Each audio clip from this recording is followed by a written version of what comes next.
Good afternoon. Welcome into Oven's Own Word, part number 6. Yes, we're talking about our lovely state legislature again. Yes, we are. But also, just like in part number 4, we've got a bit of a story time portion of the segment too. And we have Ian Hounds. I'm once again at the helm of this fun operation. Today I'm joined by Sarah Czerzinski, and like I said at the top, we're going to have a little bit of a legislative update, and then we'll get into the story time portion here in a moment. There's some important legislative updates though, right, Ian? Well, yeah, and not all of them went quite as well as we hoped, but we'll delve into that here momentarily.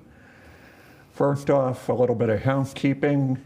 We have Kimberly Rice, who is a budget committee member here in Hudson and also a state rep.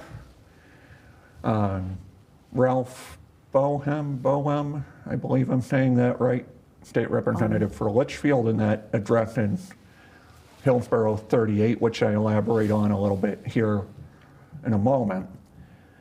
Hudson only, we have Representatives Andrew Prout, Catherine Kenny, Dylan Dumont, who's also chair of our Board of Selectmen. Make of that what you will. Jeremy Salati, also state representative. Jordan Ullery of Budget Committee and Town Politics here in Hudson for decades upon decades. Bob Weary, Budget Committee, and also one of our state representatives. Right. 6 of them in all. First order of business, we're talking about the Autism Data Protection Bill one more time.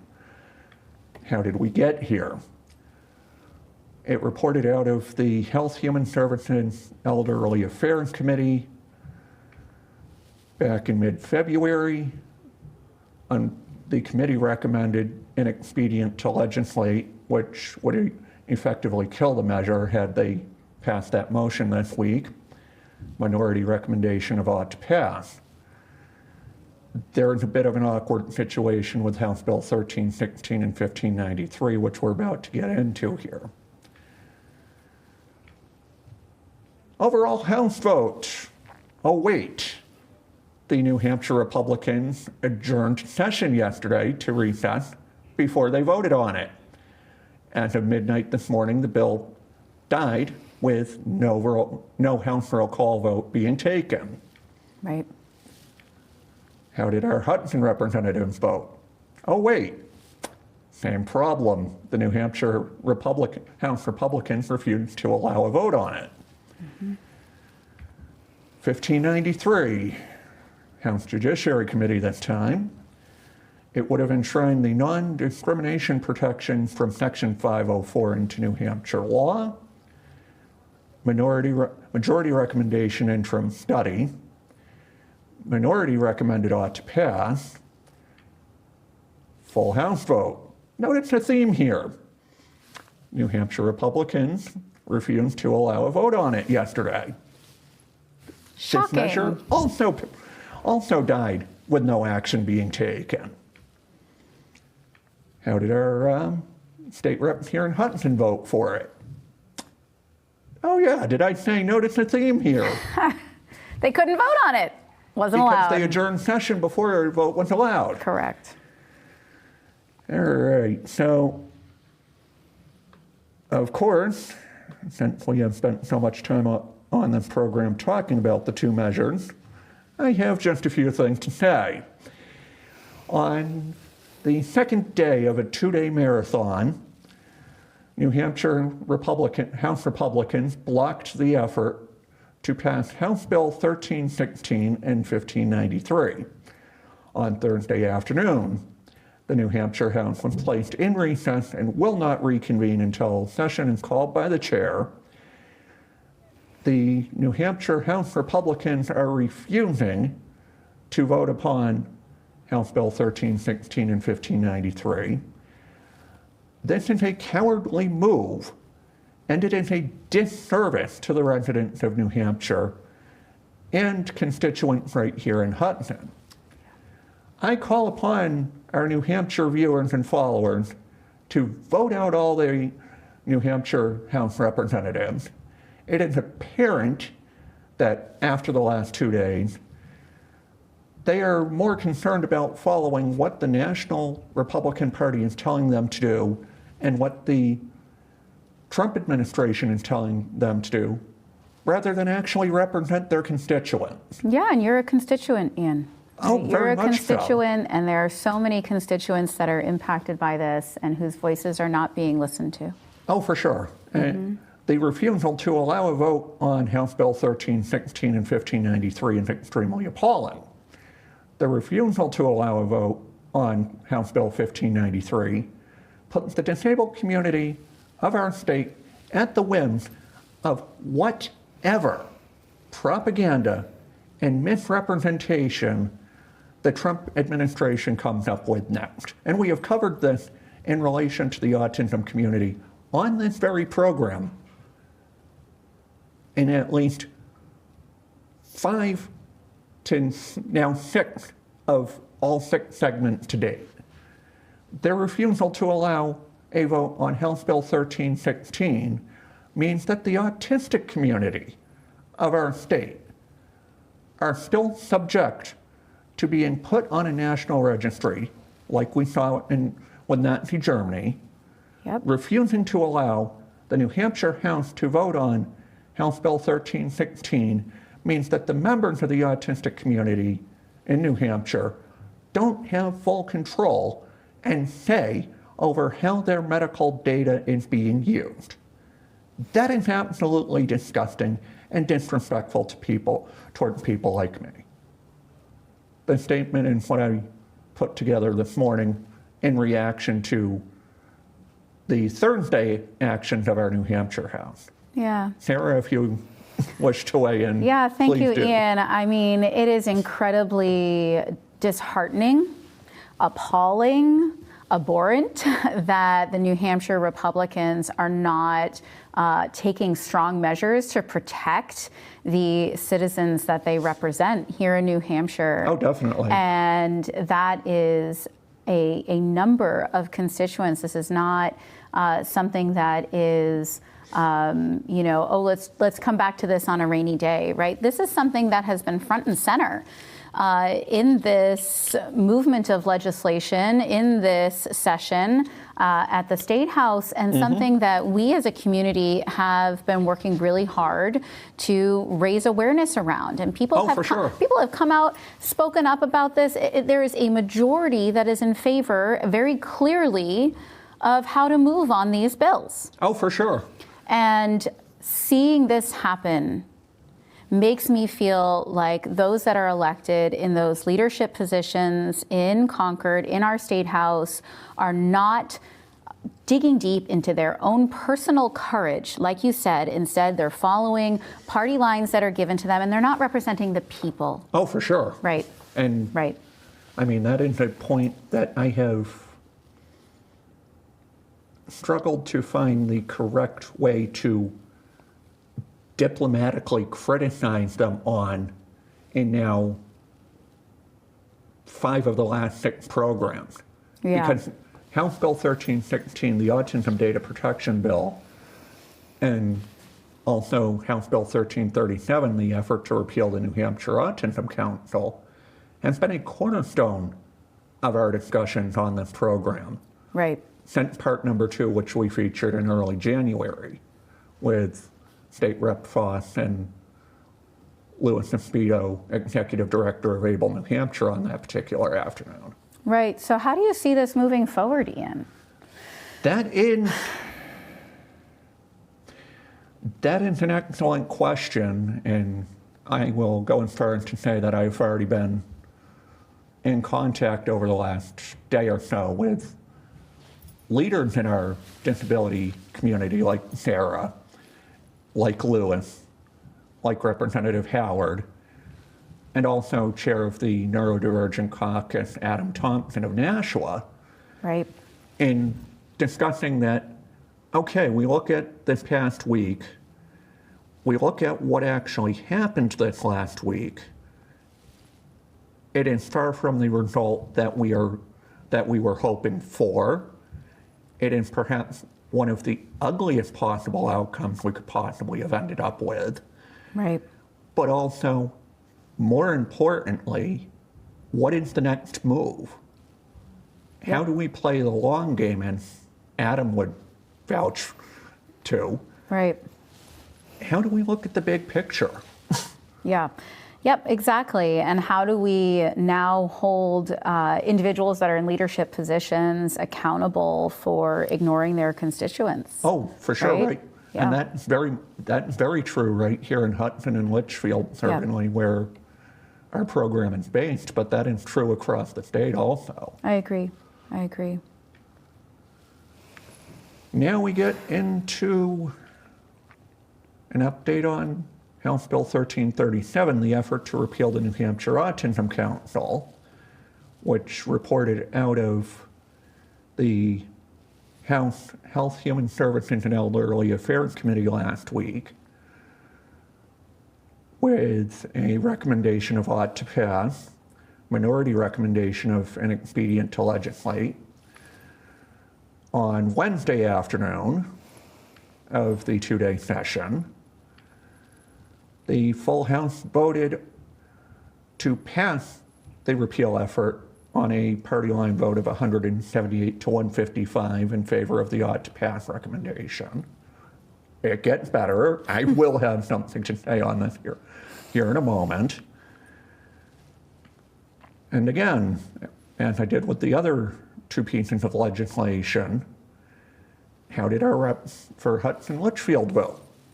Every single one of them, whopping total of 8, voted in favor to repeal the council. And that's Representative Dumont voted for it. Kenny voted for it. Prout for it. Jeremy Salati, which after hearing him at school board deliberative session, I have little respect for. I admit it. Because he was spewing propaganda there too. Representative Ullery voted for the repeal. Bob Weary, also of our budget committee here in town, voted for the repeal. Ralph Boehm of Litchfield, same thing. Kimberly Rice, also on our budget committee here in town, same thing. In the first of the two-day marathon, the New Hampshire House session brought up House Bill 1337 for a vote. The vote was in favor of repeal, 178 to 155. This vote is very concerning because it would repeal the New Hampshire Autism Council based on Republican-driven talking points, concerns about inefficiencies, and propaganda. The New Hampshire House Republicans have chosen to ignore the fact that the Autism Council had attempted to correct the inefficiencies that were identified. Additionally, the bigger concern regarding the repeal being done is there is no plan to replace the council. They are simply repealing it for sake of propaganda and talking points. They have no plan for what would take its place. Oh, we'll take what the Autism Council does and put it on the shoulders of the Disability Quality Council. Fun bit of behind the scenes, we're going to have a segment on what each council actually does coming up here in a couple weeks. Finally, I am absolutely disgusted and angry to see that Hudson/Litchfield's 8 state representatives voted for the repeal and again deliberately ignored the citizens and constituents they represent and instead followed scapegoating of autistic people. Writing autistic people and autism out of Now, the New Hampshire government and state law does not make it go away.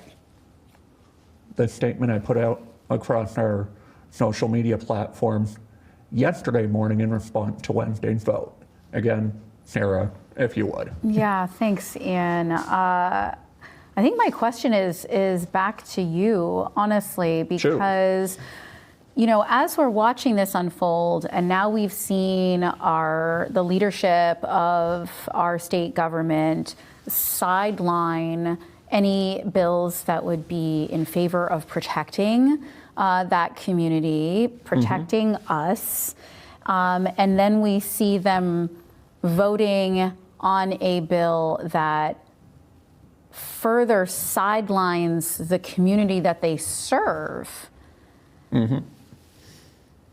How does that make you feel as a constituent, Ian?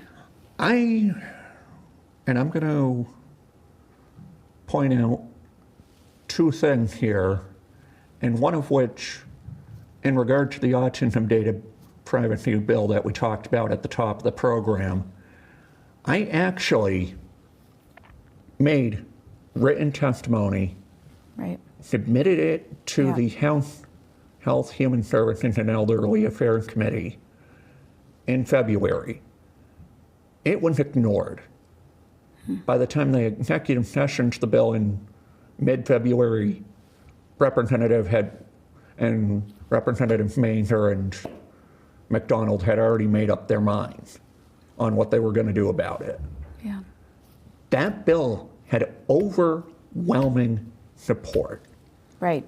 And as Shauna and I discussed in part number 4, it was a ratio of 10-1 in favor of the measure. It wasn't even close. This is exactly what I'm saying, right? Yeah, exactly. Second, now we fast forward and pivot to House Bill 1337 regarding the Autism Council. Again, overwhelming opposition to the attempt to repeal the council because of the services and information that the council provides for our state. Right, so I want to be clear. This overwhelming support to not have this legislation pass was to support the council continuing. For sure. So I just want to be clear with everybody. That's what this was let's keep this council going. This is an important thing to have to represent our community and be inclusive and open channels and bring constituents into the program and have those voices heard. Oh, right, for sure. Ian? Yeah. And I want to, and talking with folks like Sarah, Representative Howard, who we featured in part number 3, and also Adam Thompson of Nashua, we were all in agreement that, okay, yes, the council was far from perfect, but they had taken measures to right the ship. Right. They had taken measures to get their feet back under them. And then to find out that our very own New Hampshire House has turned around and voted for a repeal of the council simply because there's no excuse. Well, they're not listening to the voice of the people, right, Ian? They're not listening to the voice of the people. And so we're seeing leaders in the State House not listening to what the citizens of the state want to see. Oh, for sure. And so I think that's a really important piece here, is that there was overwhelming support to not pass this legislation, to keep the council intact and to further develop the council, right? Yeah, and I was certainly among the chorus saying that, okay, far from perfect, that's a fair assessment, yes. They were working on it, though. Right. They were trying to correct the issue. Right. Right. But instead, they're getting sidelined over what? Propaganda and talking points. Well, and certainly not based on, and I'll say it again and again, not based on what constituents are very clearly expressing is important. Oh, for sure. Yeah.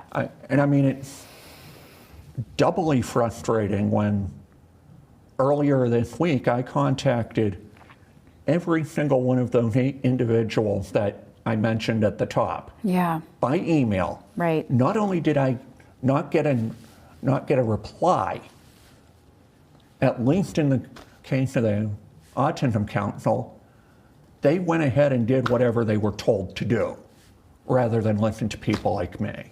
Right. And they represent you. Exactly. Right. All right. Now that we've gotten the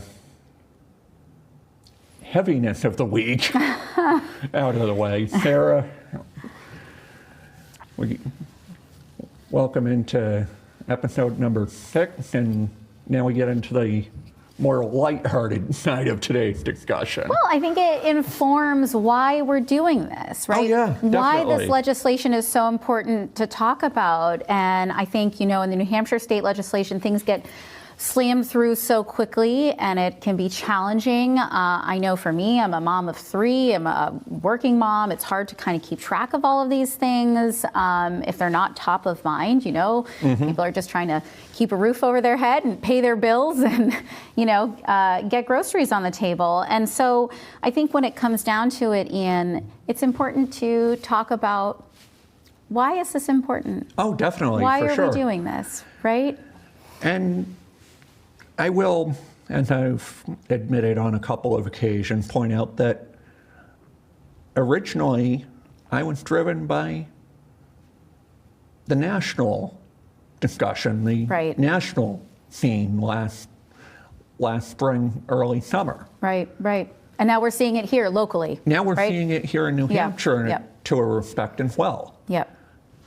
And we've highlighted it, and was highlighted on a previous program, or a couple of them at this point, the Autism Data Protection Bill. Okay, yes, modeled after what Governor Pritzker did in Illinois last May to counter a national registry. Yeah. It pisses me off beyond words to see the fact that it just got railroaded this week and didn't even get so much as a roll call vote. Right. I mean, I think it highlights to the point that, we look to our local government to protect us, especially here in New Hampshire. We're the live free or die state, right? Mm-hmm. And we look to our local government to honor that. And it feels like this week was really challenging on that. So I'd love for us to talk about, some common misconceptions about neurodiversity. To try and why are we doing this? Why are we here talking about this? So, as you mentioned, I'm Sarah Chazinski. I have a background in education. I'm a state certified teacher. I have a master's in education. I actually helped to develop the hands-on experiential learning program through the farm department at the Crotchet Mountain School. It's changed a few hands since then. But this is something that's really important to me. I come from what I like to say is a neurospicy family. And a lot of common misconceptions about neurodiversity is that, the vast majority of people with neurodiversity are actually highly functional. Mm-hmm. And in most cases, are functioning like you and me, have conversations, are navigating the dynamics of our society. And where I think we've come into roadblocks is the fact that we've created this box, this conception around, if you don't fit into this box, then you don't actually fall into the line of how we're expecting you to be, versus creating a platform that I always strived for when I was developing curriculum and programs that allows access at various points for varying ability. Mm-hmm. And all of our abilities have superpowers to some extent, right? So it's, how do we celebrate that? How do we bring that forward? And I feel very strongly that we wouldn't need, the strong push for accommodations if we actually honor the diversity within our communities. Oh, for and sure. We're aware of how to bring people into the fold. So that's one thing. It's like, people, we walk around, we have family dinners, we're in the grocery store. We all have varying neurological makeups that give us superpowers or varying abilities of how to function. And to that end, and I guess I'm borrowing this from our prior guest, Shauna Hallberg, who was here a couple weeks ago, closer to a month ago at this point. That's what struck me when I heard the analogy about autistic people being a different kind of operating system. Yeah. Because that is in fact at least valid to a point. Right, sure, yeah. Yes, we're different, but there are some among us that are very capable, very functional, and make very strong contributions to our communities. Absolutely. And I've had the privilege of now showcasing at least two of those examples. Yeah. State Representative Heath Howard of the Barrington area. Yep.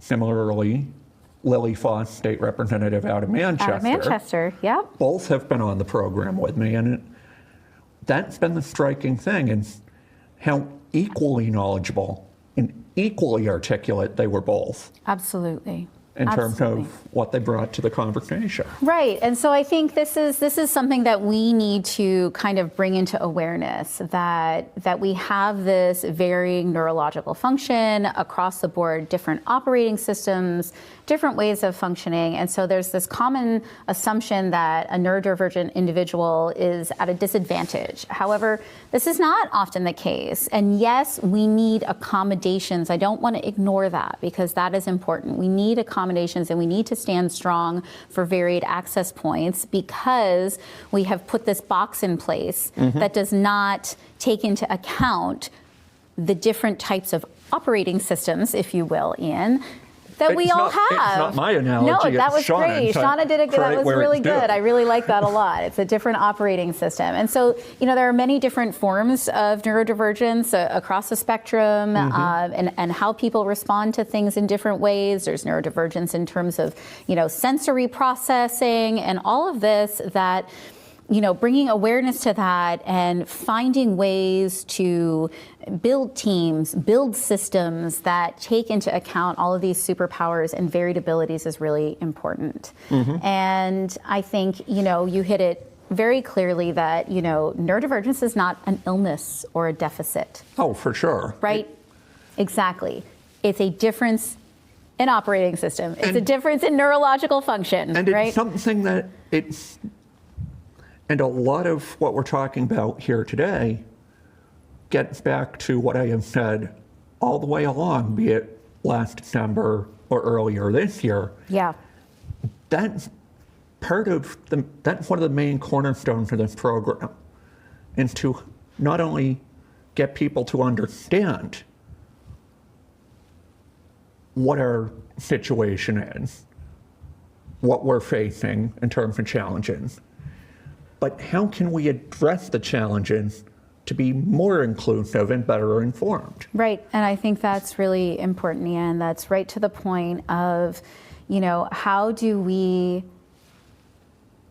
give voice to those who don't know how or don't have access to, aren't able to, aren't comfortable doing it. And so I really am so grateful for you doing this program, as you know, so that it does give voice, so that we can have this conversation. This isn't, something to be ashamed of. This is something to celebrate. This is something to honor. This is something to bring into our community. Oh, definitely. Yeah. And to that point, Sarah, you and I were actually talking with Mike and Matt, two of the production coordinators here at Hudson Community TV, before we got just on before camera getting today, on camera, yep. and came to the realization that some of our closest friendships, some of the people that we've gotten to know really well, myself included, have been those who are not exactly what you call average.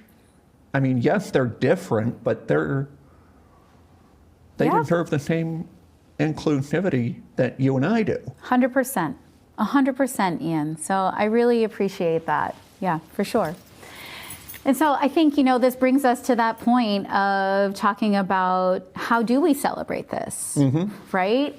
What are the advantages? What are the superpowers of being neurodivergent? And I love this because I'm someone who loves creating teams based on this, creating classroom environments based on this, with bringing in all of those different superpowers to be able to move a project along. Oh, for sure. For example, one person with their neurological operating system may be able to respond to, rapid or emergency actions very quickly, whereas another person may be better at a longer game and being able to do,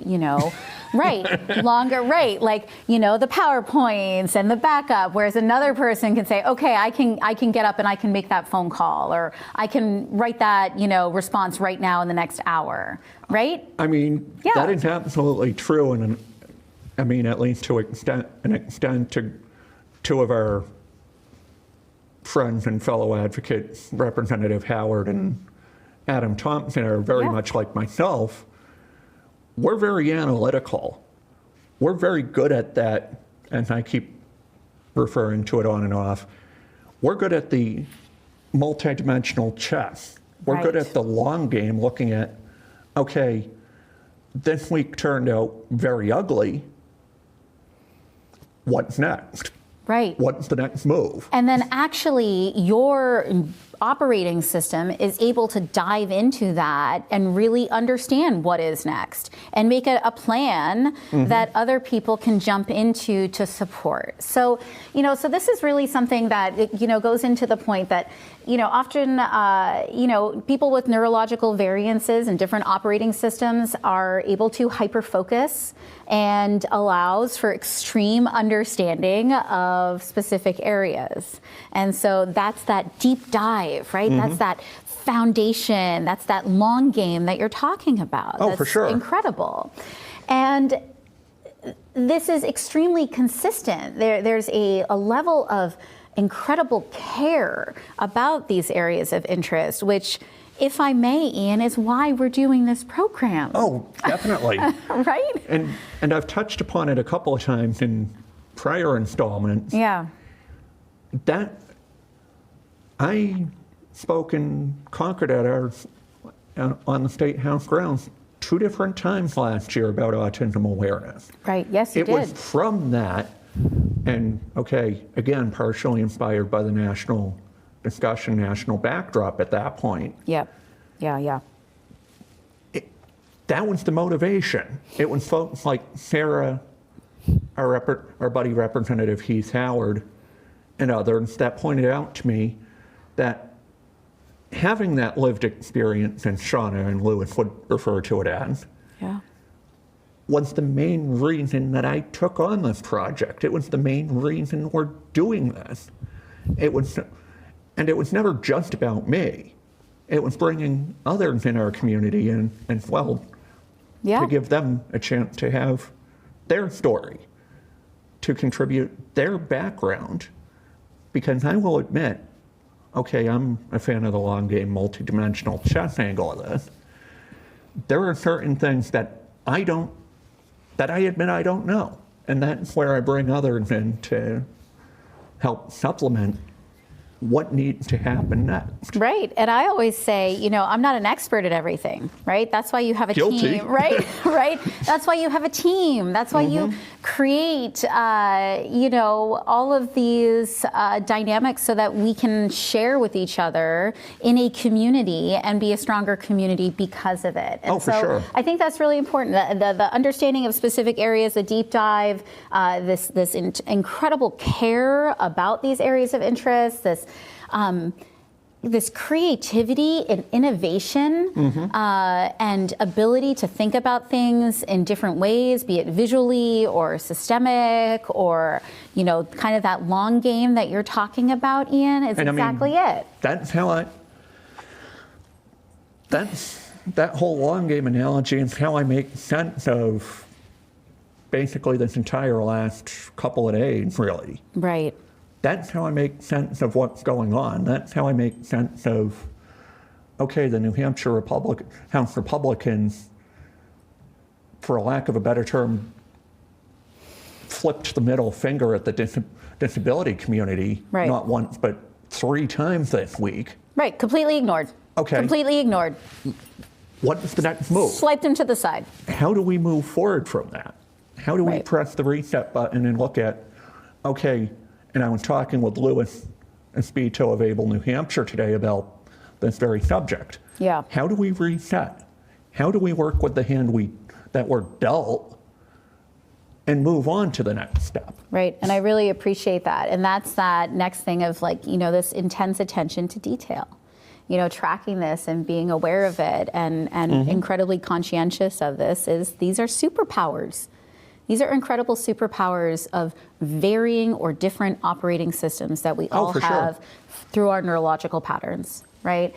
And some of the things, and when we talked about doing this show, Ian, we talked about... And we started talking about this. I know, quite a while ago. Year ago quite now. a while ago. But it was really important to me to celebrate the people that are heroes, that are innovators, that are cutting edge, that have, pushed development or science or culture or community that are self-identified as neurodivergent, right? Oh, for and sure. so we have great examples. Emily Dickinson, autistic poet, Albert Einstein.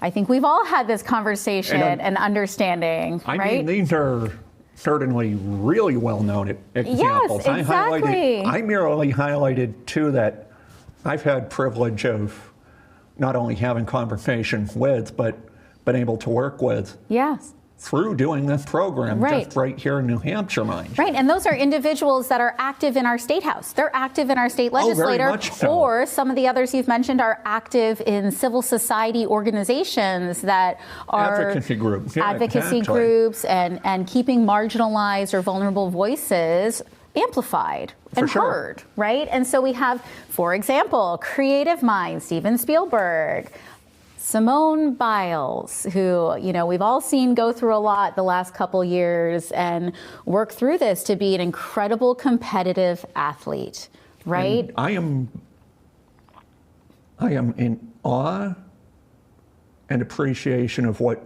she's going through, certainly. Yeah. I would not be surprised if she hangs it up. Because she's got very little else to prove. She is very well respected in her arena. She's incredibly well respected, and she, I think, very similar to you, Ian, has used the access of a platform to be able to share her experience so that other people don't feel ashamed or alone, because this is nothing to be ashamed of. These are superpowers. These are different, I love that, different operating systems, right? That are able to do different things in different ways that are superpowers to For me. sure. And Yeah. And I mean, that's part of the driving force behind keeping this program going like it is. And we're on to part number 6 with this recording, certainly. Yeah. And keep in mind that, as I pointed out on a couple of occasions now, this whole program came out of 2 speeches about autism awareness almost a year ago on the plaza of our very state house. Little did I know at the time that it would be anywhere near what it is today, number one. And number two, when Alejandro and I were discussing this concept last summer and fall, we figured, okay, we've got enough to work with for 2 segments, and that was it. Just kidding. We had no idea that we're already on number 6. We're on number 6, and of we course- still have so much more to go. Oh, for sure. There's layers and layers of this, and the conversation is so important. For sure. Ian. And then there's people like Daryl Hannah, who is on the autism spectrum, is an actress, an environmental activist. And many of us know the common name Greta Thunberg, who has championed many things. And yes, you can disagree with her, you can, whatever your personal opinions are, but she's moved the needle. She's brought up conversation. She has broken through glass ceilings in so many ways. And that's such an incredible thing. Please, Ian. And to that point, that's one thing that I want to jump on here. With Greta Thunberg, for example, she's an environmentalist, very outspoken about climate change. Yeah. That's what we need to be showcasing and including here. Right. People who, okay, yes, they might be different underneath, but on the surface they appear normal. And no, you're not going to agree with everybody. Heck, I have said things on this very program that I don't expect everybody's going to agree with me on. That's fair, Ian. Fine. We're humans. That's the beauty I of can being live with humans that. in a nation we hope to keep free, right? But certainly with everything that we're seeing going on right now, both nationally and here in the state, Yeah. I believe the timing is critical to be having these conversations, having story time segments like this, so people understand that it goes beyond whatever the talking points say. Right. It goes beyond whatever the propaganda is being put out. People that are neurodivergent are just like the rest of us. They're part of our community. Yeah. This is our exactly. community. These are essential people in our community. Oh, definitely, yeah. And I think that that's something that I think is so important here, Ian, is that, you know, whatever we are talking about here really brings that front and center. This is not something to be brushed aside and not voted on. We need to vote in definitely. affirmation of our community members, and they are, you know, incredible pieces of our community, and they make up the fabric and the fiber of our communities. Yeah. And yeah. to circle back to the New Hampshire legislative piece, like we talked about at the top of the program and have talked about several times in the course of this program, those measures weren't just feel good so we could say we checked a box. Those measures were brought forward for a reason. Right. In the case of 1316, it was a valiant attempt to curb the danger that the autism community was put into by our National Health and Human Services Secretary last spring. Right. That's why I'm so passionate. That's why I'm so frustrated, motivated, yet pissed off to see that the New Hampshire House refused to act upon it yesterday. Yeah. The danger has not gone away. It's still there, despite them choosing to ignore that particular legislation. And I think that's important, Ian, that we recognize the fact that the individuals that are put in positions of leadership in our state right now are not protecting the people. Oh, for sure. And the accountability. Yeah, exactly. The accountability and chance for accountability is not there either. Right. And I think, you know, to this point of celebrating the superpowers, celebrating the ways that, you know, we have neurodivergence as incredible examples, right, as to how these contributions truly push our societies forward, push our communities forward, that benefit each other. This isn't just about one individual. This is about all of us together and how this comes together. Oh, for sure. Every day, every day. So thank you, Ian. And certainly that's why I have taken such calculated yet sharp condemnation and opposition to what I've seen in the New Hampshire House of Representatives in the past couple weeks. I feel like outside of some of the folks that we have showcased, granted, and they're trying their hardest. It's the leadership. Let's say what it is. It's the leadership that hold the majority, that are making the calls. And I feel like on a broader example, broader case, the House Republicans are the issue here. Yeah. They have their minds made up already. They don't care what common sense, they don't care what legislation would fundamentally protect underrepresented and societally disadvantaged group. Yeah, so I guess, our message to House Republicans, to the Senate Republicans. To circle back to the top of the discussion. to the top of the discussion, which is what impacts all of this, right, is, hey, New Hampshire Republicans, come stand with your people. Get courage. Where's your spine? Where is your spine? Because we expect you to stand with us as people. Yeah. And yep. just because you want to repeal the Autism Council over propaganda, you're ignoring the fact that they're trying to correct their problems. You're trying to ignore the work they're actually doing. Right. And we touched on them a little bit in part 2. Right, and I know you will go into the councils at another segment. We're going to be delving into that a little bit further in another segment. Stay tuned for that. That being said, you'd rather repeal the Autism Council because your national party and the current federal administration has told you to. You choose not to listen to the people you represent. Again, to my point about House Bill 1316, a 10-to-1 ratio in favor of it. Yeah. And by not voting upon it yesterday, you in effect killed it. Right. That danger hasn't gone away. The discriminatory actions that would be protected had House Bill 1593 passed yesterday. That would have addressed the discrimination issue to a point. Again, y'all chose not to vote on it.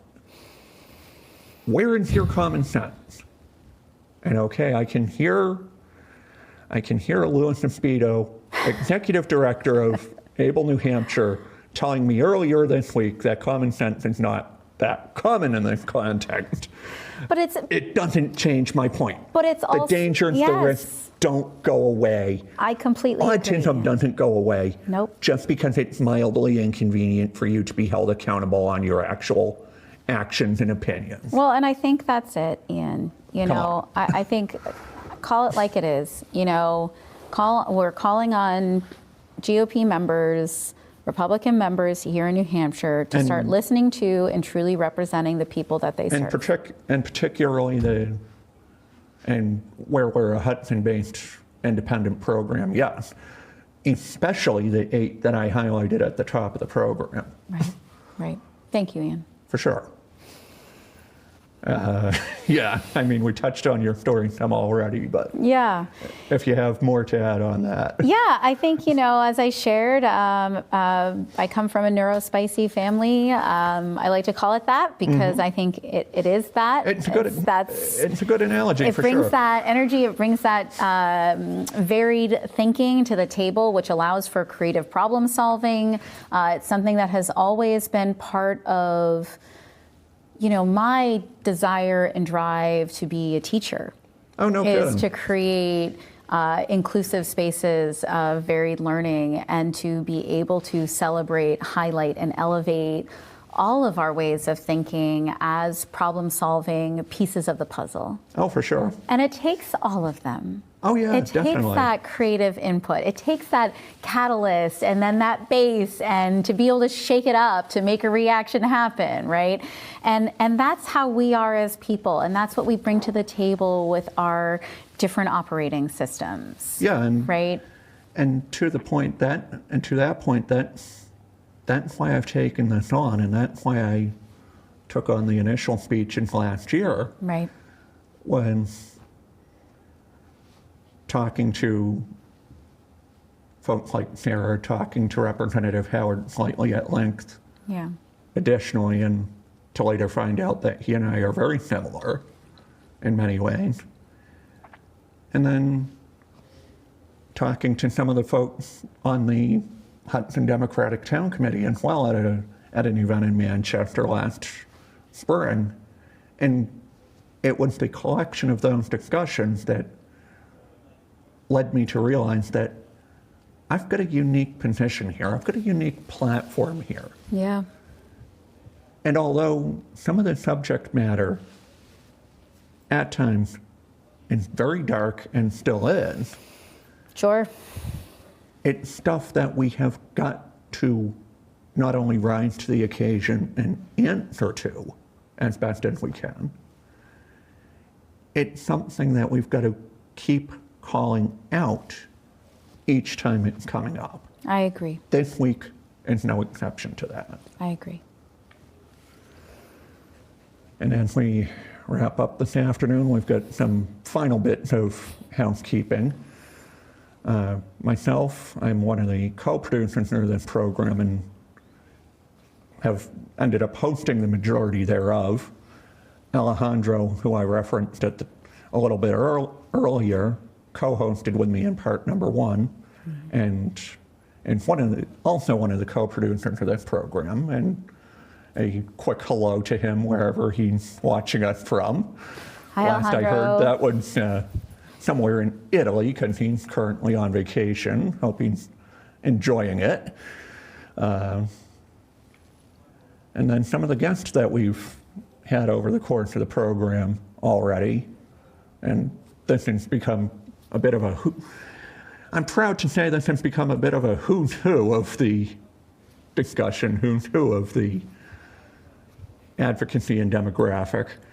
Louis Espito, Executive Director at Able New Hampshire, joined us in part number 2. Lily Foss, who I mentioned a little bit earlier, State Representative of Manchester, also joined us in part 2. Kristen Evans, Policy Director at Able New Hampshire and fellow advocate in nearby, and hails from nearby Pelham, Right. not far from where we sit right now. State Representative Heath Howard, a good buddy of mine, and one of the 2 people I point to and why I've gotten into this discussion, certainly, along with Sarah. Shauna Hallberg, who joined us for part number 4 a couple weeks back. So yeah, it's a team effort. It's not just about me. It's bringing in everybody who has a story to share on the subject. I think that's really And important. it's bringing in those who have knowledge bases that I don't necessarily have. And as I've said, all the way through now part number 6, I am not shy about admitting to the fact that I don't know everything about the subject. But for darn sure, I bring in folks who are more knowledgeable than myself Or have and different, can be right? better Have- spoken to Exact- particular Sure. pieces of the discussion. Right. They have a different piece to bring to the table, right? And that's Absolutely. that team. That's that Oh, superpower, absolutely, right? for Yeah. sure. And then in-house, Matt Guerrero, one of the production coordinators here at Hudson Community TV, our fearless leader, Mike Johnson, Director of Community Media, Mike Pylon, one of the production coordinators here at HCTV. Okay, I don't think I quite finished this one, but you can find us online on the HCTV streaming website, keyword of its own words, and watch now parts 1 through, okay, now we're up to 6. Holy Yeah. moly. Watch all 6 portions. Our Facebook page, for those who have been following it this week, you'll see that we're doing not quite live updates just yet, but Frequent updates. nearly same day updates on activities going on, particularly at our state legislature. Oh, by the way, we're on Substack too. And that's where some of the lengthier statements have gone up. Also, we're on Blue Sky also. And one of the things I take pride in is we have our own YouTube channel. Yes, we're on youtube.com of its own words -New Hampshire. And that is a unique component to all of this. Because not only can you watch everything that I've worked with the HCTV team to put forward in terms of installments, as the weather warms up and as things continue to evolve, we're going to gradually start having some of our own self-recorded content going on there also. Still working on how that's going to work yet, but stay tuned. Okay, finally, closing out today's show, talked about the online stuff, and I kind of let the cat out of the bag a little bit here.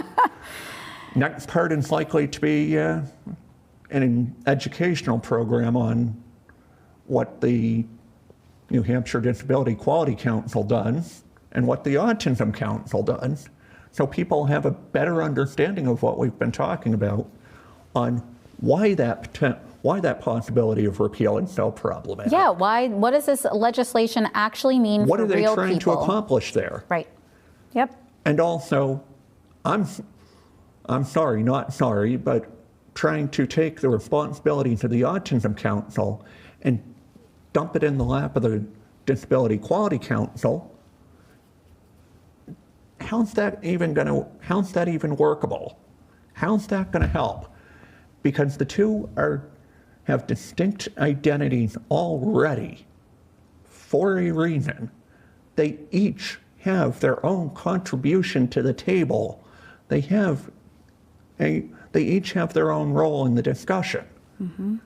They play their own role within the team, to get back to one of your analogies. That's here, right. Sarah. It's a team.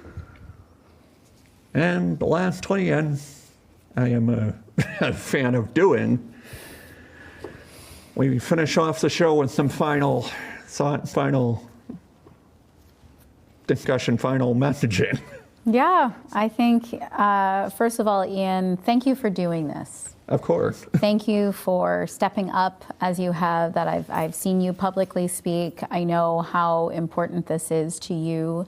Thank you for giving voice to this, mm-hmm. and for having those out there who don't have this platform or access to this, to being able to amplify their voice. So really appreciate you doing this. And again, my closing thought and my closing comment is, Republican members, we expect you to stand with the community. And we will hold you accountable to do so, because for sure. These are your community members. The legislation that is passed or brushed off the table impacts real people. And that, our neurospicy communities are what drives our innovation, drives our technology, drives development, and builds stronger communities. So thank you, Ian. Oh, most definitely. You're quite welcome. And as I reflect on the sixth installment of that program, which when we were talking last summer, I never would have imagined it would have gotten this far, let alone this in depth, number one. Just because our state legislature this very week chose to ignore the constituents and people they represent in respect to autism data privacy, particularly in regard to medical data. They chose to abandon the attempt to enshrine the non-discrimination protections in Section 504 into state law, just because they consciously made these decisions this week. Does not change the environment we're currently in. It doesn't mean the risk has gone away. It sure as heck doesn't mean that autistic people have gone away, even though they're trying to insist otherwise. And certainly in New Hampshire, in the case of here in New Hampshire, all of these actions are very concerning. Yeah. And it's part of why I do this program now for the sixth time. And the situation's continuing to get worse, not better. Yeah. There is a certain amount of arrogance and ignorance that has infiltrated the New Hampshire House leadership, or Majority House leadership, excuse me. It is alarming, it is concerning, and as I have tried to say with my messaging on social media this week, and I asked my followers, both on social media and viewers of these programs, take note on what's going on. Understand what our state legislature is actually doing. Yes, we're into the midterm election year already.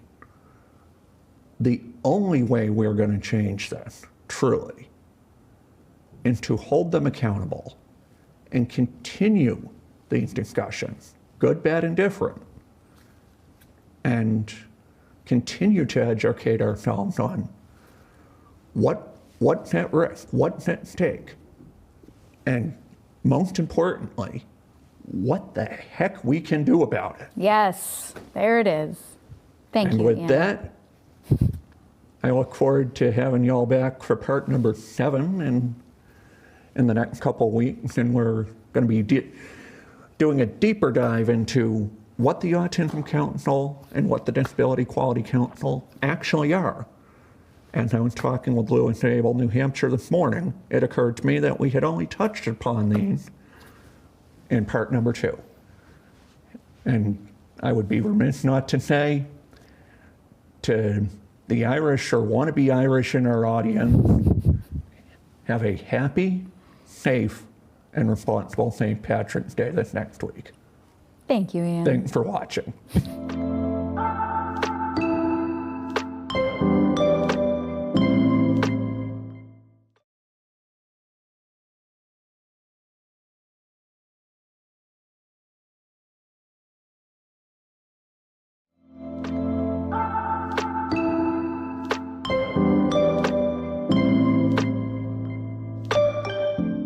Good afternoon. It's Friday, March the 6th, and originally I had a different topic in mind in recording today's show, but the way the forecasting worked out and the fact that we've had so much snow of late, we had to make a change late this morning. So the story time segment we planned, you guys will still be getting that in the next installment. Today we'll be doing a New Hampshire Legislative pre-crossover day progress update on 1316, which is the Autism Data Privacy Bill, 1337 in regard to repealing the Autism Council, which we touched on in part number 2, and also House Bill 1593, which would solidify the non-discrimination sections of 504 in regard to disability rights. Like I said on the top here, this was not the original plan we had for today, so I appreciate everyone bearing with us here. Yep. There we go. Brief overview, and we went over this at more length in segment 2. House Bill 1316, inspired by Illinois Executive Order 2025-02 from May 7th, main focus to strengthen protections on data sharing in regard to autism, as outlined in New Hampshire RSA 126A, sections 34 through 38, and the bill, as highlighted in part 2 and 4, was mostly to address the National Registry, Autism Registry proposal of 2025. What we have for activity so far is it has now reported out of committee as of the 25th. The majority of the committee voted to ITL House Bill 1316, which in layman's terms would effectively kill the measure for this session. The minority recommended ought to pass, and as of today's recording, we don't yet have a full House vote scheduled. That's going to be coming up, that announcement will come out later on this afternoon, March 6th. So please see our, of its own words, Facebook, Blue Sky, and Substack for up-to-date information in regard to the announcements. And then I touched upon some of this in the last presentation and online, just a couple of highlights on the public hearing from the beginning of February. Then I responded very vigorously to Representative Mazur's motion in segment 4. Again, House vote is not yet scheduled. The links to the playback for both the hearing and exec session are listed at the bottom of the slide. So take a moment and check those out when you can. Then we move on to House Bill 1337, and state lead sponsor on that is State Representative Wayne McDonald of Londonderry. And it would be pursuant to repealing RSA 171A subsection 32, as well as amending to remove the seat on the Disability Quality Council, as noted in RSA 171A section 33. And we addressed the entirety of this measure at more length with myself, Representative Lily Foss, and Louis Esposito of Able, New Hampshire back in part 2. Additionally, it would amend RSA 265C subsection 3 paragraph 2 relative to the involvement of the Council on Autism Spectrum Disorders. Again, we've got the the public hearing playback. Oh, don't seem to have it on this one, but that can be found in the same YouTube channel for N1316. The committee recommended to pass by a vote of 10-8. The minority recommended ITL, which again would in effect kill the measure for the session in layman's terms. We're also waiting for a full House vote scheduled on 1337 as well. Again, that announcement could be as soon as Friday afternoon, March the 6th. So refer to Of Its Own Words Facebook and Blue Sky for the updated information regarding those announcements. And then we have a couple of highlights in regards to what was said during the public hearing at the beginning of March. And then quick note on the quick reiteration of what happened with the executive session. And in regard to House Bill 1337 specifically, I wanted to address a couple of things brought up in the exec session. One, recommending repeal of the Autism Council would be a mistake, if you ask me. The reason for that is not just from the standpoint of the services that they provide to the autistic community here in New Hampshire, but also regarding the fact that the committee highlighted multiple times that they had concerns in regard to inefficiencies and organizational difficulties that the council was having in terms of not always having enough attendance for a quorum. From talking with Louis Esposito of Able, New Hampshire and others, it sounds like they have made significant progress in addressing these issues. The challenge is the majority of the New Hampshire House Health, Human Services, and Elderly Affairs Committee honestly does not want to see that. They want to buy into the national storyline that autistic people shouldn't exist. The council's trying its best to make changes. It's trying its best to make improvements. Unfortunately, the majority of the Health and Human Services Committee of the New Hampshire House has bought into the storyline that autistic people are bad. They're not.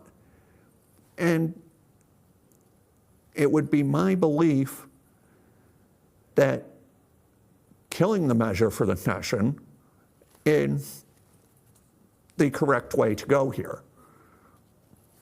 Now, on a broader,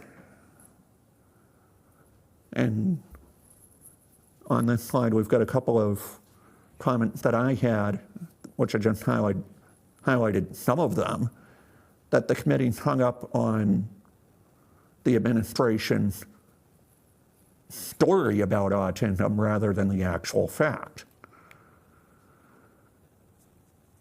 On 1593, and this was brought to my attention very recently, it would strengthen the non-discrimination portions of Section 504 in regard to disability rights. The committee, this is not New Hampshire House Health, Human Services, and Elderly Affairs. This is the Judiciary Committee of the New Hampshire House that heard this one. And they had a committee hearing upon it last Wednesday, February the 25th. And then executive sessioned it quietly executive sessioned it on the 27th of February, last Friday. The committee recommended, on a vote of 11-6, for this measure to be interim studied, citing that they had concerns about the measure itself and in terms of what would happen going forward with the implementation of. The minority of the committee recommend ought to pass, and from talking with Able New Hampshire and folks closer to the circle on the advocacy side, the advice is to push for the ought to pass recommendation in the minority of the committee. And at this point, urge our representatives on 1316 to vote no on ITL and vote for the minority recommendation of ought to pass. On 1337, vote no on the ought to pass and vote for the ITL. On 1593, push for the ought to pass recommendation. What's next is we are waiting for updates on scheduling in regard to a full New Hampshire House vote for 1316, New Hampshire Autism Data Privacy, 1337, repeal of the New Hampshire Autism Council, as well as House Bill 1593, which was just mentioned here a moment ago. All three of these bills, as of the time of this recording, have not been scheduled for a full House vote yet. That announcement could be coming later on in the afternoon on March the 6th. See our Facebook and Blue Sky, both under the keyword of unknown words, for up-to-date details on that. Unknown words so far, for those who have missed it. Part 1, Autism Overview, National Registry proposal from last spring, and overview of misconceptions. On that program, I was joined by my co-producer, Alejandro Urita, and it debuted in December of 2025. And I've got links on the bottom of the slide to the cablecast streaming for Hudson Community TV. And oh, by the way, Unknown Words now has its own YouTube channel. And a link is on the bottom of the slide to that. Part 2. On that particular day in January, I was joined by Dr. Louis Espito, Executive Director of Able New Hampshire, and State Representative Lily Foss, one of the co-sponsors of House Bill 1316 of Manchester. Again, like with Part 1, the link to HCTV streaming and YouTuber at the bottom of the column. And then in early February, we have the New Hampshire legislative process overview regarding House Bill 1316 and 1317. On that particular afternoon, I was joined by Policy Director of Able New Hampshire, Kristen Evans, and a good buddy of mine, and not that it was not the reason I asked him to join me, congressional candidate Heath Howard, who's running for Congress in Congressional District 1 here in New Hampshire. That episode debuted in February of 2026. And at the bottom of the column, I've got the links to the Hudson Community TV video for it, and also the Of His Own Words YouTube.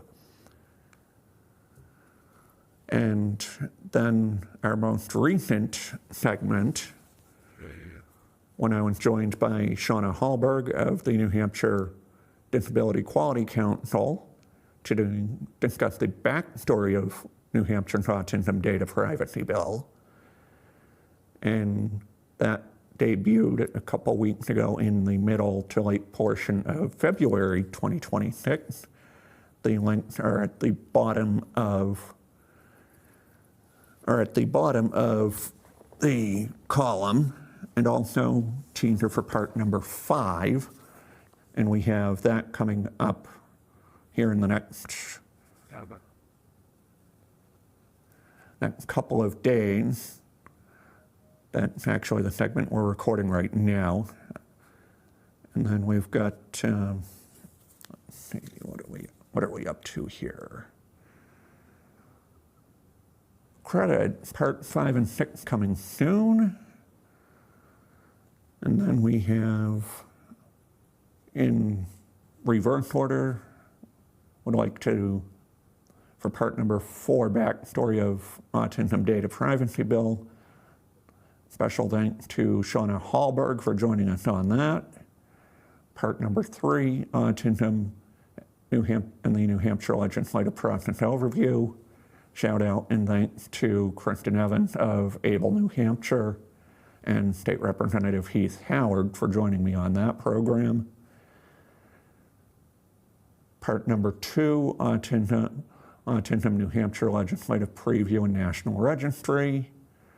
Would like to take a moment to thank Dr. Louis Espito of Able New Hampshire and State Representative Lily Foss for joining me on that. And of course, the program that started all of this journey, Of His Own Words Introduction, Autism Overview, Countering Misconceptions, and the brief discussion of the National Registry proposal. I would like to thank Alejandro Urita, my co-producer, for that program. And a quick note of thanks to 3 gentlemen that honestly don't get enough credit for assisting Alejandro and I in planning and coordination of the series. And that's Michael Johnson, Director of Community Media here in Hudson, and co-production coordinators Mike Pillon and Matt Guerrero, as well as my co-producer Alejandro Urita. This is very much a team effort. For now, the past 5 installments, myself and 1 to 2 other guests have been those that are in front of whatever screen you're watching this on, be it TV streaming, on the computer, on your phone. Doesn't matter. Without it being a team effort, none of this would be possible. And as I mentioned a couple moments ago, we've now expanded our online footprint. So now we're not just on the HCTV website, keyword Of His Own Words. We're now on Facebook with the same keywords. We're on Blue Sky, Of His Own Words, with the handle Of His Own Words New Hampshire.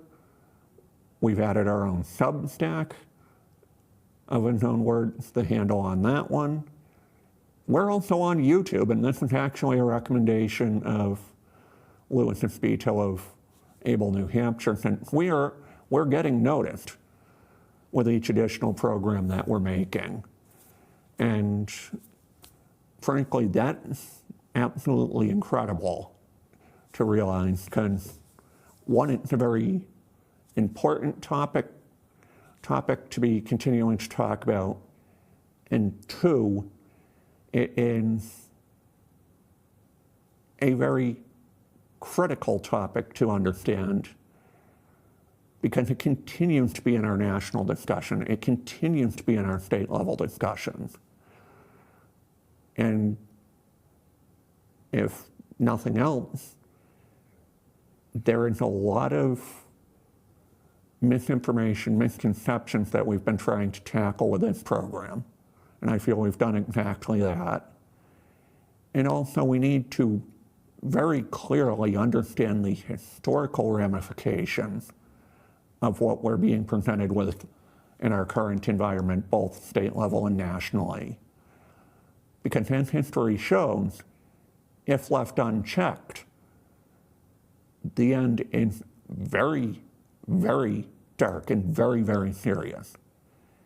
The whole reason I have started this program is an attempt to educate people and get enough people to realize what's at stake, so we stop the current trajectory we are on nationally and at the state level before it's too late, before it gets out of hand. And then we have part number 6 coming up probably in the next couple of weeks here. And that's actually going to be when we wind up showcasing the storytelling segment that was originally planned for this afternoon. And I mean, we had to change last minute here, and I feel it's important to squeeze in the legislative update since we had the opportunity to. And given the fact that the series of unknown words has grown so much already, and it's gotten more and more attention as we've gone through the first portion of 2026. For those who don't know me already, my name is Ian Hounds. I am one of the hosts and co-producers of Unknown Words on Hudson Community TV. Unknown Words' purpose is to encourage inclusion, acceptance of those who are autistic. This program is meant to uplift autism awareness through education and storytelling. Now, originally, it was going to be about my story. The more we've dug into it,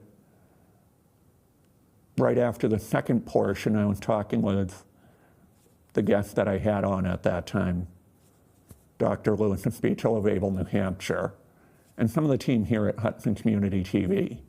And we realized that we needed to magnify the scope of this a little bit more, to not just make it about me, but to make it about those who are like me, those who have different backgrounds within the advocacy and decision-making arena, to showcase their story as well. Now, for those who don't know, originally I came up with Unknown Words as an attempt to expand the audience that I'm reaching out to in uplifting autism awareness, and to address some of the misconceptions that were presented in misconceptions and lack of rebuttal that was presented right after Secretary Kennedy announced an autism national registry last spring. The concept for Unknown Words is based around a speech that I gave at No Kings rallies in June and October at the New Hampshire State House in Concord. On the first case, I shared opposition to the National Autism Registry and offered a warning that at that point in June last year, I believed that we were beginning down a slippery slope. Certainly history tells us that.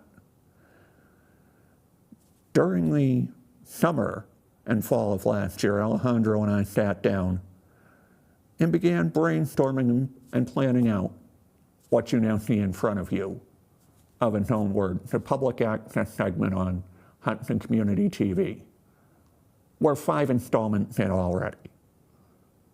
Originally, we were only planning 2, so already this has grown much larger than either of us could have anticipated.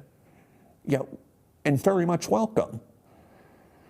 In October of last year, I returned to the New Hampshire State House in Concord to not just reiterate my opposition for the Autism Registry, but also to offer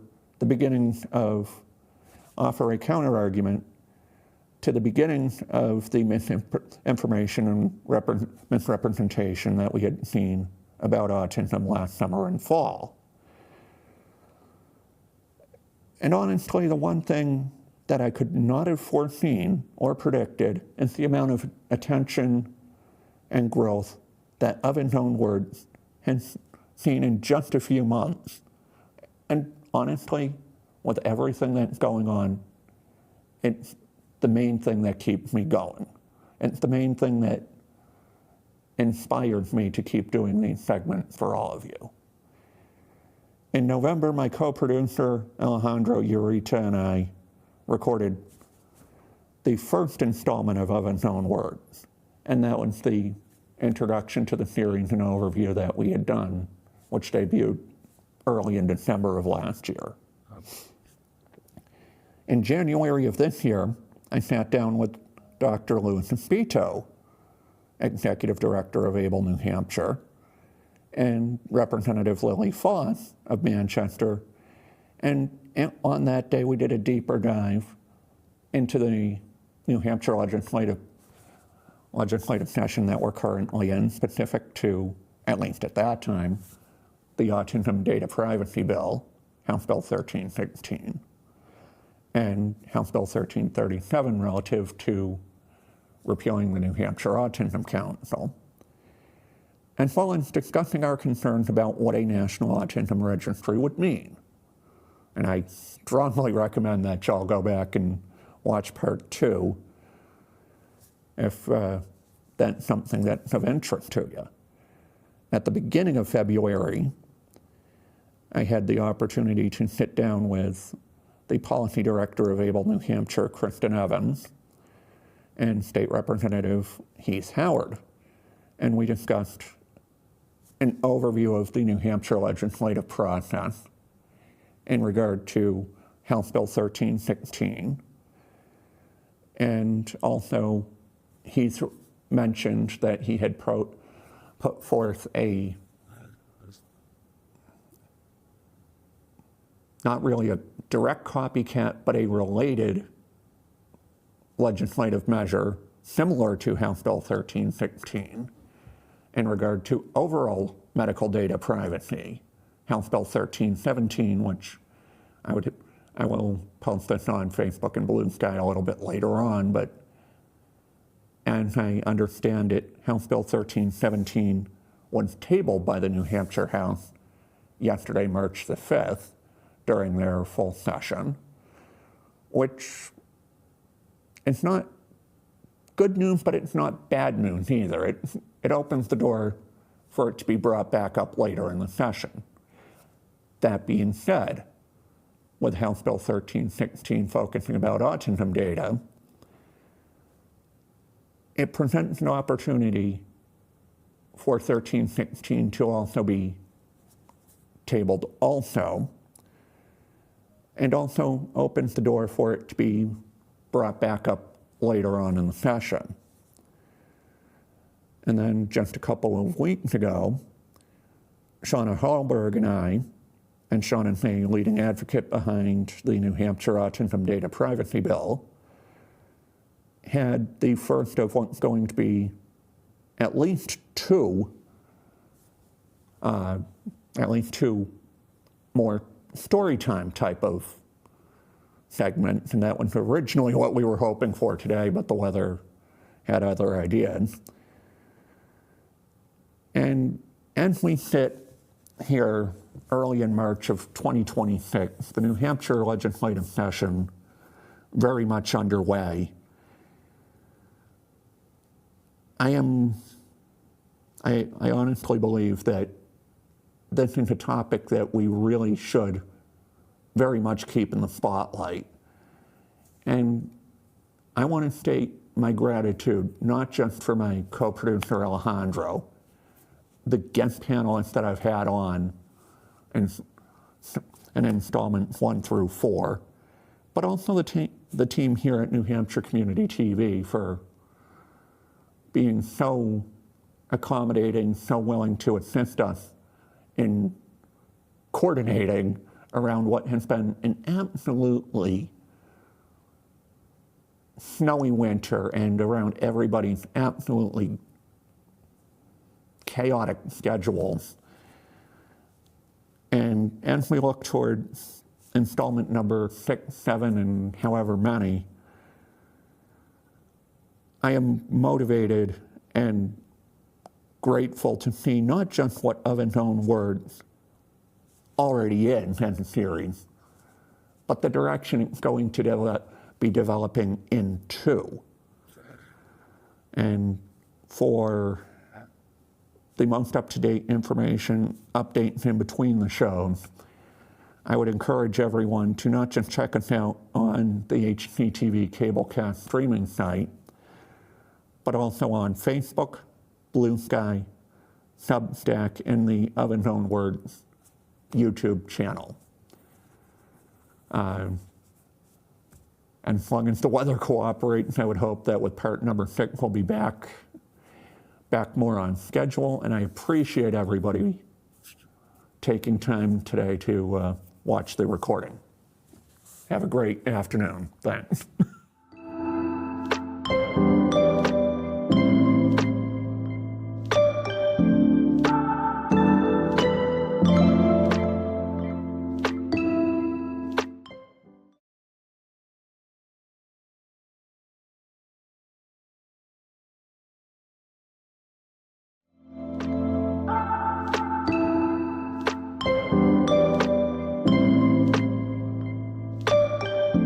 Welcome into Of Its Own Words, part number 4, Autism and New Hampshire's Autism Protection Bill, the backstory, as told by Ian Hounds and Shauna Hallberg.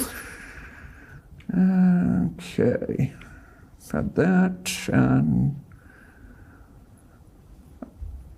can't believe this is part number 4 already, but my name's Ian Hounds. I was diagnosed with high-functioning autism in 2011, and I'm now here for the 4th time, but this time we're going to be going story time rather than technical, and telling the backstory of House Bill 1316, currently in front of the New Hampshire House of Representatives. On today's program, I'm joined by Shauna Hallberg, and Shauna, Yeah. just curious what you're interested in the matter and Yeah, sure. a little on your background. Sure. So I will introduce myself. My name is Shauna Hallberg. I live in the seacoast of New Hampshire. I'm primarily here as a parent. I'm a mom of 3 young adults and teens. I have a 20-year-old, 18-year-old, and 15-year-old. My passion is disability advocacy. I do neuro-affirming mental health care. I primarily serve autistic and ADHD and other neurodivergent individuals through a private practice. And I am here as a citizen, but I sit on the policy committee of the New Hampshire Council for Developmental Disabilities. I'm very active in the Seacoast chapter of ABLE, which is a disability justice organization. And I'm now on the school board in Dover, New Hampshire as well. Oh, right on. So, yeah, there was the whole Run for Something campaign. So I decided that I would throw my hat in the ring for school board. So that is a new role for me. 1316 came to be after I heard statements from RFK Jr.'s autism registry through the federal government, and right away, it took my breath away thinking about a national registry for autistic individuals. So I reached out to actually a friend of mine who's also a disability advocate who is moving out of state, but they're very active in the community, and they have written some LSRs. And so I said, I think I want to get my feet wet in starting to work on some legislation. I was lucky enough that I got to do the leadership program through the Institute on Disability at UNH, and I got to work at that time on universal changing stations. So there was a bill to put universal changing stations into new builds that were over 1,500 individuals. They serve over 1,500 individuals a day. And so these are fully accessible restrooms. And so I worked on we worked on in leadership a project around that, and I learned about how bills go through or LSRs go through and become bills, I should say.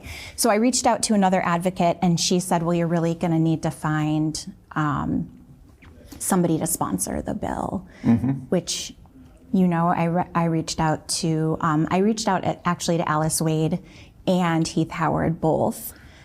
Heath Howard, State Representative Howard, is a good friend of mine, by the way, and he was actually with us for part number 3, which we recorded early in February, as it turns out. Yes. So I, at that point, reached out and had a conversation with both Alice Wade and Heath Howard, and both were very interested in sponsoring the bill. And I started doing some research on Illinois' bill. It was an executive order that J.B. Pritzker put forward after he heard the statements by RFK. And so in order to work on the bill, I used that language from that legislation that was passed in Illinois. And actually, it's funny that you mentioned that. The reason I took an interest in the subject similarly is after Secretary Kennedy made his announcement about an autism registry back in the spring of last year. My take on it was absolute disgust and alarm over the fact that he was even proposing it, number one. Number two, and I've had the privilege of featuring in the first couple of segments of the program, people with autism are actually quite capable and quite accomplished. And I would point to State Representative Foss of Manchester, similarly State Representative Howard of the Barrington area. Yes. And perfect examples of this. It was actually talking with State Representative Howard at an event at the State House in Concord last May. He was the one to encourage me to speak up about it. He was the one who said that I had a unique opportunity, a unique platform here to present the counter-argument to what the risk was behind an autism registry. Yes. What the harm could potentially be when they're talking about, on one hand, they're talking about non-consensually collecting our medical data to study it so they can, quote unquote, find a cure for autism, which that's problematic in itself. Right. Because if you go far enough down that road, you're bordering on eugenics.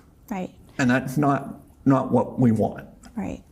And I appreciate you sharing your lived experience, but nobody should have to disclose their medical data ever unless they want to. Not with, exactly. And so that to me is a basic human right. And when the federal government is taking that away from people, that is a problem. And I want to speak to something you said. Sure. So I find that when we talk about functioning labels and we say, well, I'm high functioning, the other side of that we would say the opposite. And I won't even say those words because I don't use functioning labels. I say support levels. And I'm a little bit old school. No, it's fine. But I think this is a really important. I think this is really important conversation because what it does then is separates autistic individuals. And the case for that, historically, when we look back at history, that is what Hans Asperger did, is he separated people based on capitalism and what they could contribute to the capitalist system. So when we talk about autistics and we separate them from their ability to create capital, I choose no longer to do that because I think autistics all have something in common, and that is their lived humanity. Okay. And so what I want to say is that I do not care what somebody's support levels are. They need to have the basic human right that their information be protected under our constitutional amendment to have their private data stay that. And if they choose to participate in a study like Lily Foss had talked about during the hearing, that is something that they get consent for. And actually, it's interesting that you bring that up. That's one of the areas of concern that I addressed in two different speeches at the New Hampshire State House last summer and fall. Was my concern about not just the idea of a registry itself, but the fact that they had put it forward with no guardrails, no safety net, no clear definition of what they were actually going to do. And people once they collected the information. Keep talking about HIPAA. Well, there's HIPAA. Correct, there is HIPAA.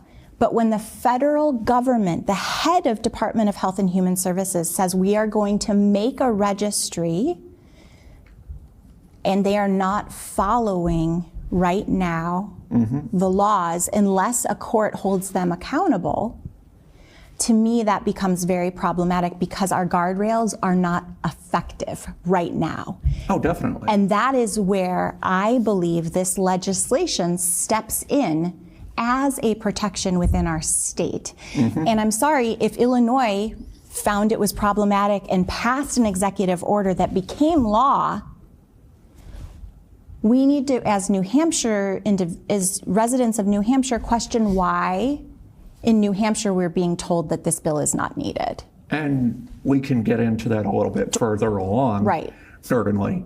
And I was going to bring that point up also, that if Illinois, for example, and Governor Pritzker saw alarm bells mere weeks after the proposal, 100%. Mere days after he had been in the state, at an event in Manchester, of which I had an opportunity to go to and hear him speak. I was there as well. Were you there that night? In Manchester, yeah. I was there too. I didn't see you. Oh, big room, 800 and something it was a lot of people. It happened. And actually, it was two of his quotes from the end of his speech that night. I will confess I have used to close out my own speech because I felt at the time, and still do, they appropriately encapsulate what we need to do at this point in time. And I want to, when I think back about the kind of like the coming to me of HB 13 before I knew that J.B. Pritzker had done that work, I wanted to say that I read a Mother Jones article. And I wish I knew, it was sometime last spring, as you said, and Mother Jones put an article out about the registry and work camps at the same time, and they were in the same article. And so that to me was really problematic. And they talked about health camps and taking away technology and having movement. And so I think I read something similar to that, and I believe he termed it wellness camp. Exactly. I think it's similar. Yes, it might be the same thing. And I encourage the audience to look this up on their own if they wish. And I believe it was from back in February of last year, or possibly March in that time frame. And I want to go back to Sure. the language around autistic individuals and identity first versus, disability first, and there's so many differences in the community. So I never want to speak over an autistic individual by any means, but I think the language is constantly evolving. And what scares me is that this path that we're on, which I think is eugenics adjacent, I do think it's adjacent. And Taken far enough, very potentially, yeah. right. And so what I found is that I just want to be super thoughtful and not alienating, because I think what this administration federally is doing is alienating the disability community. And what has happened is a lot of individuals who have higher support needs, a lot of families and caregivers of individuals who have the highest of support needs want help. They want to have answers. And so what I am thoughtful about is I don't ever want to speak over anybody, but I think when we start talking about, it's a very slippery slope. And I kind of just want to highlight that it's like, I think that this administration has kind of, I know in circles, just pitted the community kind of against each other in some ways, because some people are saying, no, we don't want to be erased, we don't want to be cured, we don't want to be fixed. And then some caregivers of higher support needs individuals are saying, but we need help, we need support. And I feel like that's true in a lot of the cases, and to a lesser extent myself and some of our audience, and will recognize, and certainly the folks here at Hudson Community TV. A couple of weeks ago, I had the privilege of addressing my own school board here in Hudson in regard to the contract for the paraprofessionals, which is coming up here in a couple of weeks, and pointing out that it was those individuals that helped me get through public schools right here in Hudson, for example. So it's very real. Right. And what I would say is that we are more powerful united than we are divided. And at the end of the day, we all want the same thing. We want our rights to be protected, and we want support. And we, by support, we need to have funding and we need to have access to the things that we need. Two things that they don't want anything to do with, and there's a whole discussion that has been brought to my attention by a family member of mine in the last couple of weeks, that the Office of Medicaid Services has been going around to different states and effectively bullying them into cutting funding to families that are utilizing that for autism support, necessary drugs that help the person basically function day to day. Right. And that in itself is quite alarming too, because that gets into a whole other angle that I addressed last summer and fall about my concern of systematic manipulation on the back of the proposed registry. And it's my belief that 1316 can be and was going to be a stepping stone in heading some of that off. Right.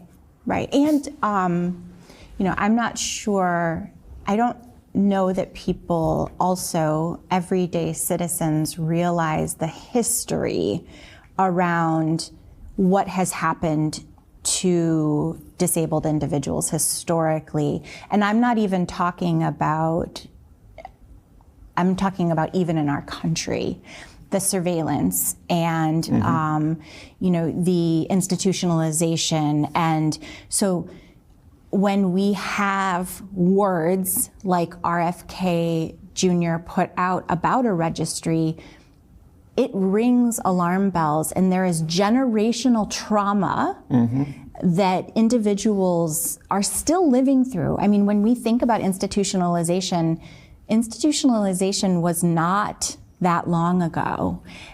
And many people have relatives that lived through institutionalization. So it's not, we are not that far on the other side of it. So I think people don't recognize even the impact and harm of the words that are being said. And we heard that in the hearing. We heard that when we listened to the hearing and when so yeah. And I mean, I'm guilty of raising the historical context of it myself, and I have raised it at least 2 different times on this very program, both in part 2 and 3.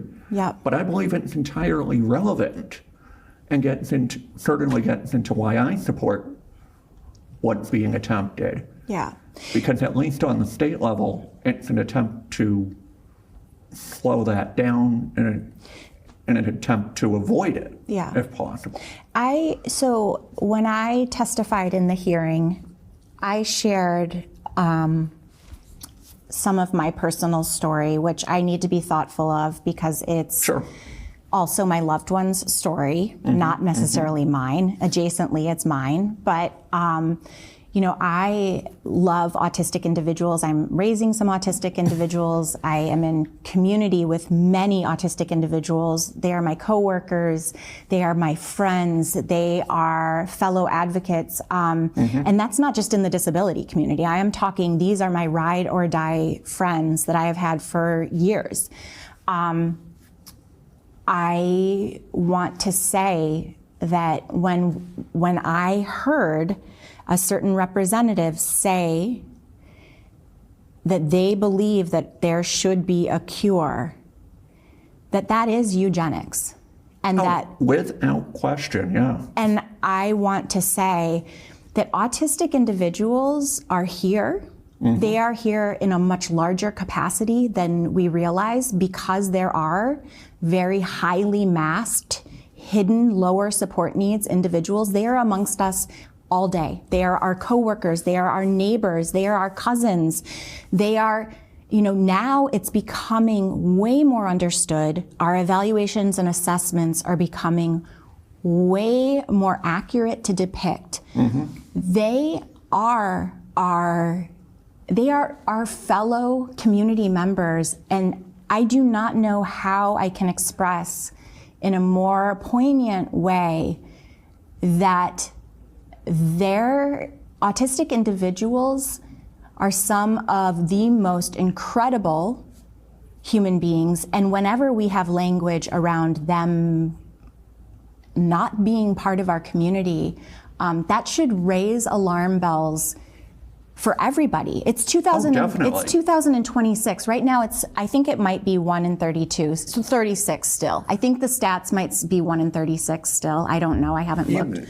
You could be right about that. But I'm telling you, as a late diagnosed neurodivergent individual myself, I lived my whole life not knowing I was neurodivergent.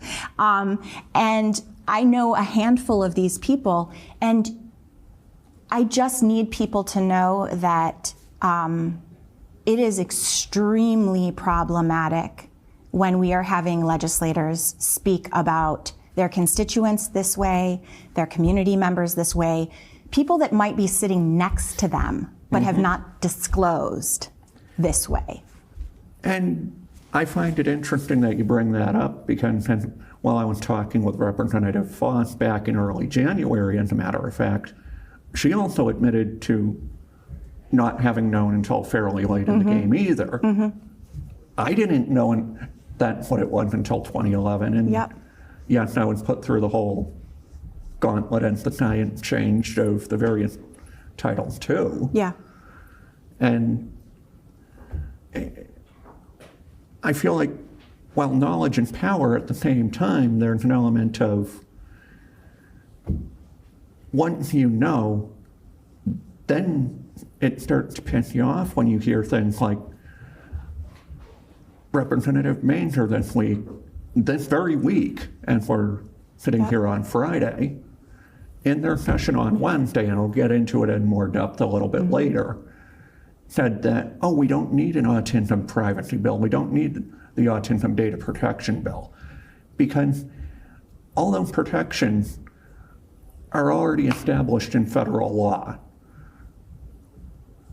Yeah. Americans with Disabilities Act, and I'm going to misquote some of them here, so I apologize on that, but it's already established in federal law. I hear something like that, and it angers me to my very core, because what she doesn't understand was this discussion, this debate, this fight was never just about the data. It was about it's about one and is about the bigger picture. This fight is about having our friends, family, neighbors, the people we are around in the community who happen to be neurodivergent, happen to be autistic. It's about keeping them off of a registry. 100%. Nazi Germany used a registry for people they didn't like to disastrous ends. If I have anything to say about it and my mere existence pisses off the government, then I apologize. But I am for damn sure not going to be quiet about it. Yeah, 100%. You know, I think too, I want to bring up that during the hearing, it's so crucial that we be really thoughtful about the language we're using and the dehumanization of a whole demographic of people, that when you are in a position of power and you are making life and death decisions, literally life and death decisions, when it comes to the legislation you're passing, we have got to, as a community, ask more from our legislators. We have got to step back and say, we will not tolerate that and the misinformation. There was a lot of talk during the hearing, which I struggled to really understand, also questioning immunizations. And I don't know if that's because there was immunizations bills before, or if that was a question asking the representative their thoughts on immunizations. And I just want to be so thoughtful that, again, I wouldn't be questioning this had the head of Health and Human Services not be pushing an agenda where now we're questioning whether vaccines are safe when that has been disproven and disproven again. And I want to take a moment and shed some light on that commentary, because right after the committee had a public hearing on House Bill 1316 a couple weeks ago, I spoke with a mutual friend of ours, State Representative Heath Howard, who was on our last program.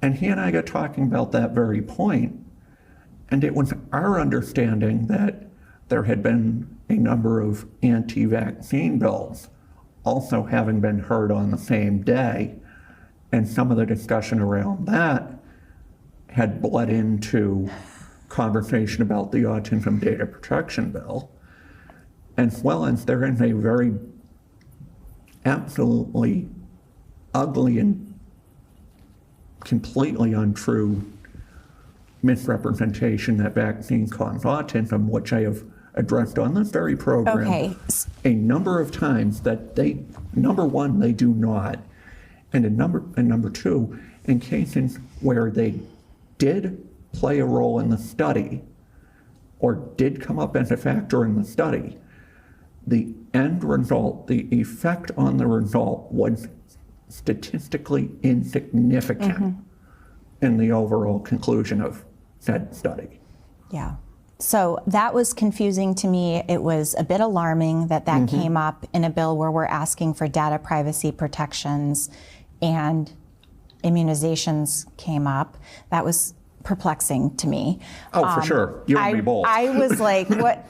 And then I was really taken aback and had a very hard time actually getting through my testimony because mere seconds before I spoke, that representative said that they asked if they could answer the question they posed as should autism be cured, and then asked the chair if they could answer, and said that they would have it, that it would be cured. And so I was so taken aback as I went up to testify that I had a hard time getting through it. And I just want to share that I would choose my loved ones over and over and over again, just as they are. And that I think that if you're not in community or connected to an autistic individual, you are missing out. Oh, definitely. And so, yeah, the hearing was really painful. It was really painful. Like, I'm going to be totally honest, I cried the entire way home. And your reaction to it was sadness, and mine was disgust and anger, quite frankly. They're speaking to your humanity. If I might be so candid. Yeah. It angered me that members of our New Hampshire legislature have bought into the lies, the misrepresentation, the misinformation, the scapegoating that has been put out by our federal government on the subject, to such a degree that they believe that people like myself, people like Representative Foss, people like Representative Howard, members of Sean and own family, should not be because of who we are. Excuse me, that gets back to my point about a little bit earlier, that if you have a problem with me because I exist, fine. I don't care at this point, but I am not going to shut up either. Exactly. That's why I'm doing this. That's why I spoke out last summer and fall at the New Hampshire State House. That's why this whole program started, was to address the arrogant and ignorant commentary around autism. Yeah. It is my belief that not only should we be educating individuals about it like we are right now, we should be working to include those individuals. Yes. Heck, some of my best friends from high school are like me, believe it or not. Yeah. It blows my mind at how, quite frankly, ill-informed some people are. And that's what really set me off when I hear a Republican state representative on the very committee hearing House Bill 1316 this week, going on and on about, oh, we shouldn't have to need autism data protection, data privacy. Excuse me. One, you're insulting the entire community that I am within, including me. Two, yes, those are already established in federal law. However, we are at a point in our country right now where the current administration has blatantly chose to ignore the Constitution. They have blatantly chosen to ignore the rule of law. The current data protection and data privacy provisions will be ignored if it suits them. Yeah. We have already seen it, number one. Talking about a registry is a perfect example of it. They weren't just going to study autism to cure it, like Shauna and I have said. One, that's eugenics. Two, they are trying to blame us for something that we didn't seek out by choice. It's who we are. And three, and most alarmingly, and I know it gets off what the state's doing at the moment, and three, and it draws in a concern that I have in federal immigration wanting to have detention centers, warehouses, including here in Merrimack, including in nearby Merrimack, New Hampshire. That screams to me that they are going to expand their efforts to scapegoat minority groups, be it autistic, transgender, women. Where does it stop? Right. And we don't know what the plan is, but we have got to use our voices and leverage any privilege we have. Oh, for sure. To get involved, to look at who your legislators are, look at their records, get your voice out there, because the time is right now to get involved. Oh, if for there sure. was ever a time that you have felt the desire to raise your voice, the time is now. And I mean, just what we've gone over so far in the program doesn't even get into the fact that, I want to say it's Aaliyah Rahman, a U.S. citizen living in Minneapolis, on the autism spectrum, in January of this year, was going to a routine follow-up appointment at a clinic up the street from an ICE operation. Because she didn't move fast enough, they assaulted her and arrested her because she was in the wrong place and simply got in their way. Yeah. That concerns me. Yeah. That concerns me that that's the path we're going down if this is not stopped.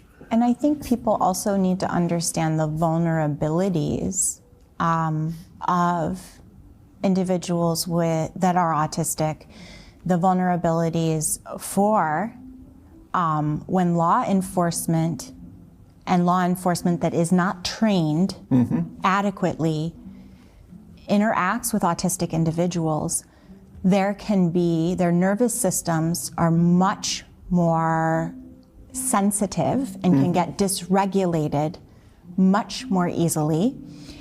And these individuals do not have training on how to communicate effectively and appropriately. Definitely. And we saw this case. She was cut with a knife. Her seatbelt was cut with a knife. She was removed from her car and could not access her language. She did an amazing job saying, "I'm a disabled individual with a traumatic brain injury." Many highly verbal autistic individuals that I work with and that I'm in community with, under those same circumstances, would not be able to access their language because of the fear and because of the sensory processing differences. So that in and of itself is a huge, huge concern, especially when we have these 287G agreements with our state police. I think there's now maybe 14 or 15 in the state of New Hampshire. 14 in last check, yeah. So our police are working with these law enforcement individuals, ICE, I think it's, is it not only ICE, it's Customs and Border Patrol, so CBP, that, and I want to say it's Homeland Security Investigations is the other big one, but don't quote me on and that. so I think, what we need to think about is the vulnerability of our community members as well, as this is coming to our state, that it is very important that we understand and really as citizens and community members protect our neighbors. I think it's very important. You do not know when somebody is an autistic individual. It is very hidden for many people, not everybody, but for most people you would never know, right? Yeah, exactly. And so and if they're like myself, they can seem perfectly normal on the surface, perfectly ordinary. And we would never know that the woman in Minneapolis had that experience had she not come forward and once again had to disclose her disability. She should never have had to do that. And now the world is looking at her, and she was so immensely brave in sharing her story.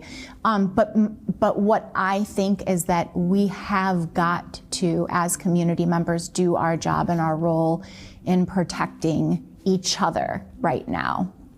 Even more so now, yeah. Yeah. And now that we've, partially gotten off topic, but necessarily so, and discussed some of the reasons why we want people to understand why it's important, I would be remiss not to acknowledge the fact that the State House of Representatives has in fact taken up House Bill 1316 in committee over the past couple weeks, also had an executive session. And after talking with Shauna a little bit coming into the day's program, we've got more than a few things to say about what's gone on recently. So kindly excuse me if I get a little animated in the next couple of minutes here. That's fine. First, to give a little bit of background for the audience, on Wednesday afternoon, February the 18th, as we record this, the New Hampshire House Health, Human Services, and Elderly Affairs Committee held an executive session where they took up, by my count, it was 5, maybe 6 different bills, including House Bill 1316 about autism data privacy. And let's see, during the committee session, yada, yada, yada. As times and technology and processes change, we need to be updating the data privacy bills, or laws, excuse me, just from a fundamental standpoint. Case in point, look at what happened with Covenant Health and their subsidiary, St. Joseph's Hospital in nearby Nashua, in having a massive data breach late last year. But it goes beyond that. There's an additional layer to this, that House Bill 1316 was also an attempt to address some of the continued misrepresentation, misinformation being spread about autism. And fundamental protection for the autistic community are particularly key now more than ever. Because as I point out, look at what happened in Minneapolis that we just mentioned. We cannot be having that going on here. Historically speaking, this administration is directly channeling Nazi Germany and scapegoating different groups, including the autistic community, with misrepresentation, misinformation. And, oh, by the way, it came out mid-January, a study published in the journal The Lancet of European scientists and professionals that took up the matter of does Tylenol cause autism. They reaffirmed what the original study said, that there is no direct connection there.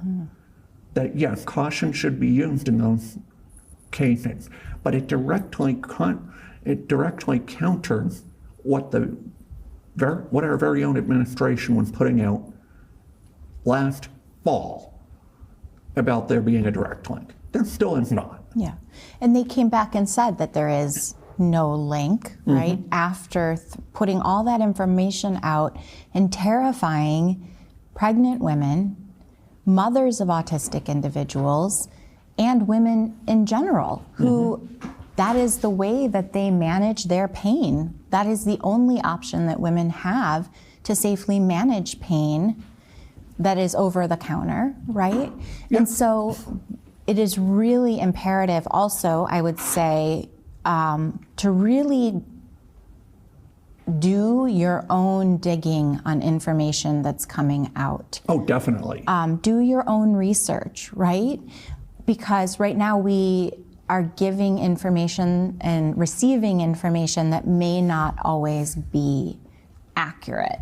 And so I think in a time when it is so easy to get information, it's also really hard to weed through what is actually accurate information. Mm-hmm.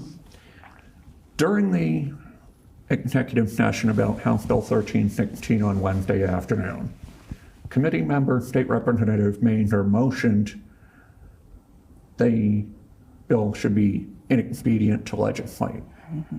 In layman's terms, here in New Hampshire, that means effectively kill it. Her insistence was that no additional data protections are needed, that it's already written into existing federal law. The current administration doesn't care about those laws. They will go around above and through them given an opportunity to. And that no singular group should be singled out within the discussion. The problem is they're already singling us out in the first place. Mm-hmm. And then she's throwing a fit because we're trying to protect our families, our friends, our neighbors, people within our community. Madam Representative, refusing to change with the times is incredibly short-sighted. Our medical data is already at risk because of change in technology and practices. Additionally, what you do not understand in the discussion of House Bill 1316, it isn't about the existing data protection laws nationally. The main reason for House Bill 1316 is to counter the type of data collection that was included in the National Autism Registry proposed by USDHHS Secretary Robert F. Kennedy Jr. last spring. The original Autism Registry was requiring non-consensual data collection for a registry to study and cure autism. Excuse me, that sounds incredibly like eugenics. The original Autism Registry proposal was made extremely underdefined, and there was no guarantee to prevent misuse. Oh, and I go on.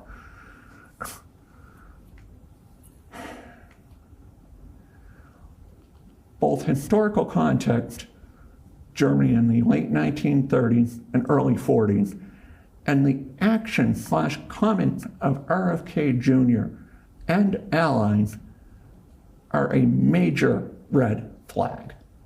Also, it is seriously alarming just last month to see that U.S. citizen and Minneapolis resident Alaya Rahman was assaulted and arrested by U.S. government law enforcement officers for being in the wrong place, and she got in their way.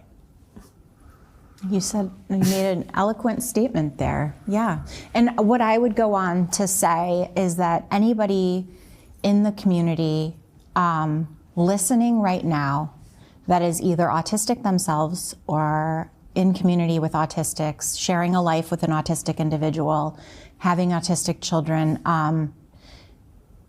there is no need to change who you are. Mm-hmm. And I am so sorry that that is what you are hearing, and that, these conversations are so important. Oh, definitely, yeah. And I think the more we start to have them and keep having them, the better. I think that HB 1316 is a really important bill, and I think is the right step forward in protecting autistic individuals and residents of New Hampshire. Oh, and actually, you take my next point right out of you took the word right out of my mouth on the next point, because that's what I go on to say too, that I believe that it's certainly Is it going to fix all of it overnight? No. Certainly not, but it's certainly a good step toward protecting our fellow autistic residents.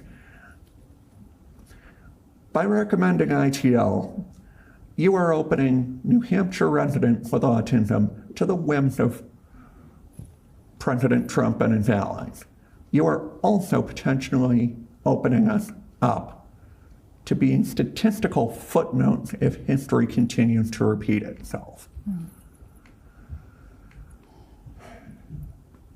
And my question, and this came up during the exec session, is to Representative Lamont Tang, and I apologize if I mispronounced it.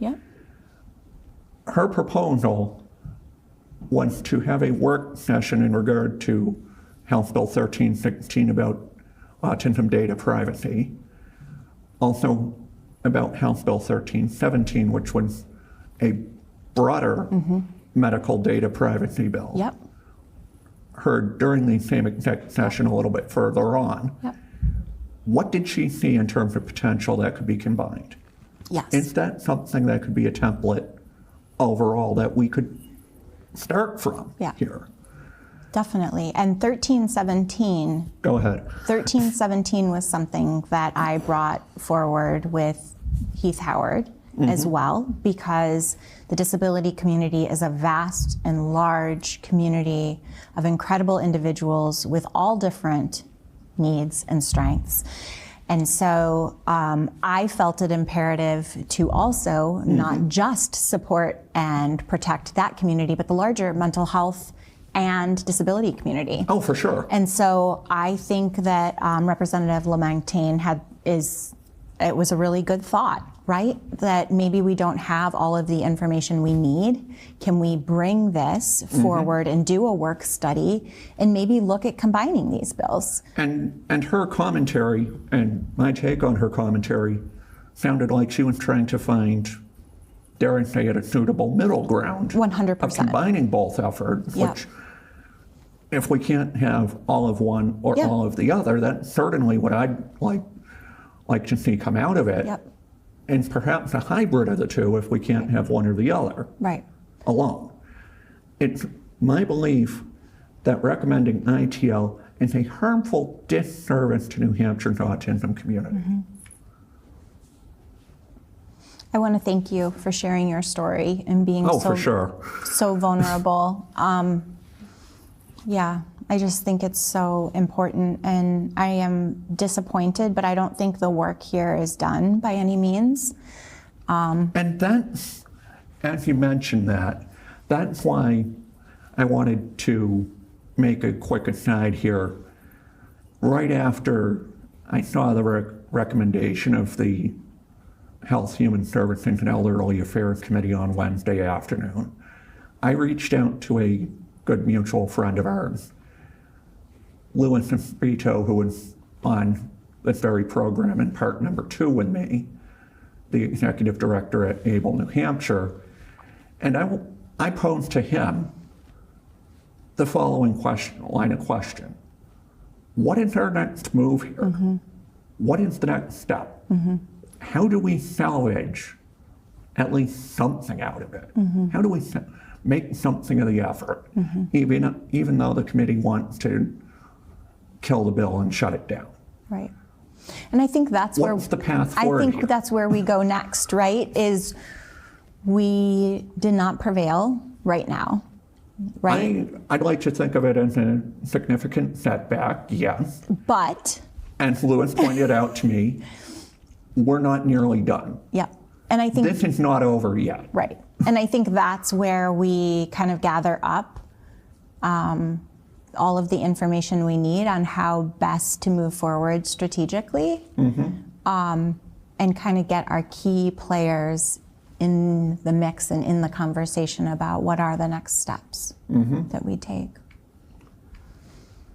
And then I mean, Shauna already kind of said it already. In regard to the hearing itself, I wanted to just share a couple of thoughts here, that I agree with what Representative Foss had to say about the bill in terms of the hearing that she's exactly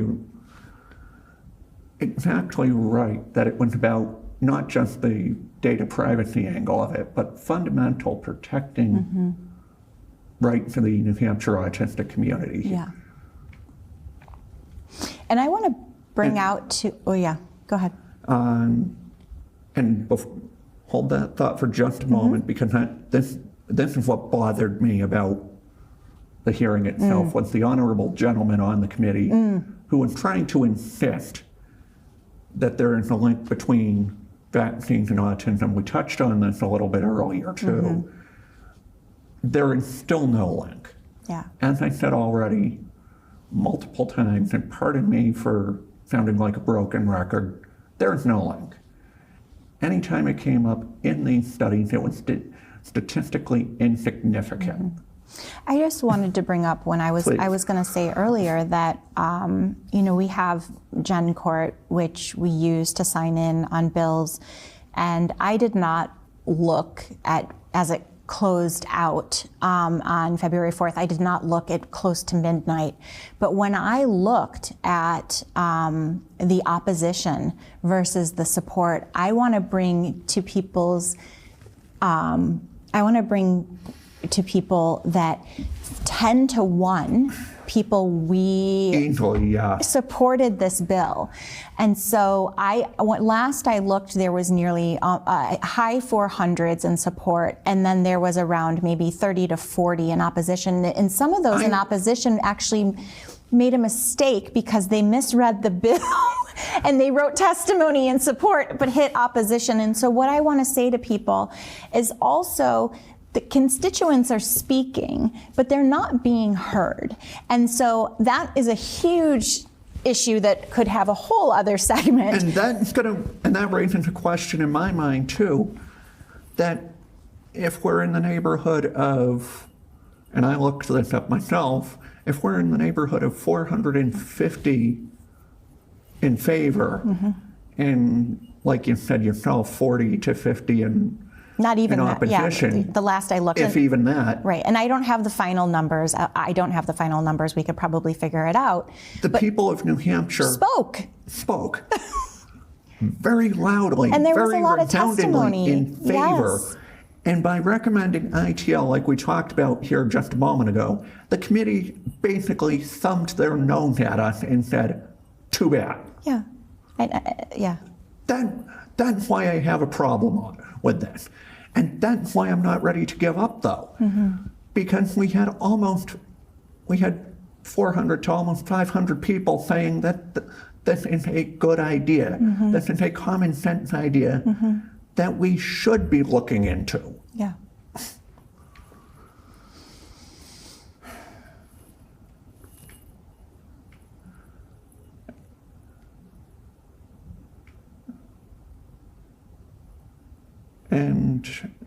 And I'll make an additional note about the hearing that Kristen Evans of Pelham, who is Able New Hampshire Policy Director and with me on part number 3,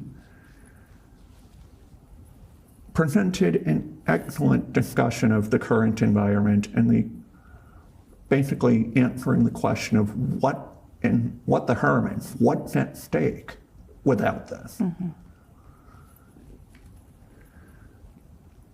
And actually, Shauna, I gave you a bit of a shout out here. Acknowledging the fact that, like me, it takes a lot to look within yourself and share your story when we are at such a serious and dangerous turning point in this country. And I'd like to paraphrase a quote that I heard Governor Walz make in regard to Minneapolis. This is not a Democratic issue. This is not a Republican issue.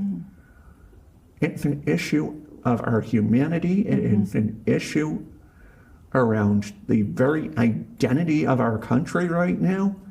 And I don't care if people on the other side of the aisle, on the other side of the fence,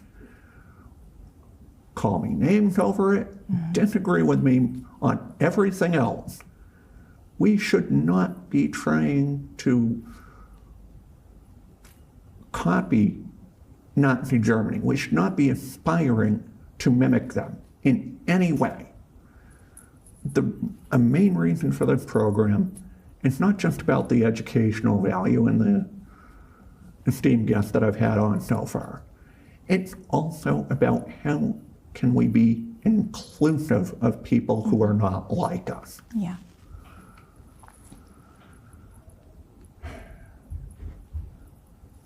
Thank you for having me. Yeah, and the rest of the statement, the rest of both statements I've put up on the Of His Own Words page on Facebook. Quick additional note, again, see the Facebook page for the full details, House Bill 1337, which we referenced in part number 2 regarding repealing the New Hampshire Autism Council is being taken up by committee.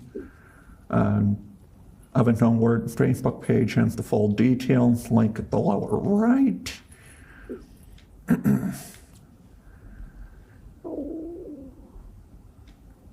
Oh, somehow okay, how did that happen? Apologies, I thought I cleaned this up more than I did. It's okay. Oh, I did duplicate slides several times, that's probably the problem. Okay. Oh, I'm going backward, that's why. Okay, so, yeah, this happened last time That's too, fine. folks, don't mind me. That's fine. I'm not in a hurry. Technology is only so, only so helpful. There we go. And a quick credits page. We have had, just wanted to take a moment and share some of the Of His Own Words extended family at this point. We've had all manner of individuals on, and myself, Alejandro Urita, a big proponent in the Latino community in regard to immigration, State Representative Foss of District 41 in Manchester, including Wards 2, 4, 5, and 7, Representative Howard, Kristen Evans of Able, New Hampshire, Lucia Spirito of Able, New Hampshire, and of course I'd be remiss not to give a shout out to the 3 very hardworking gentlemen who helped make this possible. Mike Johnson, Director of Community Media here in Hudson, Mike Pylon, one of the production coordinators, Matt's another one of the production coordinators. What we've covered so far, autism awareness overview in part number 1 from December of last year, legislative preview from January, a legislative process overview from part number 3 from earlier in the month, and then there's a screenshot of our now growing little corner on the Hudson Community TV website. Oh, by the way, did I mention we're now on Facebook? Great. Part of that was driven by the fact that House Bill 1316, the communication around it was fairly, dare I say it, dysfunctional and fairly fast. We had 1 week notice before the public hearing. The challenge that I've run into is we can only turn around one of these segments of Its Own Words so quickly. Yeah. Prior to filming part 3, we got word that House Bill 1316 was going to have a public hearing the next Wednesday. We were filming on a Monday. Turnaround time dictated we couldn't get it mentioned in the program. Hence why the Facebook page is now up and running, and that's where you can find the more updated announcements on when the different bills are coming up for, be it public hearing, executive session. House Bill 1337 comes up for a public hearing on Wednesday morning for those keeping track. And then finally we wrap up. Again, feel free to check out our Facebook page of Its Own Words on Facebook, link included, or peruse the Hudson Community TV website to check out the collection of fine offerings, both town government related and the school sports games that they cover, as well as our very own program to date so far. Stay tuned for part number 5, which will be coming up in early March, and hope to have more details on that here shortly. And finally, I just wanted to take a moment and say a sincere thanks to everyone that has reached out, be it through the Neurodivergent Alliance of New Hampshire, ABLE New Hampshire, Hudson Town Democratic Committee, or those in the community. At times, coming in front of the camera like this is not easy. This is not an easy thing to be talking about at times. I appreciate the team at Hudson Community TV for how accommodating and supportive they've been all the way through the process. And this show would not be nearly what it is without guests like Shauna, Representative Foss and Howard, Lewis Espito, or Kristen Evans. Mm-hmm. The whole point behind this program when I started it was to not just have it be my story, but a story of inclusion, what we can learn from each other. Mm-hmm. And how can we channel that energy into not only addressing the misrepresentation, the misinformation that is coming at us every day, every week, every month, but looking into not just how can we counter that misinformation, which that's important, mind you. It's also important to be understanding of what each other's backgrounds are, what we each bring to the table, because then we can talk about being more inclusive. Mm-hmm. Thank you. Shauna? No, I don't really have anything else to contribute. I appreciate your time, and I appreciate you having me, and I appreciate all the work you've done to amplify the bill. I would lie if I said I wasn't really disappointed. It was something that was really, really important to me. For sure. I had a hard week, and this was hard news. But I just want to remind people that I am just going to get back up and dust myself off, and I'm not going to stop talking about ways to better our community and ways to be more inclusive and ways to really show up for one another, regardless of, for sure. Regardless of our individual needs. We all have a role to play, and I just appreciate your time.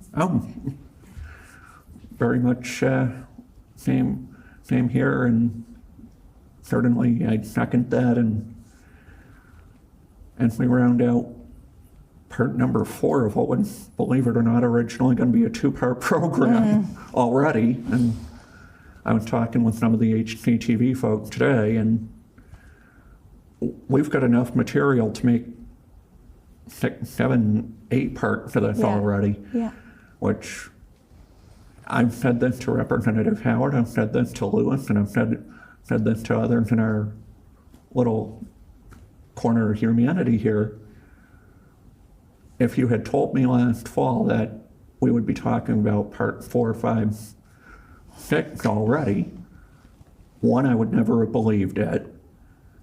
And 2, what keeps me going is the realization that people appreciate the fact that we're bringing attention to this. People appreciate the fact that I'm speaking up.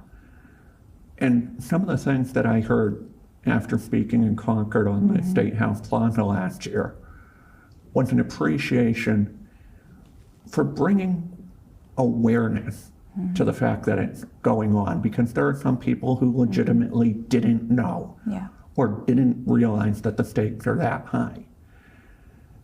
And as I reflect on the news this week that we got out of the Health, Human Services, and Elderly Affairs Committee, yes, I'm angry. Yes, I'm disappointed. Yes, I laid into that representative rather hard about what she had to say on it. But whether it's a data privacy debate or not, it was about the bigger picture too. It's about people's fundamental human rights. It's about their constitutional rights.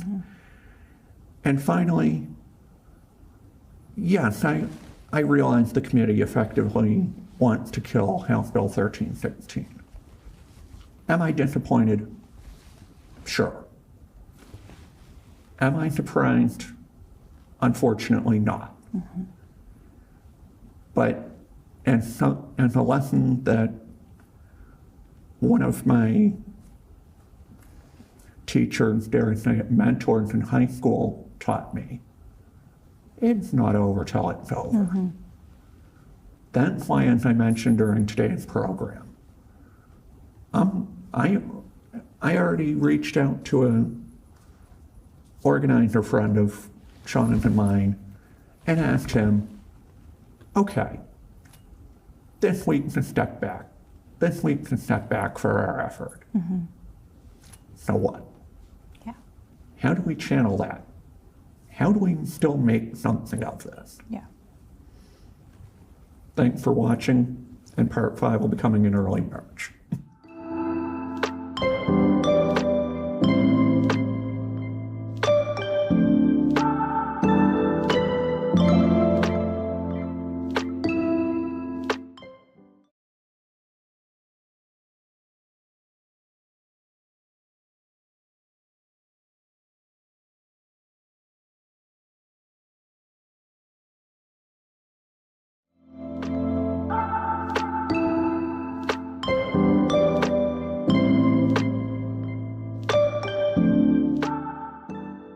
Welcome into Oven's Own Words, part number 3, which, okay, I never thought we would be sitting here talking about part 3 when I started this originally. Originally, it was intended to be a 2-part and done, but the more I've dug into it, the more I realize that there's so much for us to go over. In part 3 today, we're going to be talking about the New Hampshire legislative process and, for purposes of discussion, highlighting House Bill 1316, the Autism Data Protection Bill. Lead sponsor Lily Foss, who was with us last time. House Bill 1337, which is an attempt to repeal the New Hampshire Council on Autism Spectrum Disorders. On today's program, my name's Ian Helms. Seated beside me, Kristen Evans, Director of Advocacy and Policy at ABLE New Hampshire. State Representative Heath Howard, ABLE New Hampshire's 2026 Legislative Disability Justice Star of the Year winner. Congratulations, sir, and welcome in. And also a co-sponsor of the same bill that we had Lily on about last time. Come on.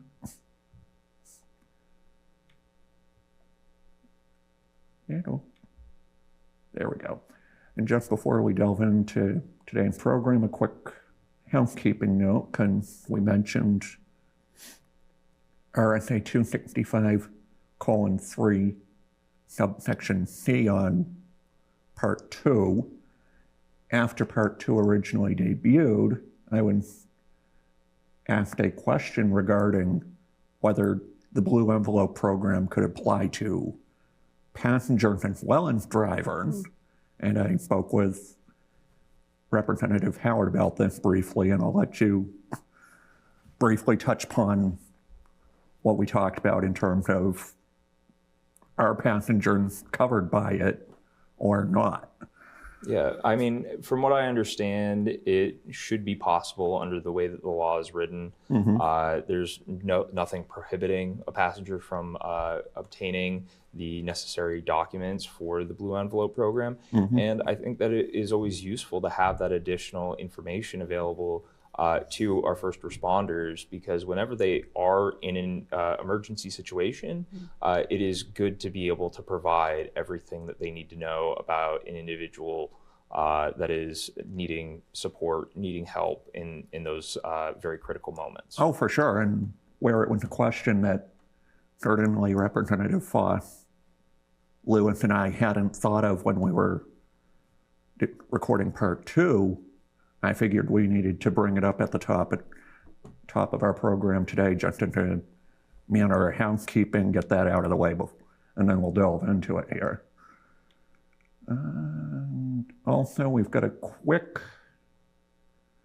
housekeeping note. House Bill 1316, Autism Data Protection Bill, is going in front of the committee now, and at the time of the recording. The second bullet point is a link that I strongly encourage everyone in the audience to pause the program here, make note of the link, so that way they can follow this very important legislation as it advances. Okay. Now that we've got the housekeeping pieces out of the way, what is an LSR? LSR stands for Legislative Service Request, and it's the first step in the New Hampshire legislative process. And Representative Howard, feel free to jump in if you want to shed some more light on it here. Yeah, I mean, the LSR process, legislative service requests, are the pre-bill bill. I mean, obviously the bill is the preemptive stage to becoming a law, and this is a situation where in New Hampshire we oftentimes have a lot of different service requests because the New Hampshire legislature, we're a citizen legislature, we rely on drafting attorneys that the state uses, and these LSRs help discern intent, help provide background as to what we're looking for in the legislation and how we want it implemented. And so, we've seen, I believe this year, over 1,000 LSR requests. That sounds about right, yeah. And so it's a little bit hectic, but, we've got some good opportunities. And, I think with bills like HB 1316, there is a real need for these protections, especially right now. Oh, even more so, yeah.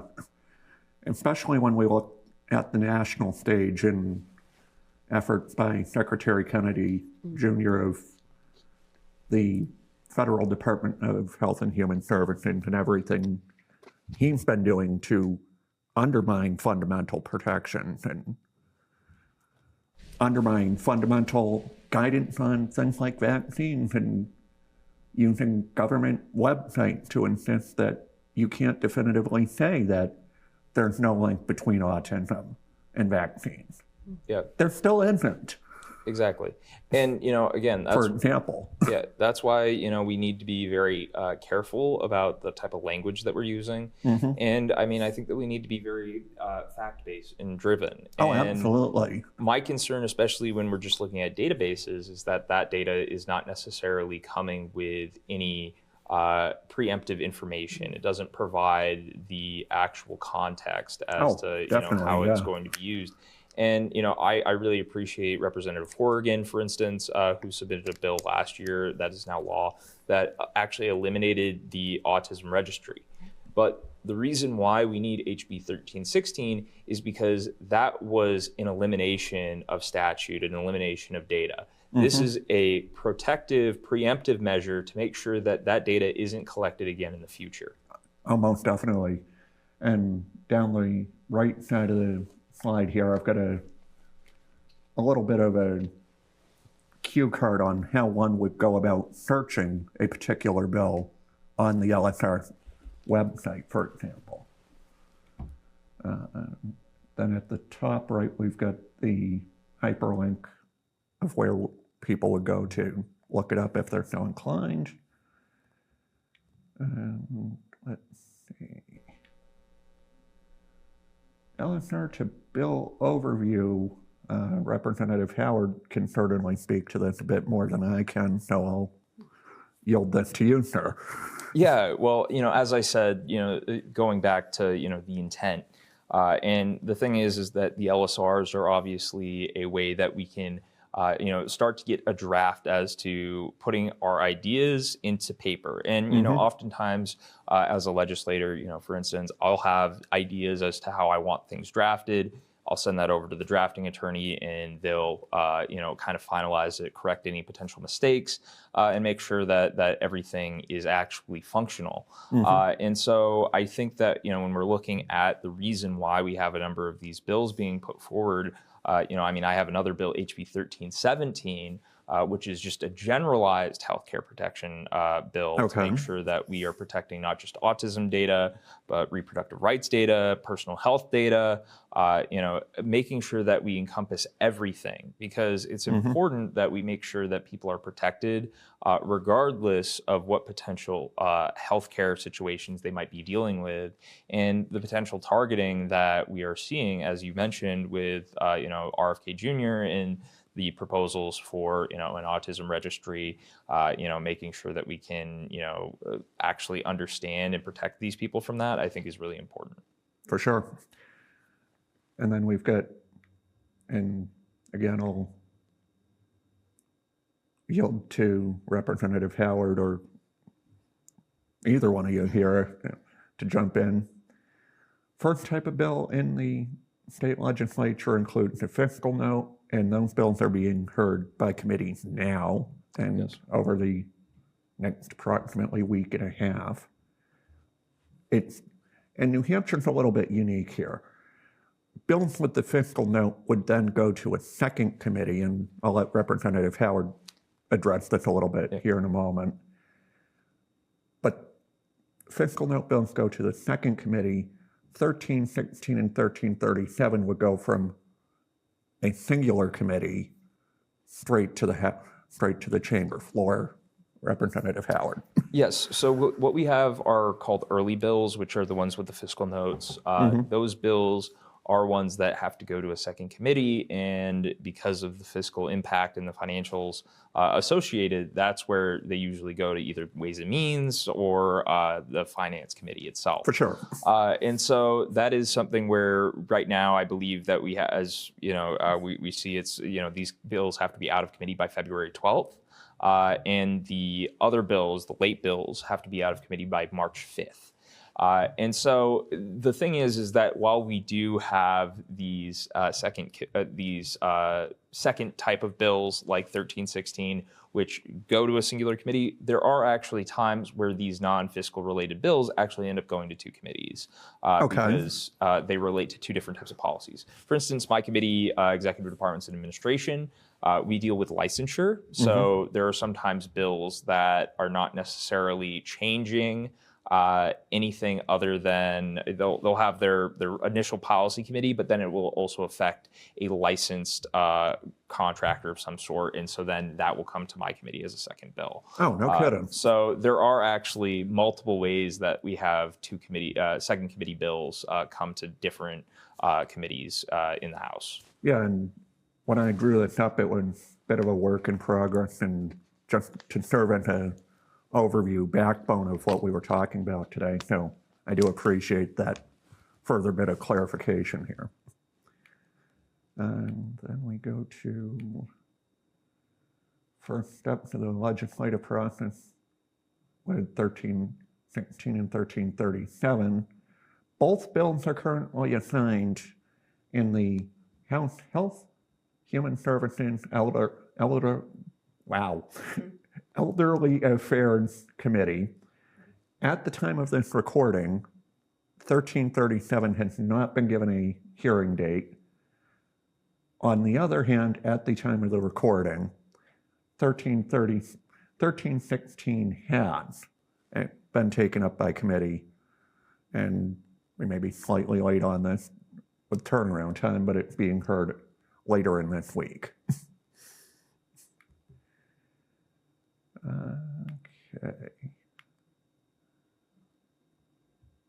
I'll let you jump in on this too, Heath, but main role of the committee in such as health, human services, and elderly affairs served two main purposes: to conduct public hearing on bills brought in front of them, listen to testimony of the public, lobbyists, Christian included, and the public being myself, and then in an executive session, make a recommendation to the full chamber on how to proceed on the bill. And at this point, I'll let Representative Howard kind of expand upon this point. Yeah, so we have, obviously the public hearings, which are extremely important to show up to, because your representatives, they are more likely to listen to you if you're physically there. I encourage you to call them, email them still, show up to local events that they might be at, talk to them there. Because any way that we can interact with our representatives and our elected officials, I think is extremely important. Oh, for sure. But, when we look at the executive session side of things, that's where we usually will have a few different types of outcomes. If the bill has a unanimous vote and all the committee members agree on the direction, whether to pass the bill or to kill the bill, there will be, an OTP or an ITL motion, and that will then proceed to the consent calendar, where it will be voted on at the very beginning of session unless it is removed. And I'm going to stop you right there for just a moment, because I heard you reference two particular acronyms that, for those of us who loosely follow the State House, might know, but for benefit of someone watching at home, be it on cable or on streaming, and since it goes out on both, would you elaborate on OTP, ITL? What do those mean for the average person? OTP is ought to pass, meaning that we should be supporting the legislation. There's also OTPA, which is ought to pass with amendment. And we have ITL, which is inexpedient to legislate. There are some other minor motions like interim study, which we just look at the legislation further, or even if it gets to the floor, we have something called indefinite postponement, which permanently kills any discussion about a certain topic for the entirety of the session. So, for instance, the State House ITL'd, or not ITL'd, indefinitely postponed right-to-work legislation last year because we had Democrats and Republicans overwhelmingly support that motion.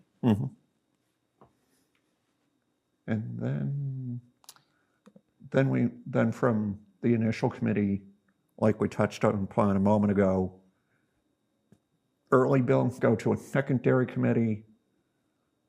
All of them do eventually go to the full chamber. Yeah.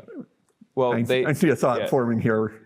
Well, when we're looking at the floor fights, well, when we're looking at the floor fights, it is very dependent, because if the bill is not unanimous during the committee vote, then it goes to the full chamber with two different recommendations: the minority recommendation and the majority recommendation.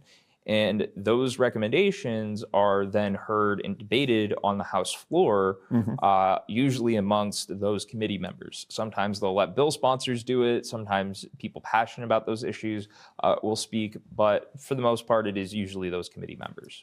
So I even learned something that there are certain cases where it's not just one recommendation out of committee. It could be one majority, one minority recommendation. Yes. So yeah, and end up with two. Exactly, and sometimes it's very unique, because sometimes you'll have two, and this is very rare, but sometimes you'll have two OTP motions, where one will be an OTPA and the other one will just be a regular OTP. And that's a very unique situation, because usually we agree about the fact that we need to handle something. It's just that we very much differ in the approach. Oh, for sure. Come on. Now we get to step away from the technical side for just a moment, and this is where Kristen could speak to a little bit better in explaining what New Hampshire's role with like 1316, for example? So ABLE, we are a disability justice organization. So what our role is, we make sure that people with lived experience and people with disabilities are centered in the conversations, and not just, laws are not passed on assumptions. So we make sure that people are involved in the entire process. Part of my position as the Director of Policy is to train people how to testify, and also educate legislators on things that affect people with disabilities, and also bring people to the State House and have them testify and show them what to do. Well, State House in this year is also a little bit unique, The Granite Place. where Granite Place is the interim home of what the legislative committee hearings, Yeah. Well, just to actually, make that point. actually, the Senate is still at the State Yeah. House. Just the legislature Well, excuse mostly me. is at Granite Place. We'll see how crossover works, obviously. That's 'cause going to be interesting. It's like for a sure. 10-minute drive between the State House and Granite Place. And before we went further, I did want to touch upon that point of clarification so people understand that this year particularly is a little bit unique. Yeah, we have renovations going on at the Legislative Office building that For sure. prevents us from using it. And so the Senate has taken over a number of rooms in the State House, and the body of representatives has taken over the one Granite Place and part of the rooms over there. And so there's always options, on which committee you can go to, whether it's in the House or the Senate. But making sure that you testify, or make sure that both your representatives and senators are hearing what you have to say, is very important. Oh, for sure. And then this gets into one of the more important slides for the presentation, and it's a basic overview of how people can get involved with, be it 1316 or any other measure that the state legislature has taken up. Option number one, and myself and my distinguished guest this morning can all agree that going in person is certainly the best option. It's the preferred option, but not everybody can. So for those who can't, it's also very easy to email the representatives on the committee. For example, purposes have included the link to Health, Human Services, and Elderly Affairs, of which are going to take up both of the bills that we're talking about today. On the right side, there is a way to submit testimony online through the General Court website. And the link is at the lower right is the quick overview of the steps that one would go through for that. For the visually orientated, the next couple of slides are just an overview on what they would need to do from the visual standpoint. Then we've got step number one, entering first name, last name, the town of which you reside in, email address. The link to this is at the bottom, so feel free to pause at any point during this next couple of slides to follow along for yourselves. Then we get into step number two, which is where you would select the relevant date of the committee of which you're attempting to submit testimony to.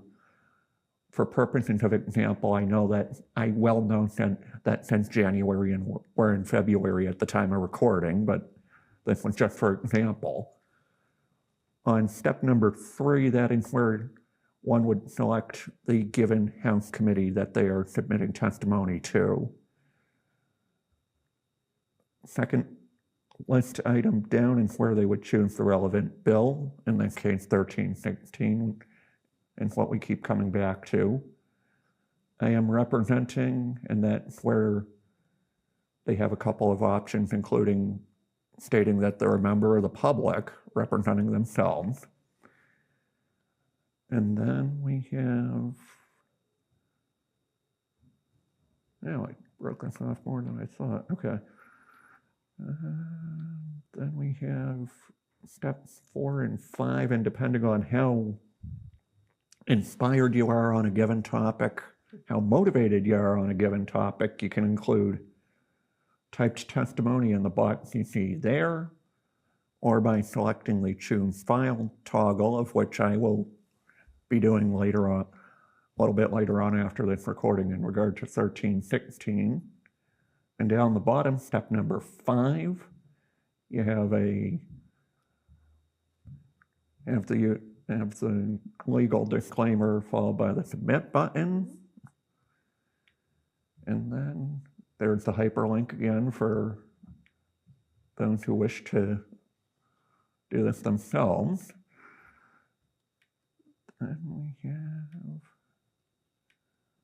Then we touch upon the how to contact the committee members. Again, I pulled Health, Human Services, and Elderly Affairs for sake of example. And we have on the top, on the middle left, the names of the chair and vice chair of the committee, as well as the clerk name. Then to the lower portion of the screenshot is the list of the members themselves, part 1. Oh, I was very thorough on that. There's a lot of members in the House committees. On this particular one, there certainly is, and which is why there's 3 separate screenshots. We get member names continued there, continued some more, and down the left side, it is listed by a last name first. Each one of those names in blue, it links you to the members. I believe it's directly to their email address. And that would be what we're talking about when we're saying you can email them. And we've got, and I'll let Representative Howard take point on this one. After the initial committee or initial and secondary committees make their reports, the bills then go out to the full chamber, and Representative Howard, I'll let you take point on that part. So bills can actually have 2 fights on the floor, one Okay. after the first committee, then again after the second committee. And so it kind of depends on what happens there. But in terms of the floor fights that we're likely to see, it is a situation where, as I mentioned earlier, we'll have 2 different majority and minority reports. And those will kind of highlight the arguments in support and in opposition of the legislation. And I mean, I think that we have to, see what happens, obviously, with the committee votes, because I think this is something where there's a lot of concern on both sides. I've talked to a number of members of the Republican caucus who are very concerned about personal data. And this is a big issue for them. And this is something where they are trying to prevent, that type of government overreach.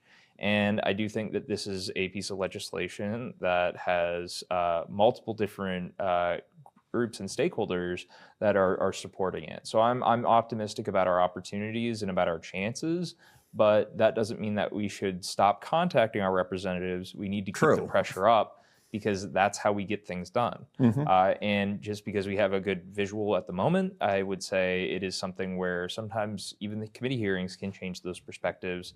And that's where we have to be very clear about the need for this legislation. Oh, for sure.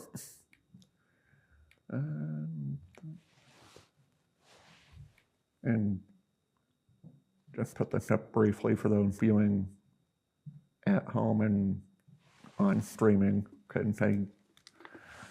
I thoroughly believe that we've given a very brief version of this, but again, I'll No, I think yield here. Yeah, I think that there are, some unique debates that we may see. I think that, for instance, when we're talking about HB 1317, which is my other healthcare privacy protection bill, there, I believe, will be potentially more opposition to that than just the autism-related data, because it covers all different types of data that some people do want to collect. And it is a situation where, I mean, we have to treat, I believe, patients are residents, people who are subject to New Hampshire laws, and treat them all the same.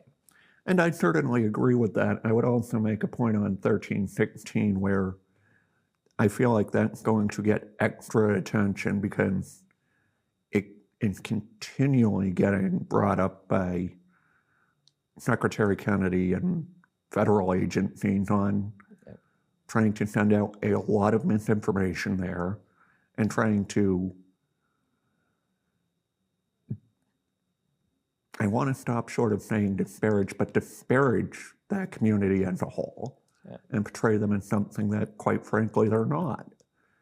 And slightly on a personal note, that's why I've asked Representative Foss to join me on the last program, and that's why myself and Representative Howard are so driven, so motivated on this subject, and why I've asked him in this afternoon, and so people understand what is possible, that we are all very capable.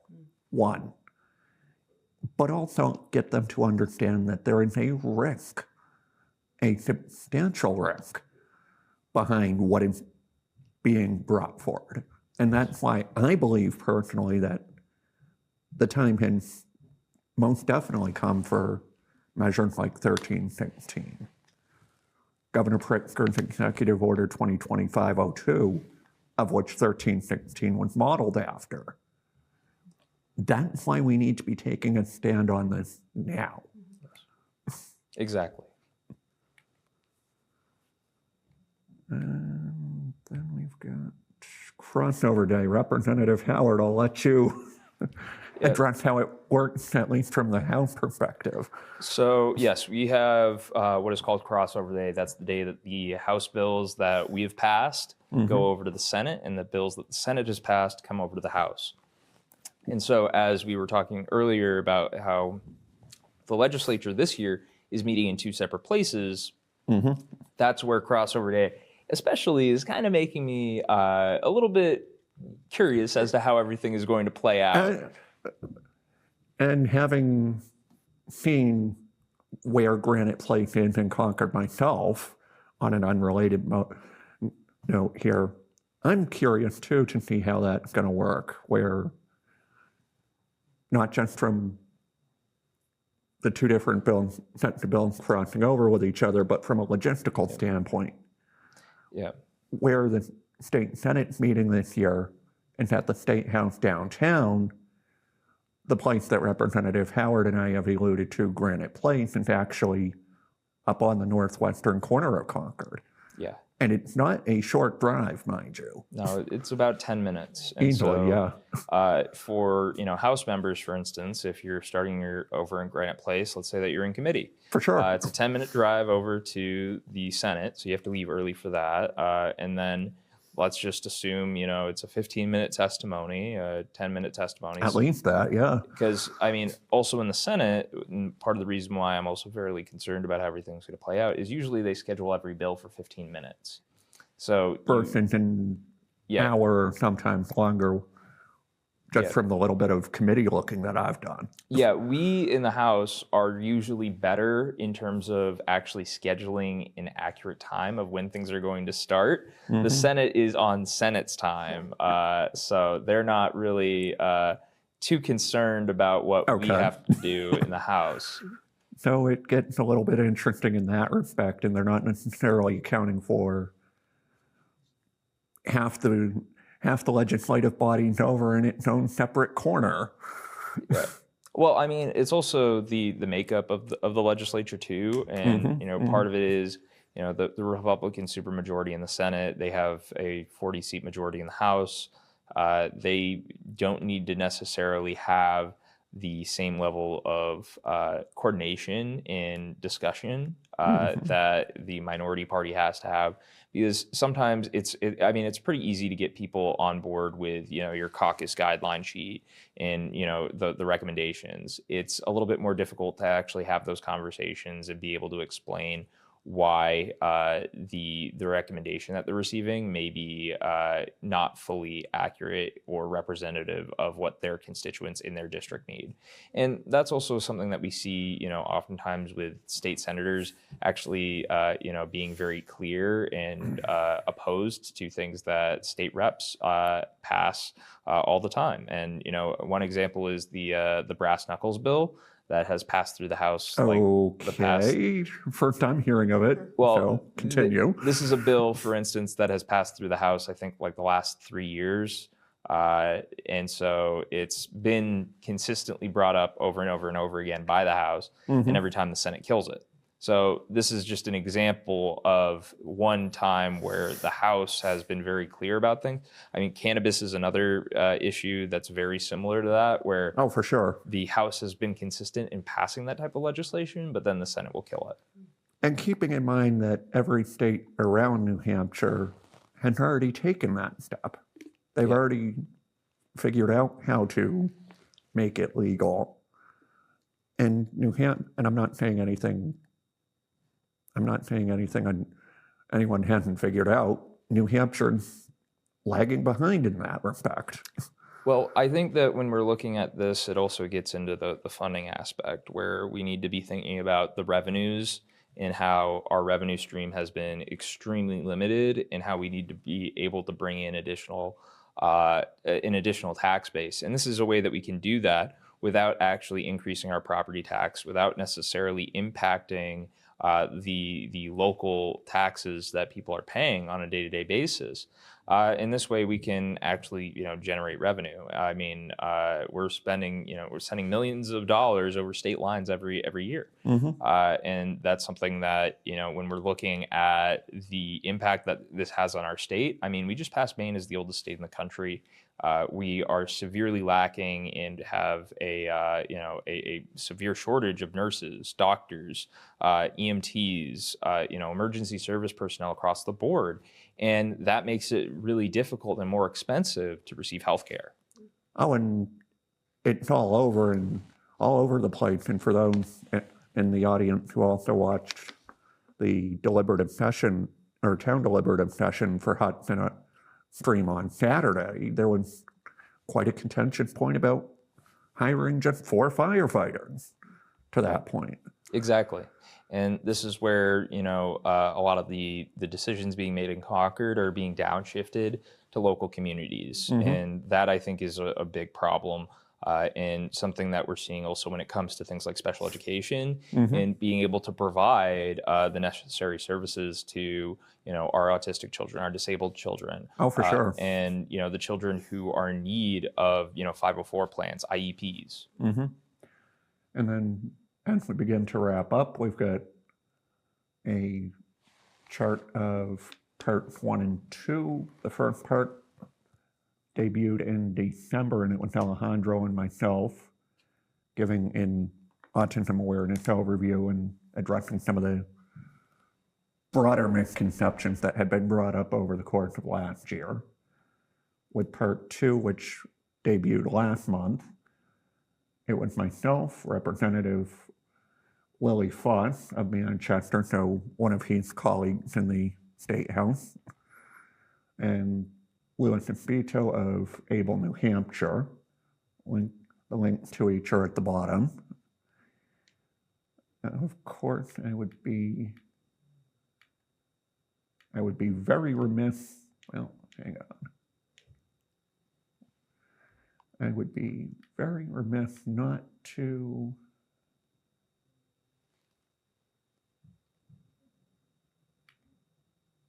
maybe I took that out. Couple of sources there. More sources. Okay, for some reason this one got shuffled. I would be I would also be remiss not to, there we go, that's what I was looking for.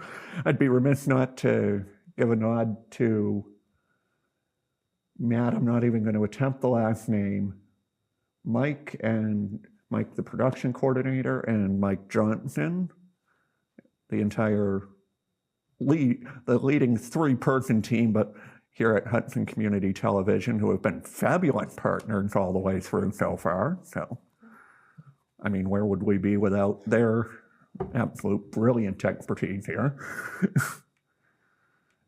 And then, as we conclude the program, I just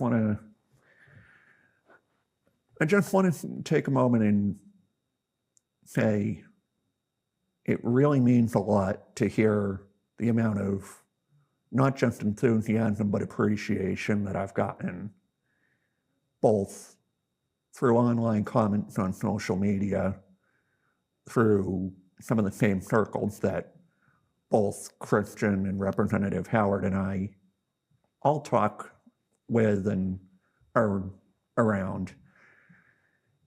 And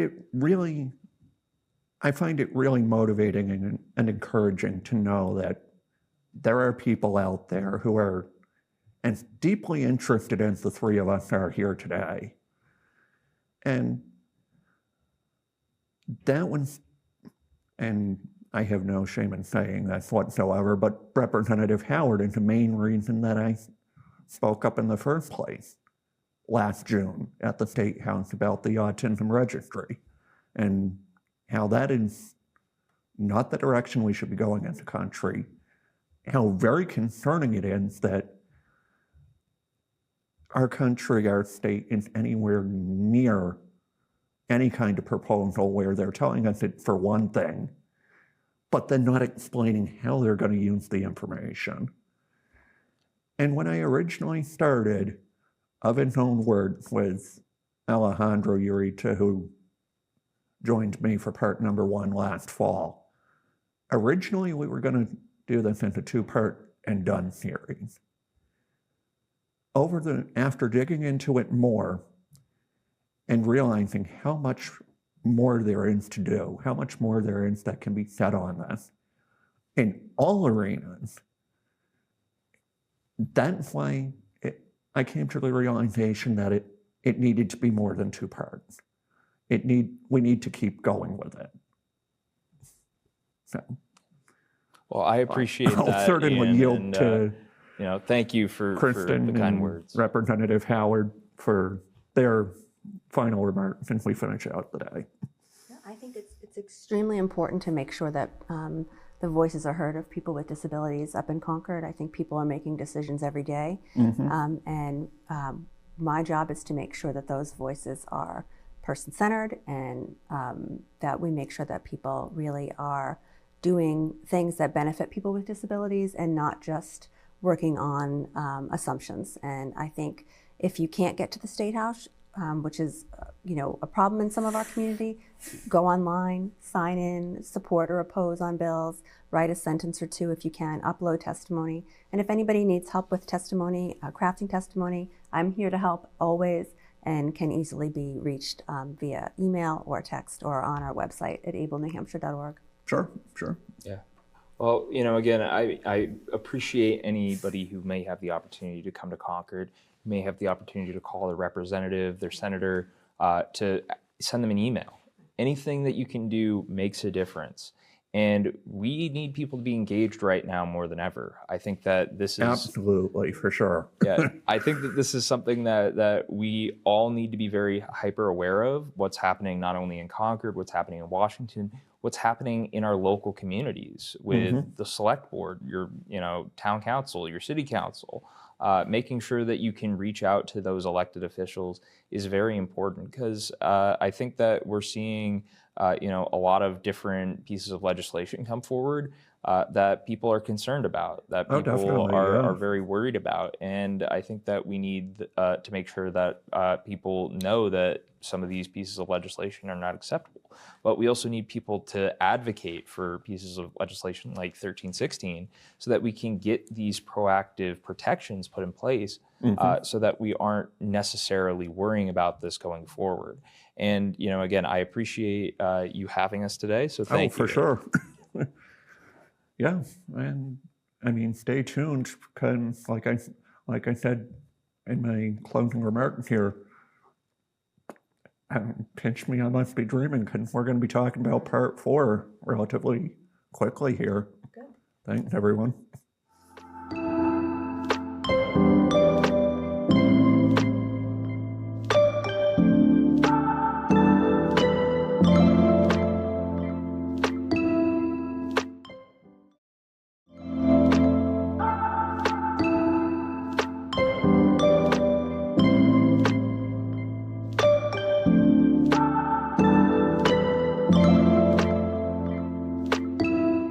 Hello and welcome into Of His Own Words, part number 2.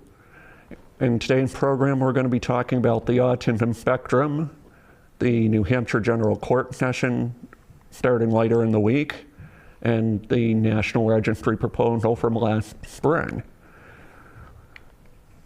And then today I am joined by, first off, I am Ian House, co-presenter from part number 1, joined by Representative Lily Foss from Manchester, who's lead sponsor on House Bill 1316, which we'll get into here in a moment.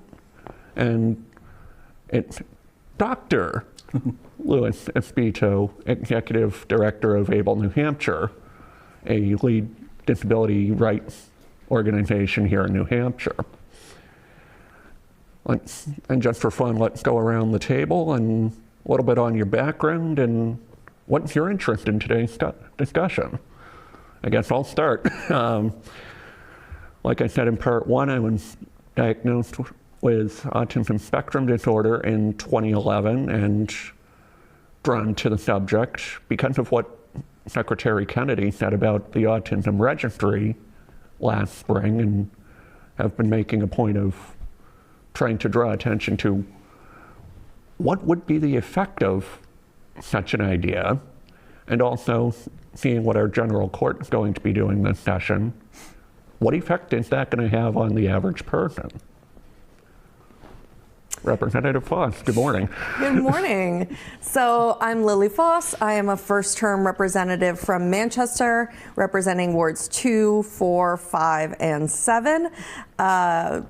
Grew up in 7, live in 2, and I'm also autistic. I was not diagnosed until my 30s, like a lot of women with late diagnosis. I have ADHD as well, so it makes a little bit, they work together to mask each other sometimes. But I was just interested because I was contacted by some advocates to maybe do something in New Hampshire to combat this proposed autism registry. And also, obviously I'm self-interested, but I've also, I have family members who are also on the spectrum, like so many of us do. And I've done work with kids on the spectrum in the Manchester public schools. Oh, right on. And Louis and... Well, thank you for inviting me, Ian. My name is Louis Esposito. I serve as the Executive Director of ABLE New Hampshire, which stands for Advocates Building Lasting Equality New Hampshire. We're a disability justice organization all throughout New Hampshire, representing people with disabilities and advocating for systematic changes across the board in various areas such as transportation, housing, education, and in this case, autism rights. My background, I'm a former special educator, and I spent years in the classroom in local towns not too far from here. I won't get into specifics, but I've also worked in the developmental disability system at a nonprofit that supports adults with disabilities. And then recently I finished my dissertation this past spring on identity creation for students enrolled in higher education who are autistic. Oh, right on. And I guess that ties a little bit into what brought you to the table this morning. Yeah, I mean, it's something that I've always done a lot of advocacy work at the individual level, supporting students, supporting family members. And when I came to Able in the summer of 24, kind of spread that out a little bit more. I knew I wanted to do. There's a lot of different areas that our system needs giant shifts and schisms, and it needs to be some sort of change going on. People with disabilities are oftentimes excluded from public participation. Their voices are not heard, and I saw that at the smaller level. And bringing it to New Hampshire, we need to really amplify disability voice as much as we can. Oh, for sure. Yeah. And honestly, part of my interest in seeing a well-known celebrity like Justin Spencer of Recycle Percussion, and knowing that he had his share of challenging too, and can speak about it readily. It's like, and someone like him, who's not much different than ourselves, Representative Foss, if he can speak about it, why not us? All right. And then what we're going to discuss today, a bit of context into what's being taken up at the general court level with the New Hampshire Council on Autism Spectrum Disorders and the Disability Developmental Services Quality Council, excuse me. What is the Blue Envelope program? Can Wayne McDonald of Londonderry want to revise how that's written? And we'll get into that a little bit later.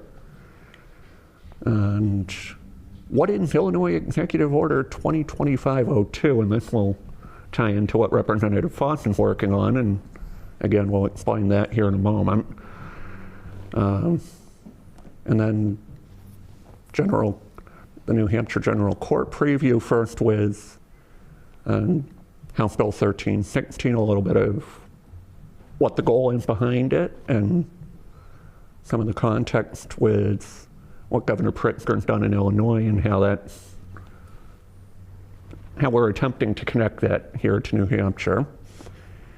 And also get into what Wayne McDonald's proposing to do with the State Autism Council, Developmental Services Quality Council, and Blue Envelope program, which Lewis, I already know you're going to have quite a bit to contribute to that. So finally, we'll be talking about the National Autism Registry, what was proposed, why could that be a problem, and did New Hampshire have an autism registry? The short answer is yes, and we'll get into that again a little bit later on. Let's see. First up, we've got what's going on in Concord this upcoming session in regard to autism. Okay. First off, Executive Order 2025-02 out of Illinois to protect civil rights, human rights, and privacy of autistic people in Illinois, and defines the protections being preserved for individuals with autism or autism spectrum disorders, defines how existing federal protections are strengthened by the order issued by Governor Pritzker on May the 7th of 2025 in a direct response to Secretary Kennedy Jr.'s autism spectrum registry from last spring. At the bottom of the slide, I have a link to what the executive order says. And not sure that's a great screenshot, but just a little bit of context into what he was attempting to address with the order. And then we get into, I meant to ask you this before, Representative Foss, is it RSA 126 or 126A that you're attempting to strengthen with your proposal? Honestly, because I've read through the bill and it looked like one, but I did the online research and it looks like it's 126A, not 126. Honestly, I could not tell you off the top of my head.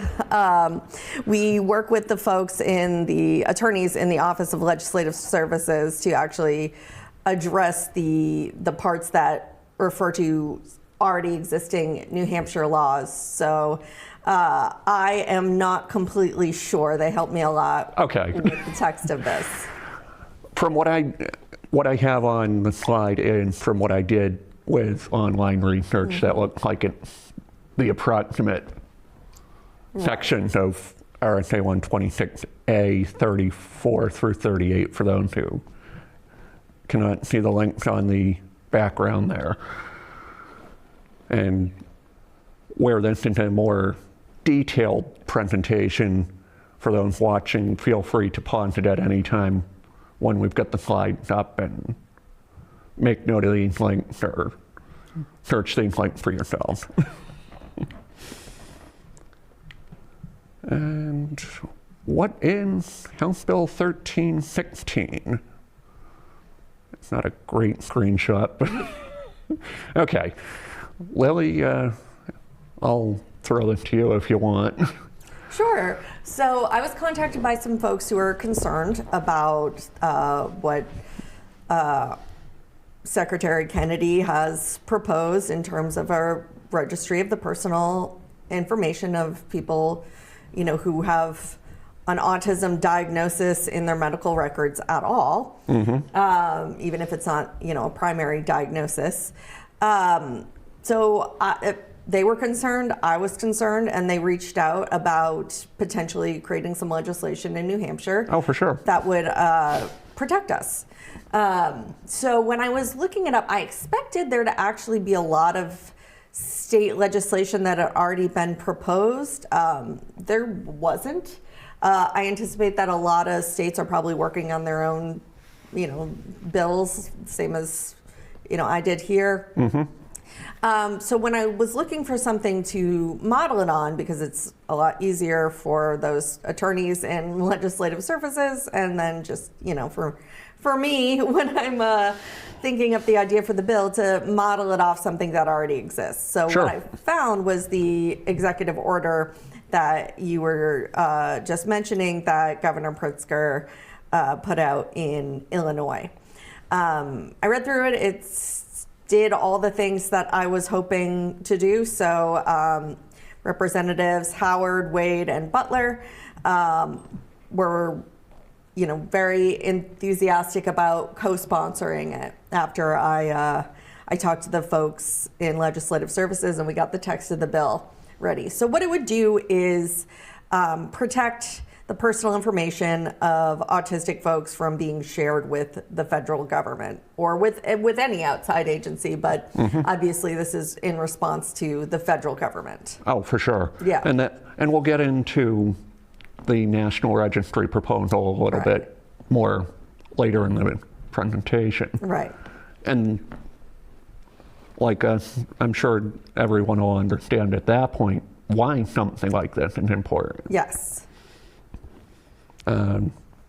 Lewis, any thought? Yeah, I mean, I think this just perpetuates this belief that, autism, there's a deficit within you, which is not, and I think, especially hearing from what's coming out from, from Kennedy and some of the federal folks coming down to us is that, autism is a problem to be solved, when in reality, what we really should be focusing on is how our society and our communities are set up so autistic individuals can represent themselves and best participate within their communities.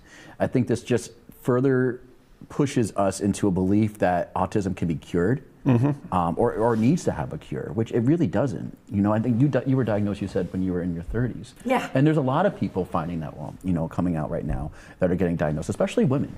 I think forever we're so focused on masking these traits, when in reality we should be focusing on how do we accept just who people are at younger levels. So, I mean, it must have been such an aha moment for you. Oh, absolutely. And what's funny is that my younger brother had been diagnosed when he was in elementary school. Oh, no kidding. Yeah, but he just, a lot of times with little boys, people are looking for it more. people understand, well, yes, we expect that more little boys are going to be autistic. For a long time, they thought only boys could be autistic and only boys could have ADHD. So when I got the ADHD diagnosis in my late 20s and then the autism diagnosis in my 30s, it was like, oh my God, all these things, especially the ADHD that I thought were some sort of failing of mine, were an expectation. It's not. It's not. No. It's not. And with the autism, it's some of my favorite qualities about myself. That's fair. I'll second that too. I love how passionate I am about my interests. I love that aspect of myself. I love how, since I'm not great at reading social cues, it makes me more attentive to the people around me. It makes me a better communicator because I can't just intuit things, so I actually ask people. I think it's just a great aspect of who I am, and I think probably a lot of us who are autistic, when it was claimed that we'll never play baseball or go on a date Read or write poetry, a poem it's like, well, I can't play baseball because I inherited a lack of I shouldn't say inherited. I'm sure my dad and my mom will object to that, but it's because I like to watch baseball, but I just am not athletic. And as far as going on dates, I think that would be very surprising to my boyfriend to hear that we apparently have not been going on dates this whole time. So you just have to laugh when stuff comes out. It seems like these people have never met an autistic person in their lives. Oh, for sure. And I think that's part of the problem. I think, as more and more people like yourself and Ian come out and say, I'm autistic, look at me. You shouldn't necessarily, it's part of you. But as we're coming out more and more and saying it, and we're getting more and more diagnoses coming out, like people are owning it more. And that stigma behind being autistic is less and less. Because it is a form of diversity, right? It should fall under that diversity category. Sure. And I had to laugh with the baseball thing, and you have special interest. And it's baseball. And it's baseball. Just go on the path that you want. It shouldn't necessarily be an autistic thing. I have special interest. Yeah. I'm not autistic. I have loved ones that are. That's a shame. I'm sorry. I'm sorry. It's okay. Well, don't be. Well, and it's like, I live in a home that's very neurodiverse, and it's part of who we are. It's part of our family dynamic. And oh, sure. To say and hear things coming out from our federal government that we need to, this is a negative, that we need to find the cause of this, and it's kind of saying that my family has something wrong with it. And yeah, we have our problems on day to day. Like going first day of school today, I'll say was pretty rough after their long break. But our family's beautiful and amazing, and I wouldn't change a single thing about it. And there's a lot of individuals out there that wouldn't change a single thing about who they are. And removing autism, it's such a tragedy because it makes the world, I think, it makes the world special in a lot of ways. Oh, definitely. And that was one of the points that Alejandro and I were trying to drive home in part number one, that we shouldn't be trying to separate people like myself and Representative Foss from the society. We should be working towards inclusion and a better understanding of what is autism and how it's presenting. And I think if this registration does go through, I think when people, it's such a wide spectrum, right? 2014, the diagnostic criteria, DSM-5, changed autism and removed the Asperger's category and made it a wider spectrum. And a lot of different domains qualify. And I think you'll find, if this registry goes forward, a lot less people wanting to know if having that official diagnosis.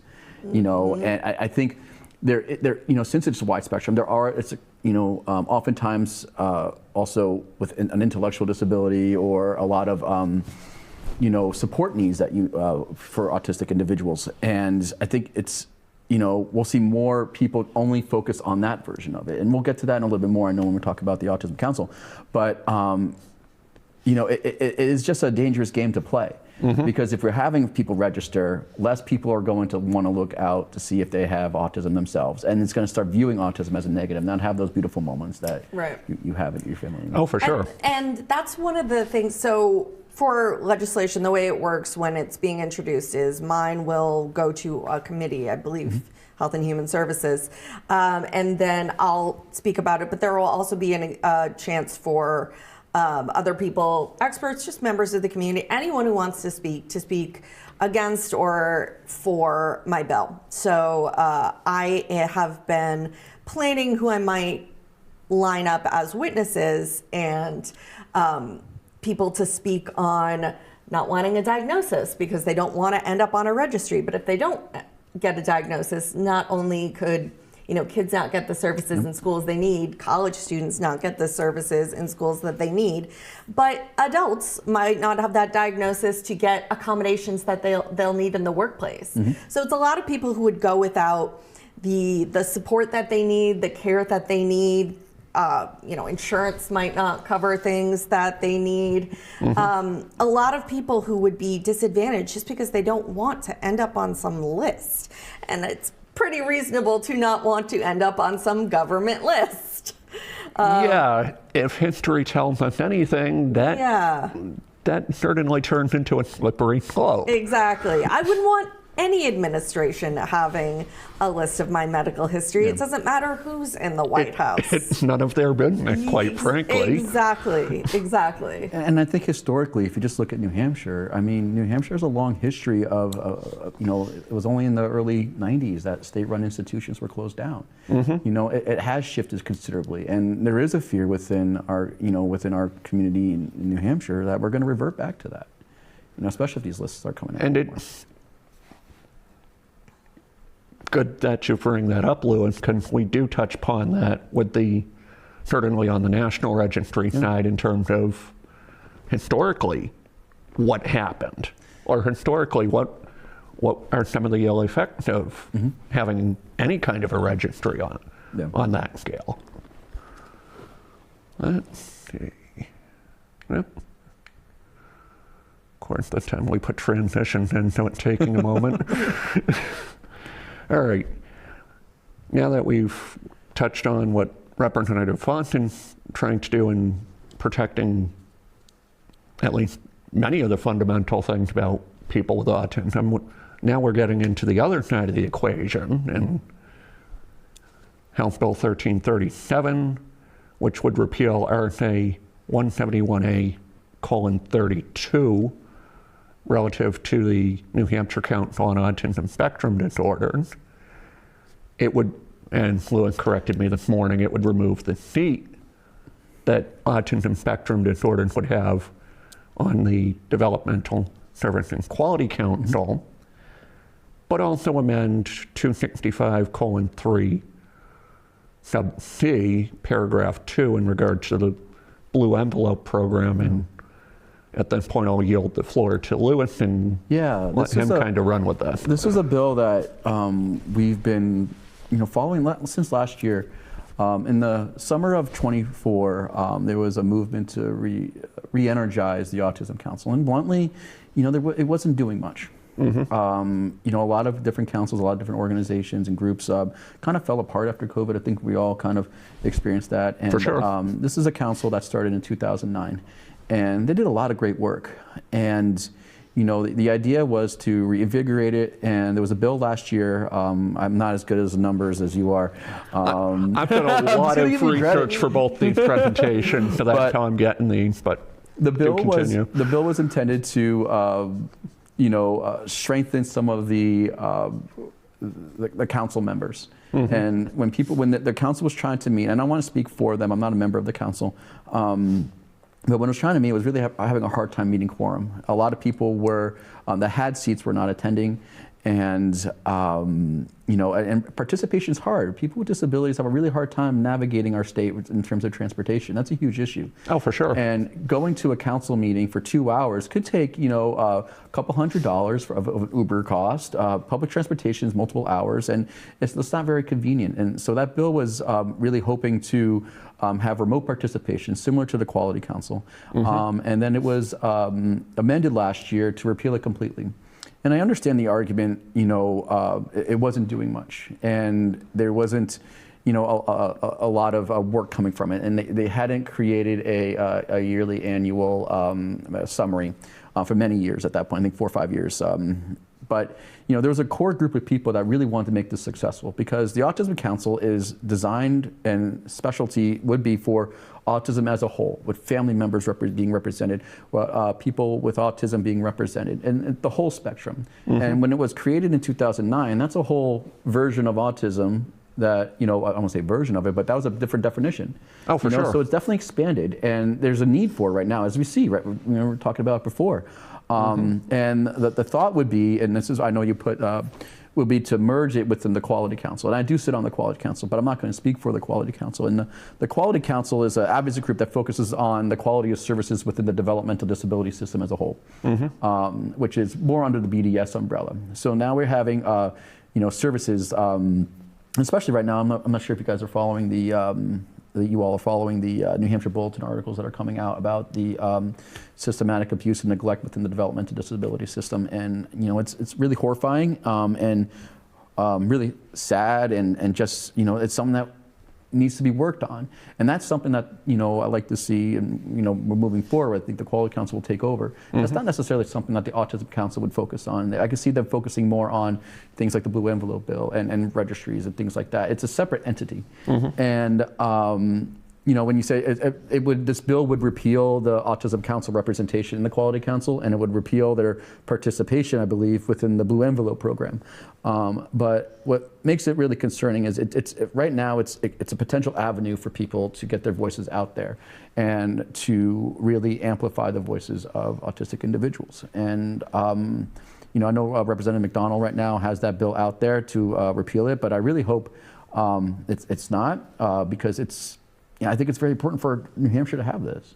Oh, for sure, and that's the exact reason I wanted to take a chunk of today's presentation and highlight both ends of the table in terms of what the state legislature is taking up, so people can see something good that's potentially coming out of this, but also what's really going on. Yeah. And it's important that we have that, since there are autistic people on the council, because so many times we hear from family members of people with specific support needs, a lot of times very high daily support needs. So that's a particular vision of autism, but that's not those people speaking for themselves. That's not the entire spectrum. So we see people, advocating, but it's not us speaking up about what we need. Organizations like Autism Speaks, they, last I checked, they don't have anyone autistic on their board. So we're not getting our voices out there. Not in the true sense, anyway. Exactly. We're getting people speaking for us when we can speak for ourselves. And that's almost 100% of the reason I've taken up this calling, certainly after the National Registry was proposed last spring. Part of it was accepting who I am, for sure. The other part is also speaking up, and pardon the analogy, reading between the lines a little bit here, realizing that some of what's being brought forward has more negatives than it does positives. And certainly with what Representative McDonald brought forth, it's the latter. And I think, I don't want to speak for Representative McDonald, but it's just a complete repealment of this. And I don't necessarily believe that he's anti-disability or anything like that, but I think he, him and others that are supporting us, I'm really missing that, the purpose of why this council is so important. And, for sure. I think hearing your two voices, and there are so many others out there, and we definitely need more voices to attend this council and to participate and make New Hampshire's autistic community stronger.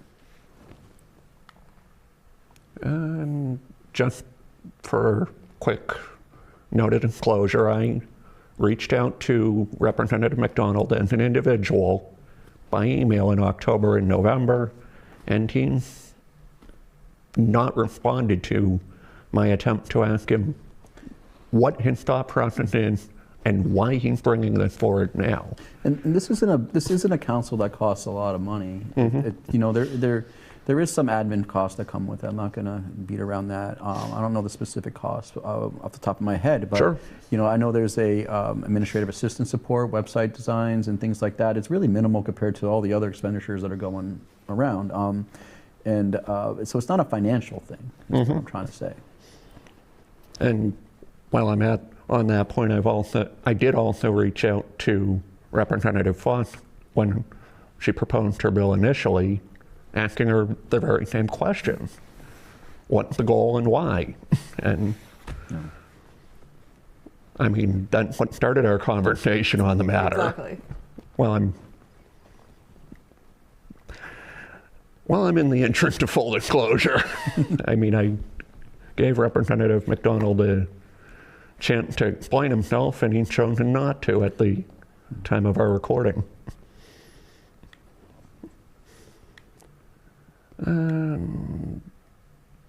Man, I got to get better about screenshotting. But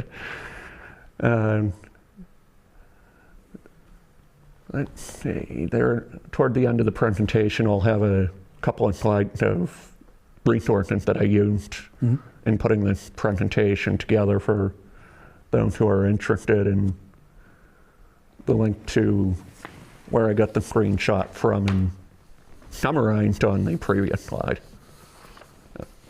All right. Let's see. And then we've got I believe, Lewis, you covered a lot of this already. Just a quick overview of what the...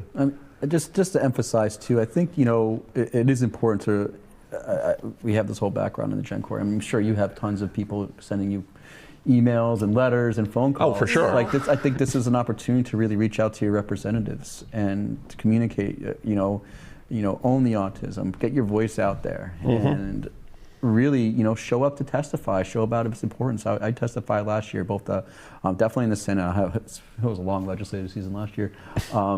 But there's a strong support, people that want this council to remain.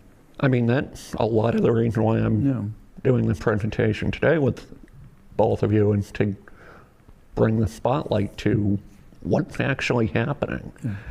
Because in giving those speeches in Concord at No Kings rallies, both in June and October, one of the things I kept hearing in feedback from the audience was surprise and not really a lack of awareness, but surprise and not being aware that there's a negative to a lot of what's been said nationally.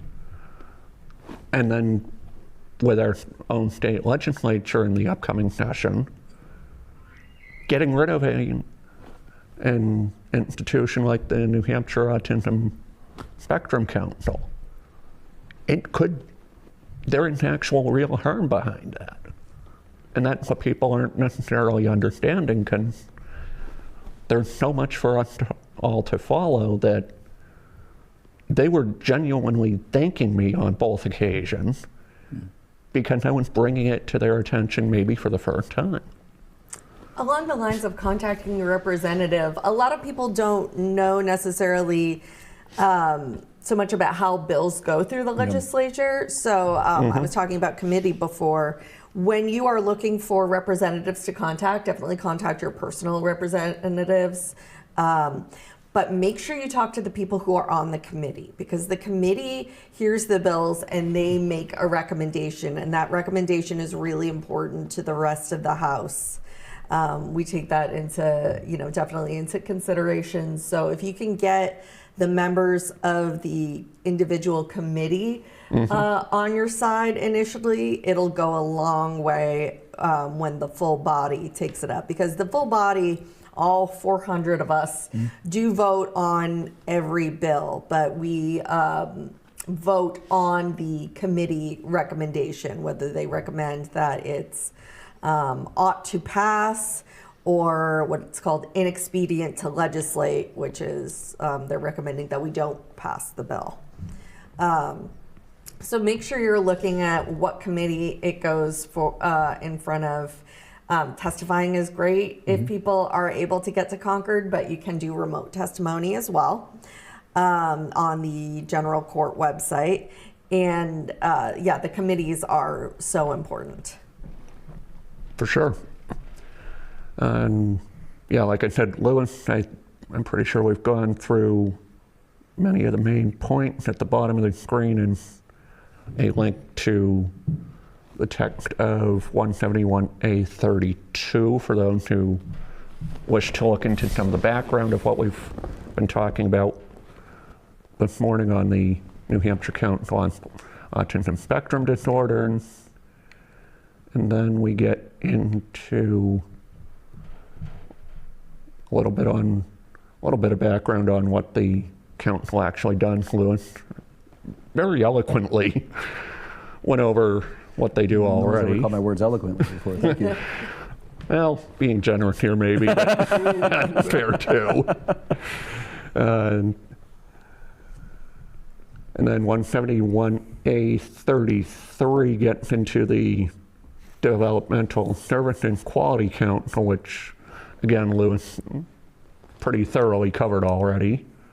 And full disclosure, again, the link on the slide and the actual text of what the legislation says for those who wish to read that side of it. And then we get into 265:3C, paragraph 2. Not sure how well it shows up on the And I think this is camera, but Lewis, I'll let you take this one. This was such a cool bill that came out last year. I know it was replicated in a couple other states prior, but the blue envelope bill is coming out this year. There's something the Autism Spectrum Council has been working on, is to, part of it was passed last year, signed into law, but, coming out soon, there will be a blue envelope bill is essentially what it sounds like. You get a blue envelope that you hand to a police officer or anyone if you're ever pulled over that describes your disability and how it affects you. Because, I think anyone's pretty stressed out when you are getting pulled over. And for people with a developmental disability, being able to communicate and verbalize oftentimes could be seen as challenging, especially during moments of great stress and anxiety. I think that's common for everybody. So a blue envelope will allow you to hand it to a police officer, and they will know that you are a member of you have autism, and that the sirens and the lights and things like that might be causing you stress, which would be in turn having, I guess, different. You might be appearing a little bit more frazzled than usual. So it's a great idea, and really I think it's one of many steps to really helping people with disabilities be included within all society. And I have heard of people that didn't want to get a driver's license because of this very reason. What happens if I get pulled over? What would I do? It's really hard to, and we did this as a teacher, we would replicate things, job interviews and things like that. And it was really hard to replicate the stress of being pulled over. I've been pulled over a couple times, and back in I wouldn't call myself speeding, but definitely going slightly above average. But it is a stressful time. You get amped up and you can't duplicate that. So when we're doing trial and errors and things like that, you can't, a bill like this allows you to, have more access to just the supports that you might need in those situations. Sure. Now we get into kind of the elephant in the room and the main catalyst of why we're having this conversation here today, and this gets back into what Secretary Robert F. Kennedy Jr. proposed last spring with an autism registry, which, like I said a little bit earlier, that's potentially problematic. Can certainly history point to when there's a mandatory, loosely defined registry for any demographic, there's a lot of room for it potentially going very much wrong. And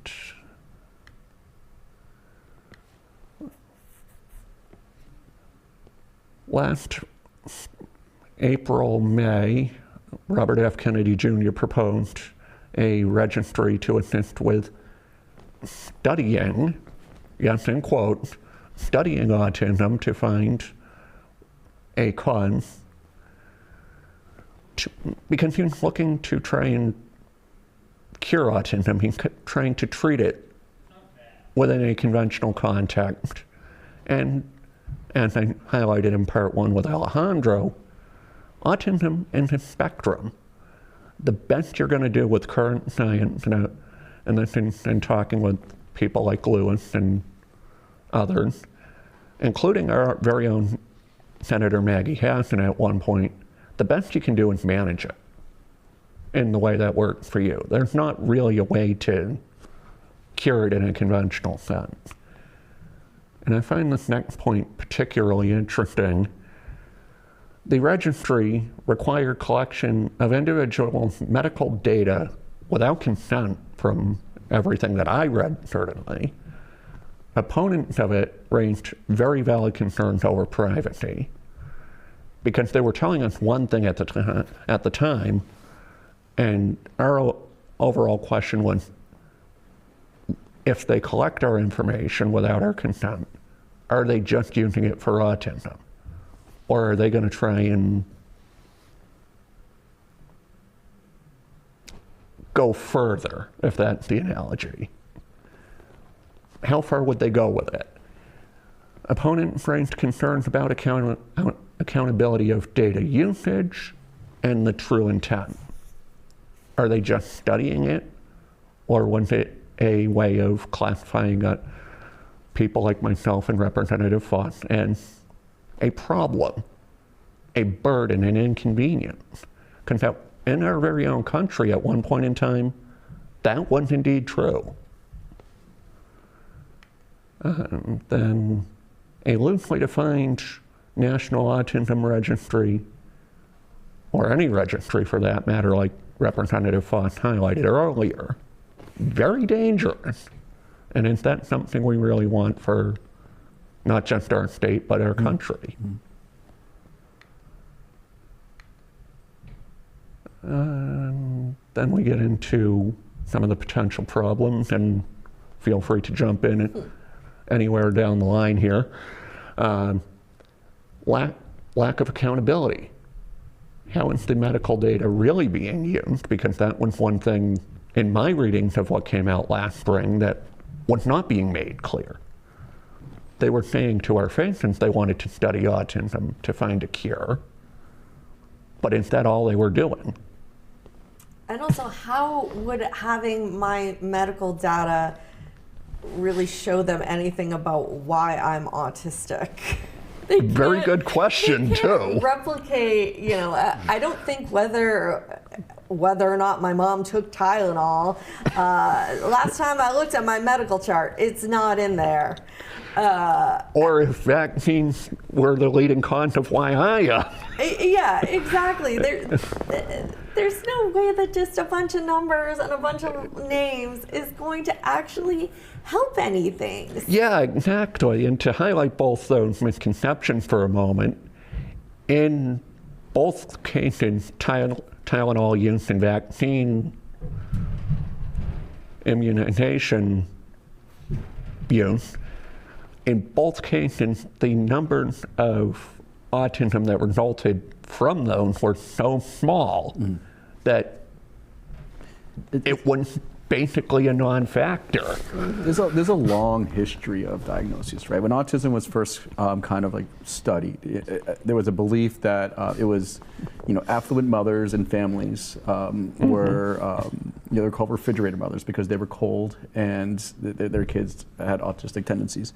And then, it turned into something a little bit different. And then you go through the whole history. This was like in the 1950s. And then it was categorized as a form of schizophrenia. Then it was categorized as, something else. And then we got into the anti-vaccines movement in the 90s. And, now we have Tylenol, right? But it perpetuates this belief. And Abel's founded on this. And it's called the medical model of disability versus the social model of disability. Medical model is based around the fact that we're trying to cure that person. A lot of the systems that we have set up are very similar like this, and this is kind of something like this. We're trying to find the reason, the cause, and the cure for it, right? And we can even go into the special education systems, like how we diagnose people, children at that age, and we have our, the process of diagnosis. And being a teacher, that was a heartbreaking moment when you're reading these evaluations and you're telling your student, like, hey, you tested below average in math, and we're going to cure you by giving you this type of support, and we're going to do this. And I know it's necessary, but I do feel we need to restructure that. But the social model of disability views it a little bit differently, that we need to start looking at how society views disability and not try to cure it. But, if we're hearing quantitative data, why aren't we talking about qualitative data? Like your quality of life. Exactly. But your quality of life. What it's like, and I think that's what's missing from this conversation too, is the voice. That's what qualitative data is, and the actual experiences and stories.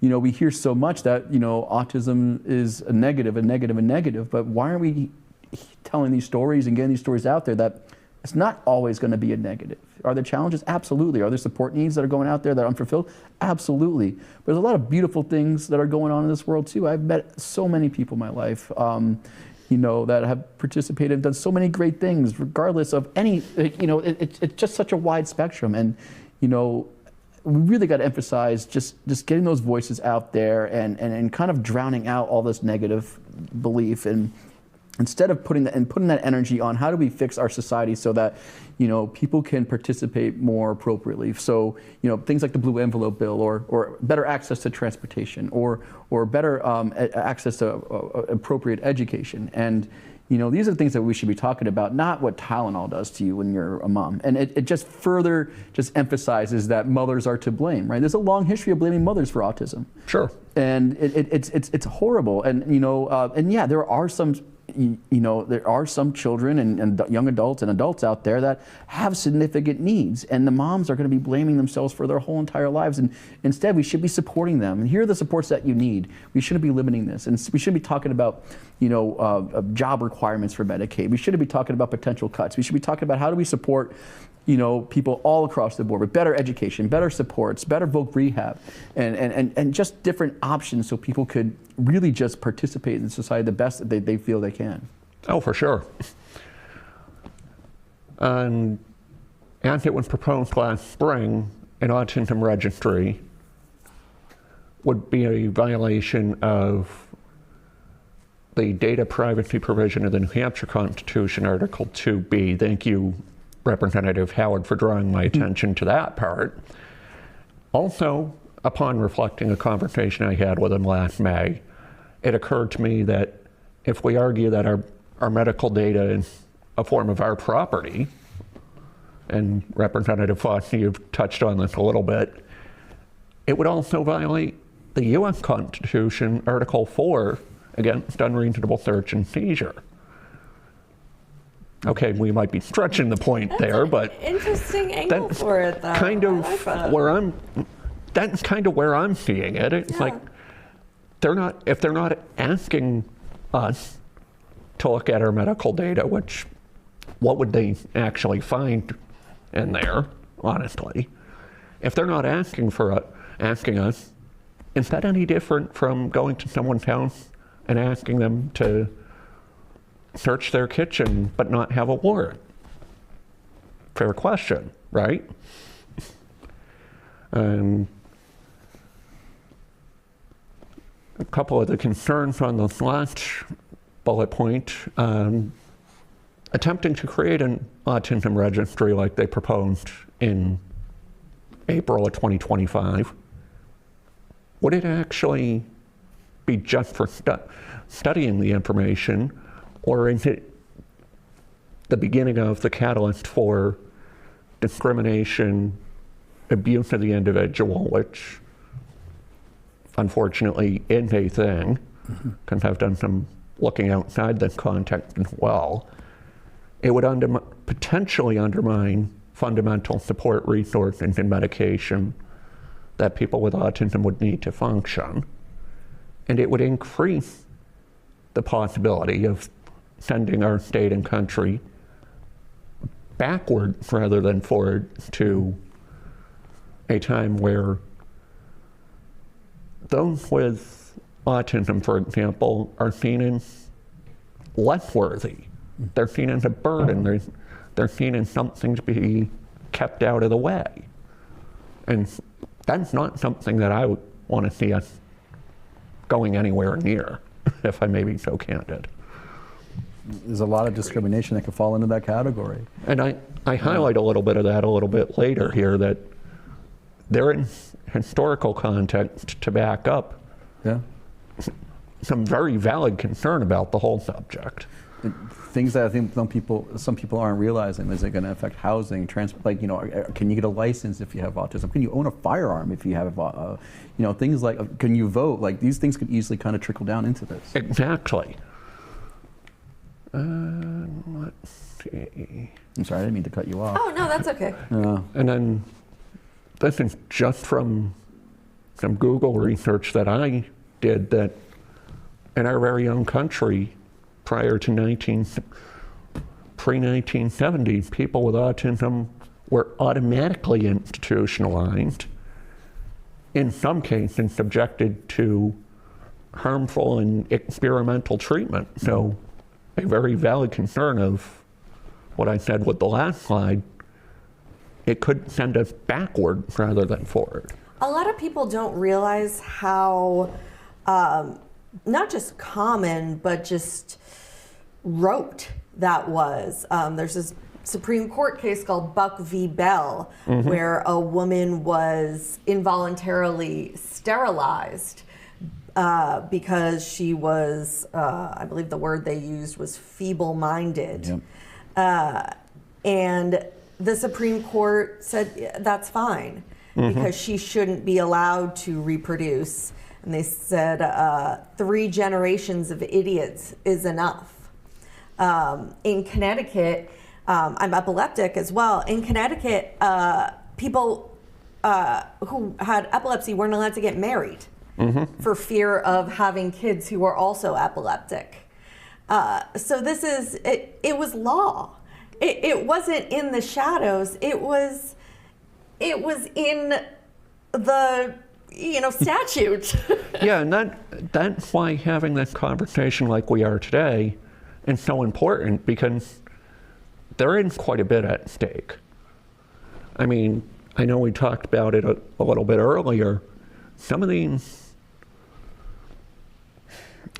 provisions some of these laws seem insignificant in the day-to-day, but there are very serious real-world consequences to not having them at hand. In Nazi Germany, they used eugenic practices on children with autism and the inferior after creating a registry during the height of their power. And certainly when I hear, regardless of which administration, like you said yourself there, Representative Foss, any form of national registry draws a major red flag in my mind, because of not just because of what it would do to our country now, but because of the historical background with the Nazis, for example, in taking those who they thought to be inferior and studying them and worse. Yeah, and the eugenics movement in the United States, that wasn't limited to one side of the political spectrum. That was under liberal governments, that was under conservative governments. It could be the most left-leaning federal administration imaginable. I still don't want them to have my personal information. Nor do I. Yeah, exactly. And then certainly there's the privacy and accountability risk that they're claiming they're going to collect all our medical data to study it to try and cure autism and find a cure for autism spectrum disorder. Is that all they're really doing with it?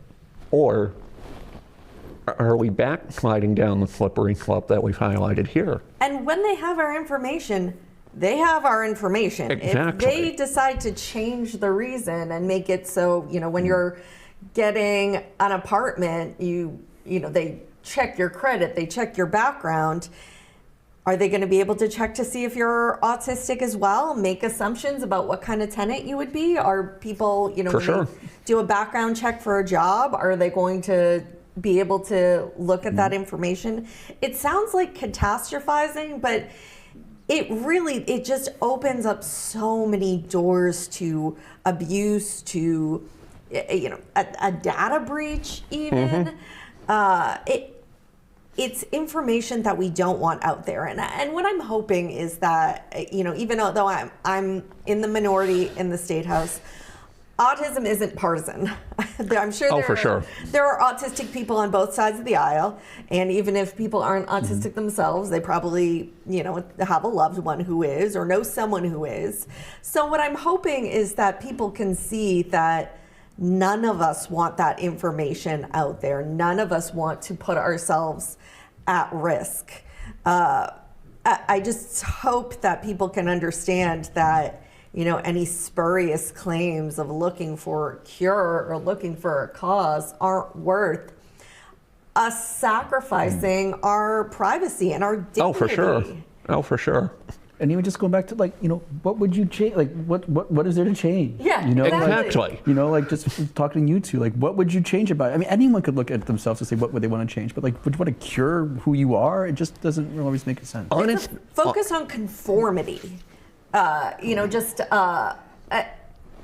were talking about the medical and the social model, and that's something that I talk to people a lot about, and especially when I'm talking about why I prefer the term disabled when I'm talking about myself, as opposed to, you know, I'm a person with a disability. Because it's the fact that society is not set up for me in a lot of ways. So I am being disabled by a society that wants me to conform and is ignoring my needs. So that's something that this idea of not wanting you know, to get the care you need because you're worried about going on a registry, then that makes it even more difficult to, you know, get the care you need and function in a society that, you know, we're not going to change things overnight. So that just makes it even more difficult for people to conform, and then they find themselves even more disadvantaged. And it, you know, one of the things that really frustrates me is, you know, why does the disability community need to always have hat in hand for charity, help us out, support us? You know, last year during legislative season, if you looked at any of the budget hearings, you know, there's a huge movement with the disability community. Please don't cut our services. Please don't cut our support. If you look at all these other organizations, donate to us, donate to this. You know, why is it viewed as a charitable giving? You know, it's because, you know, and that really frustrates me because it shouldn't be viewed as charity. It's a civil right. And we're a civil rights charity. Exactly. I mean, all these examples, there's a certain amount of scare factor to all of them, but it's important to understand where we've come from to better understand why is stopping it now so critical. It's so that we don't so we prevent the backslide to any of these examples. If it was going to be a registry of left-handed people, and we knew that there is a historical precedent of discrimination against left-handed people. My dad is a lefty, and from what I understand, things are more set up for right-handed people. That's the way I'm putting it. Then people would see, no, we don't want a registry of anyone who's left-handed. What are they using that for? The cause of left-handedness? But because we haven't been able to speak up for ourselves, because there is this completely inaccurate idea of what autistic people are capable of, regardless of their support needs. Oh, definitely. You know, it doesn't have to be just people who, you know, are able to, you know, use spoken language, like spoken audible language. People who have all kinds of support needs contribute to our society in really beneficial ways. And that's just, it's getting lost. It's only being seen as a detriment. So. And for those who didn't realize, New Hampshire did in fact have an autism registry at one point in time. Granted, ours was more benign than anything we've talked about today. It was more of a statistical and planning registry.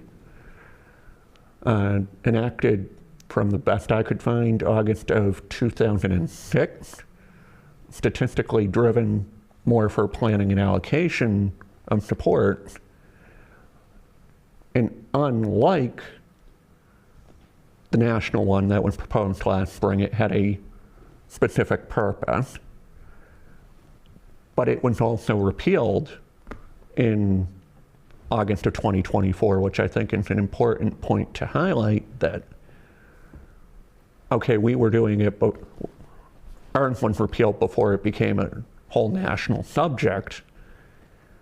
But even then, any kind of a registry bothers me, not just because it affects me directly, but because there's that whole element of history of so many negatives coming out of it.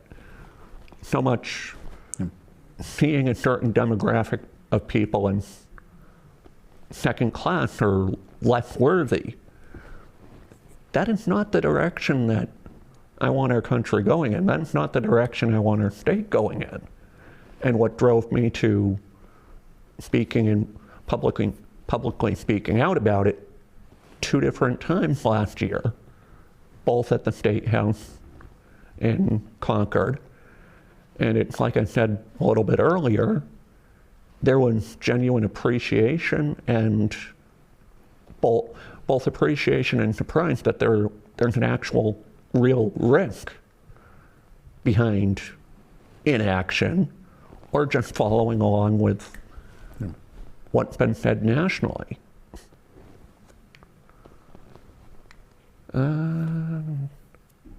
Then we get into some of the links that were utilized in certainly the background research that I did for the PowerPoint portion of our presentation.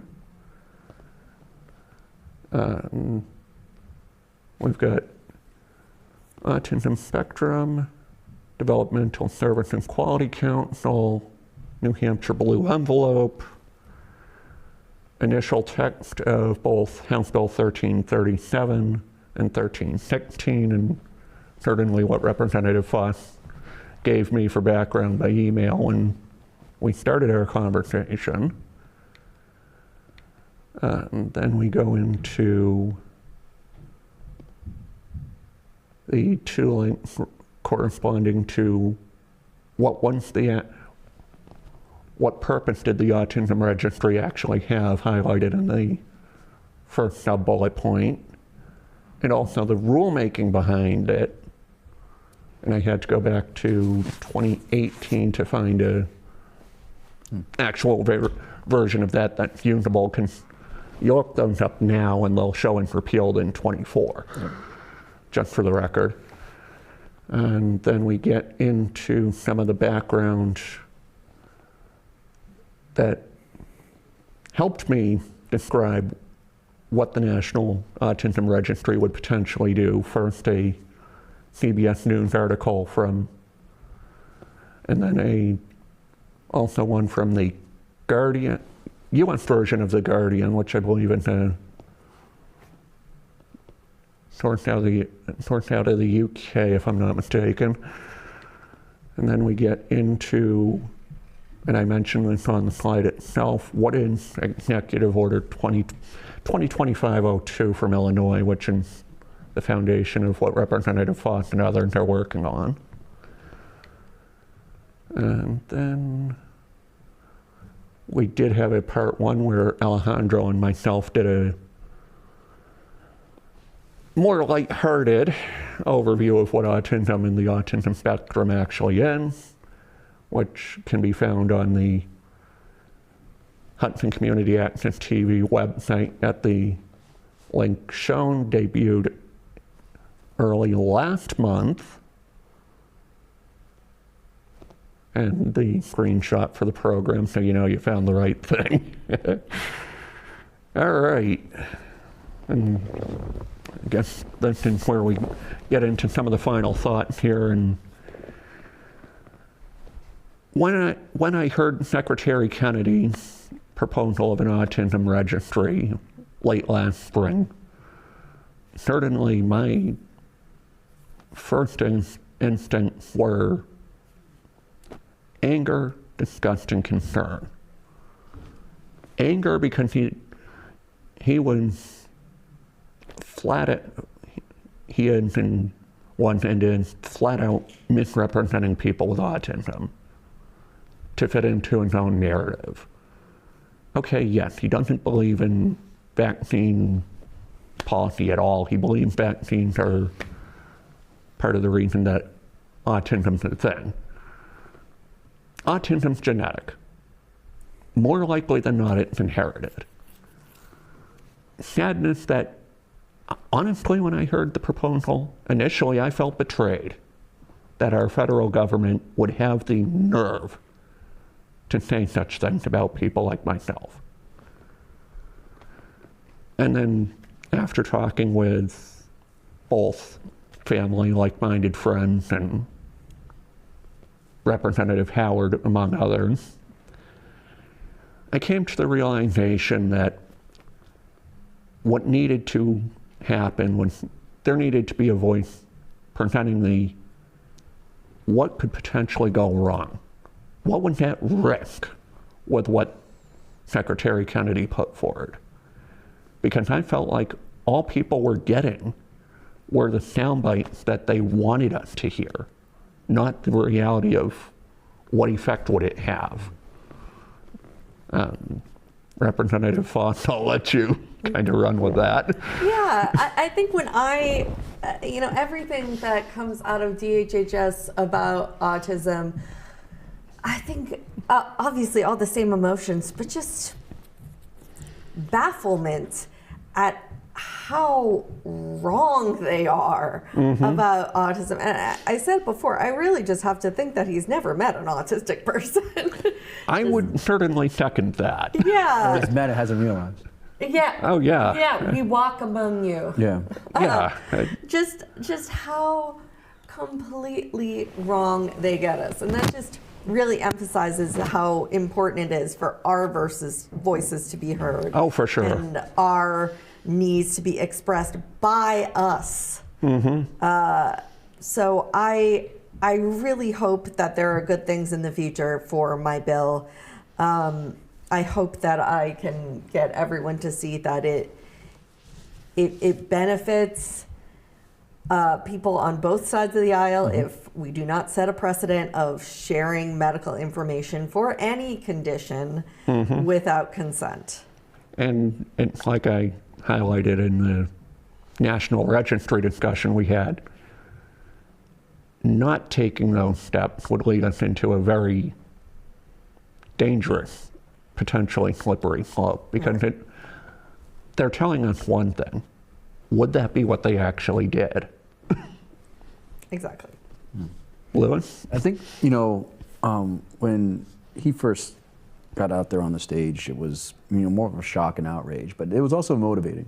Okay, there's a lot of work to do. Oh, for sure. And and really what I would like to see more is just educating on what autism is. Oh, for sure.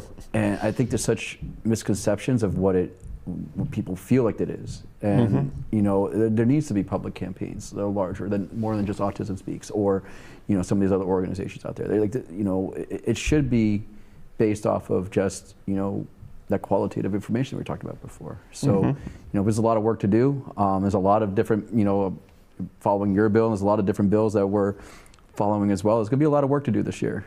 And oh, no doubt. And that's part of that motivation factor, right?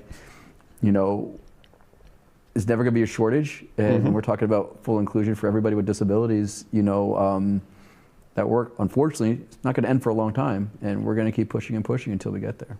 Yeah, and I know toward the top of the presentation today, I highlighted Justin Spencer of Recycle Percussion as an inspiration of mine, but it's something that I heard, for when I went to one of their concerts in Manchester the past weekend, and hearing him candidly admit that what we see in front of the camera or on stage is him being normal, and knowing that he's not that far removed from either of us.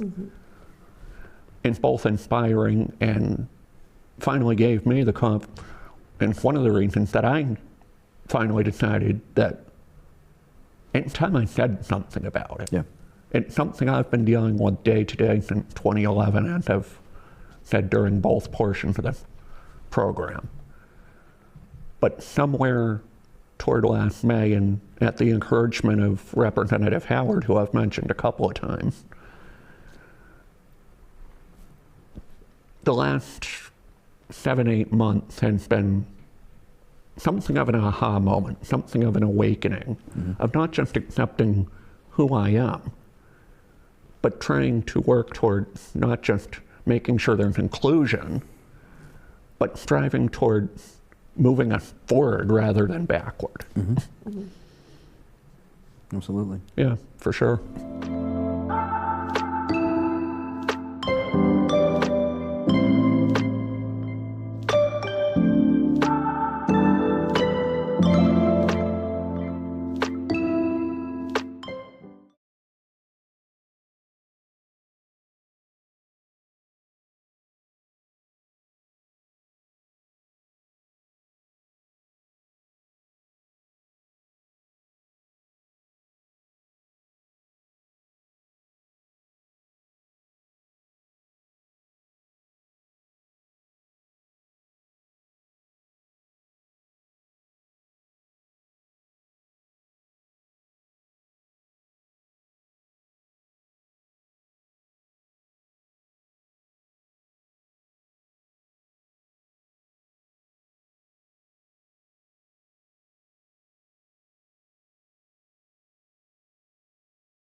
Greetings, everybody. We are at this moment that we are preparing for the holidays and everything. That is a lot of fun, and with our families. Also, there is a time to get back to serious conversations. I want thinking about what could be the title of this program, and I believe a good title would be On His Own Words. And in a few minutes, you will know why. We are here, my friend Ian, and me, Alejandro. And I want to ask Ian first to introduce himself. First off, good afternoon. My name is Ian Hounds. I was officially diagnosed with a high-functioning form of autism spectrum disorder in 2011. Although I look like I have it all together now, it hasn't always been that way. I have faced a number of challenges, first in my time in public schools here in the town of Hudson, and then at community college level, and then professionally. I want to be clear, however, I'm just one example of what we will talk about in regard to autism. Because autism, first and foremost, is a spectrum. The main reason I have taken up the calling to draw attention to this very important discussion now is in regard to countering some of the misrepresentations that have been spread over the course of the year, but also to express significant concern in regard to the autism registry proposed by federal Department of Health and Human Services Secretary Robert F. Kennedy Jr. Well, thank you very much first for stepping in, and especially you, that you have the best knowledge because you have been lived this on yourself. So I have I would like to, for me, I am a concerned citizen. I have the same concerns as you have. That is very dangerous to have to put a registry of individuals, doesn't matter what, on a national database. That's wrong. Most definitely. This is something that is wrong. But I really believe there is a lot of misconceptions about autism. There is the autism is a big range of things, but like everybody else. So there is in any human beings, there is everything, and the same things in that mirage of different things happen on autism. So I would like just to, in your own words, to tell us the challenges and that is someone that is an autist face. Challenging wise, it can range. It ranges from not being very well understood, because frankly, autistic people such as myself are differently wired, and granted I'm on the more high functioning end. There are also those who need an extensive amount of support, and that gets into some of the concerns about the misrepresentations that if you're presenting us as a second-class citizen, then that opens the door for us repeating history. What do you mean for repeating history? Over the course of history, and perhaps Nazi Germany is a prominent example, National Registry is how it was started. It was the state's way of saying that we were a lesser citizen, that we shouldn't have inclusion, we shouldn't have understanding. So there is what is exactly the challenges when you were in school, how those challenges you faced materialize? What happened? Certainly one of the big challenges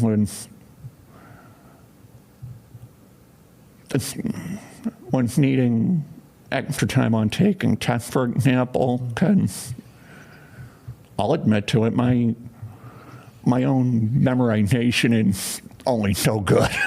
Okay. I mean, I tend to be a type that works off of cue card notes. I tend to like to have my thoughts written down ahead of time so I can have something to refer back to, certainly. Certainly over the last couple of years, it's gone from that to I've experienced firsthand certainly the medication shortages around So ADHD meds.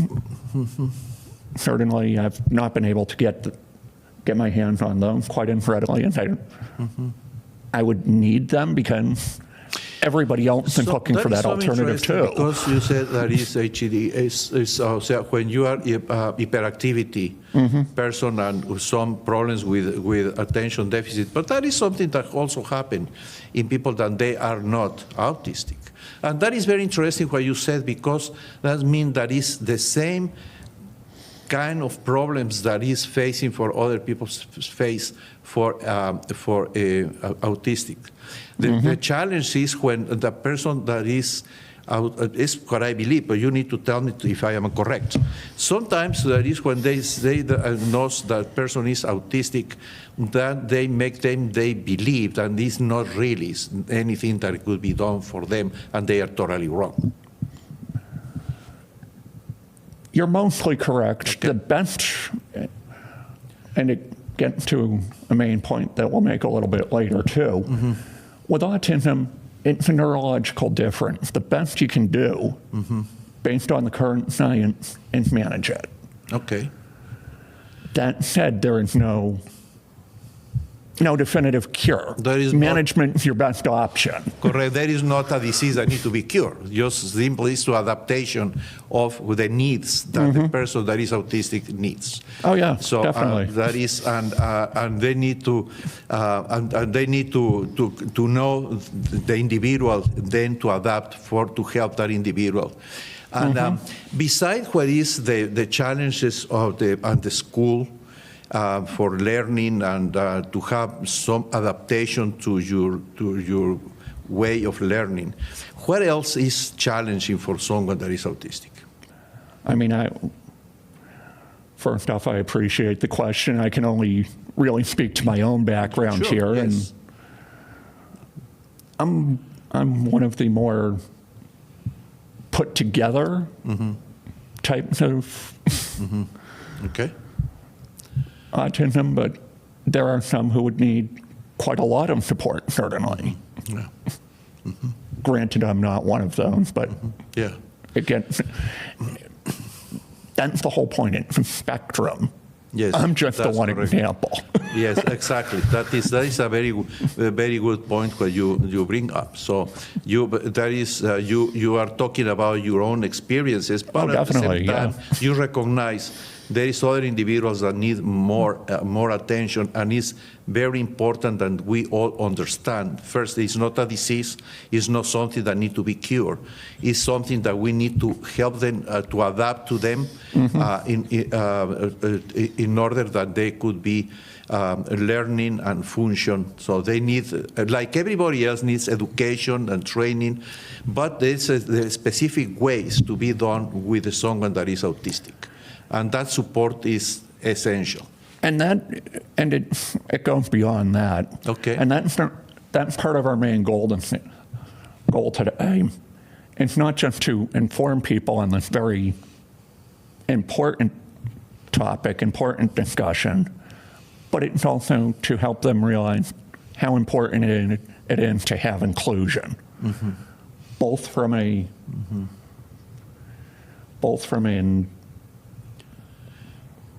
administrative or structured procedural way, but also getting people to understand that people with autism can be quite normal. Sure, yes. Yeah. So when you are talking about, can you elaborate a little bit more about inclusion, how you define it, what is the frame of when you are talking about inclusion, how you define that?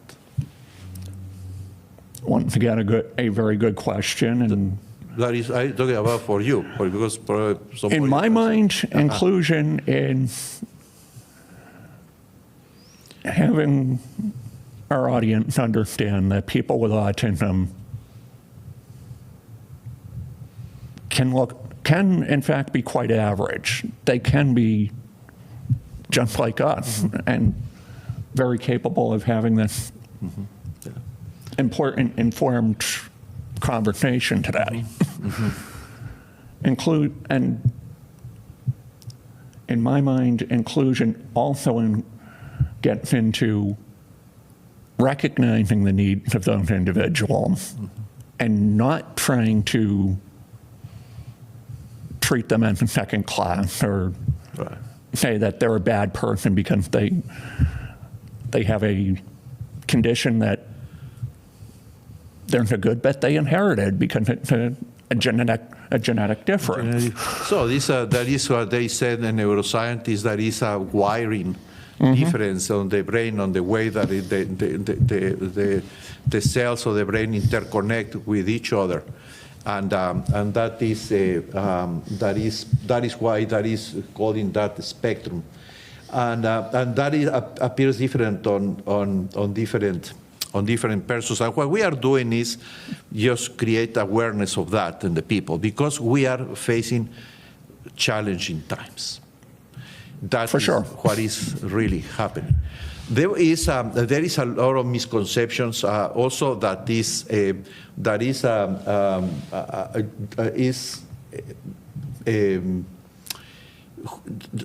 is not a specific cause we can blame for the autism. The autism, as I have been reading, could be a myriad of things, but they are just on the level of genetics. It's on the construction of the brain. and that is not related with any external force like a medication or vaccination or anything like that.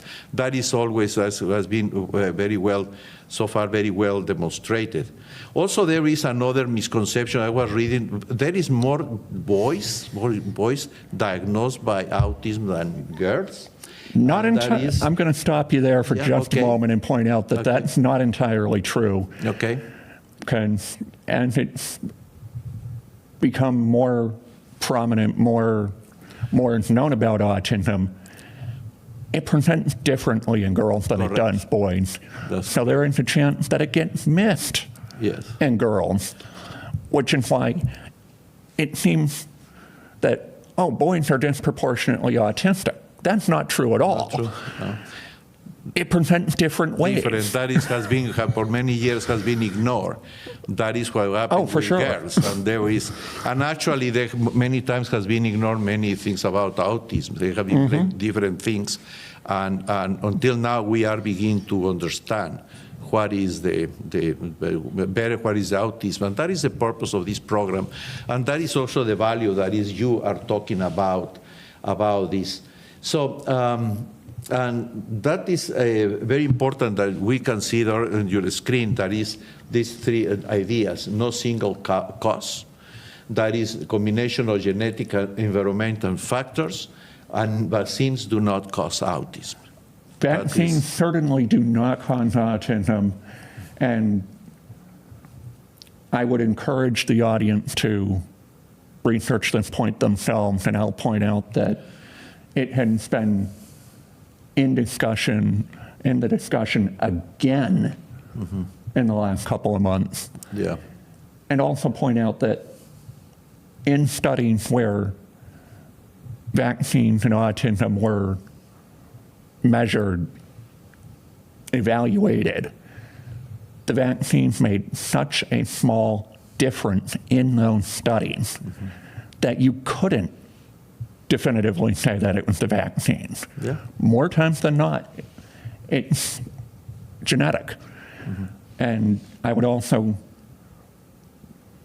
and those who look on the cdc.gov site, I would also encourage you to look at a second source as well, due to the recent changes that were made in the last week. Because vaccines still do not cause autism, not in a definitive manner. No, there is no. So far that is the knowledge that there has been research already. There is plenty of, actually, I believe in some point in our slides we are going to see a series of references for sure, where the people can go over there and read themselves and what is the base of the scientific studies. That indicates that is not the case. And understand, we've done our research coming into this program, and we'll share some of the sources toward the end. Yes. And there is that is what we were talking about. 1 in 7 children, 1 in 45 adults have autism. Across all races and backgrounds. And this is something very interesting, because I worked years ago with the American Red Cross. And one of the things we did is we vaccinated children about measles in Sub-Saharan Africa. It's the disease that kills more children in Sub-Saharan Africa.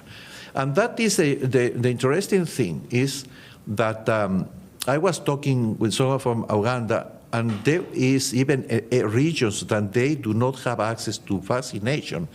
They have children with autism. And that is, they are there. That is the case. They don't have access to vaccination, but they has been discovered that actually they are autistic children. That unfortunately they don't have access to vaccination, and that's the problem. And therein lies part of what we're trying to say in this program. No correlation. How is possible? So people, the big challenge is the preventable disease. Thanks to the vaccination, but at the same time, you look for autistic children, you discover there is a population of autistic children, and that they have not been having access to vaccination. And then the point about boys are diagnosed more often than girls, as I elaborated on a few minutes ago, yes, yeah. it presents differently. So there's not a Yes. one-size-fits-all measure here. Yes, yes. They have been observing the boys, and there was some of the characteristics of autistic girls. They blamed that was more kind of characteristic because they were girls, and they were kind of better to somehow mask but when you do pay attention to the students, and this has been discovered actually, is very close, the numbers of boys and girls that they are autistic. So, yes. So that is, there is some important things as we see on this slide, and I want just to see. First, diagnose based on behavior and development. So I want to go back in your own words. How was the process when you got to know about autistic? It was, on the one hand, it was a bit more challenging than it would be today because it wasn't, we didn't know as much about autism at that time. And certainly, I would say I would be more on the developmental end where, at least, certainly from what I recall, and anyway, it was not developing quite as quickly as my peers. And certainly, again, like I said at the top, though I look like I'm put together now, it's not always been that way. And right, okay.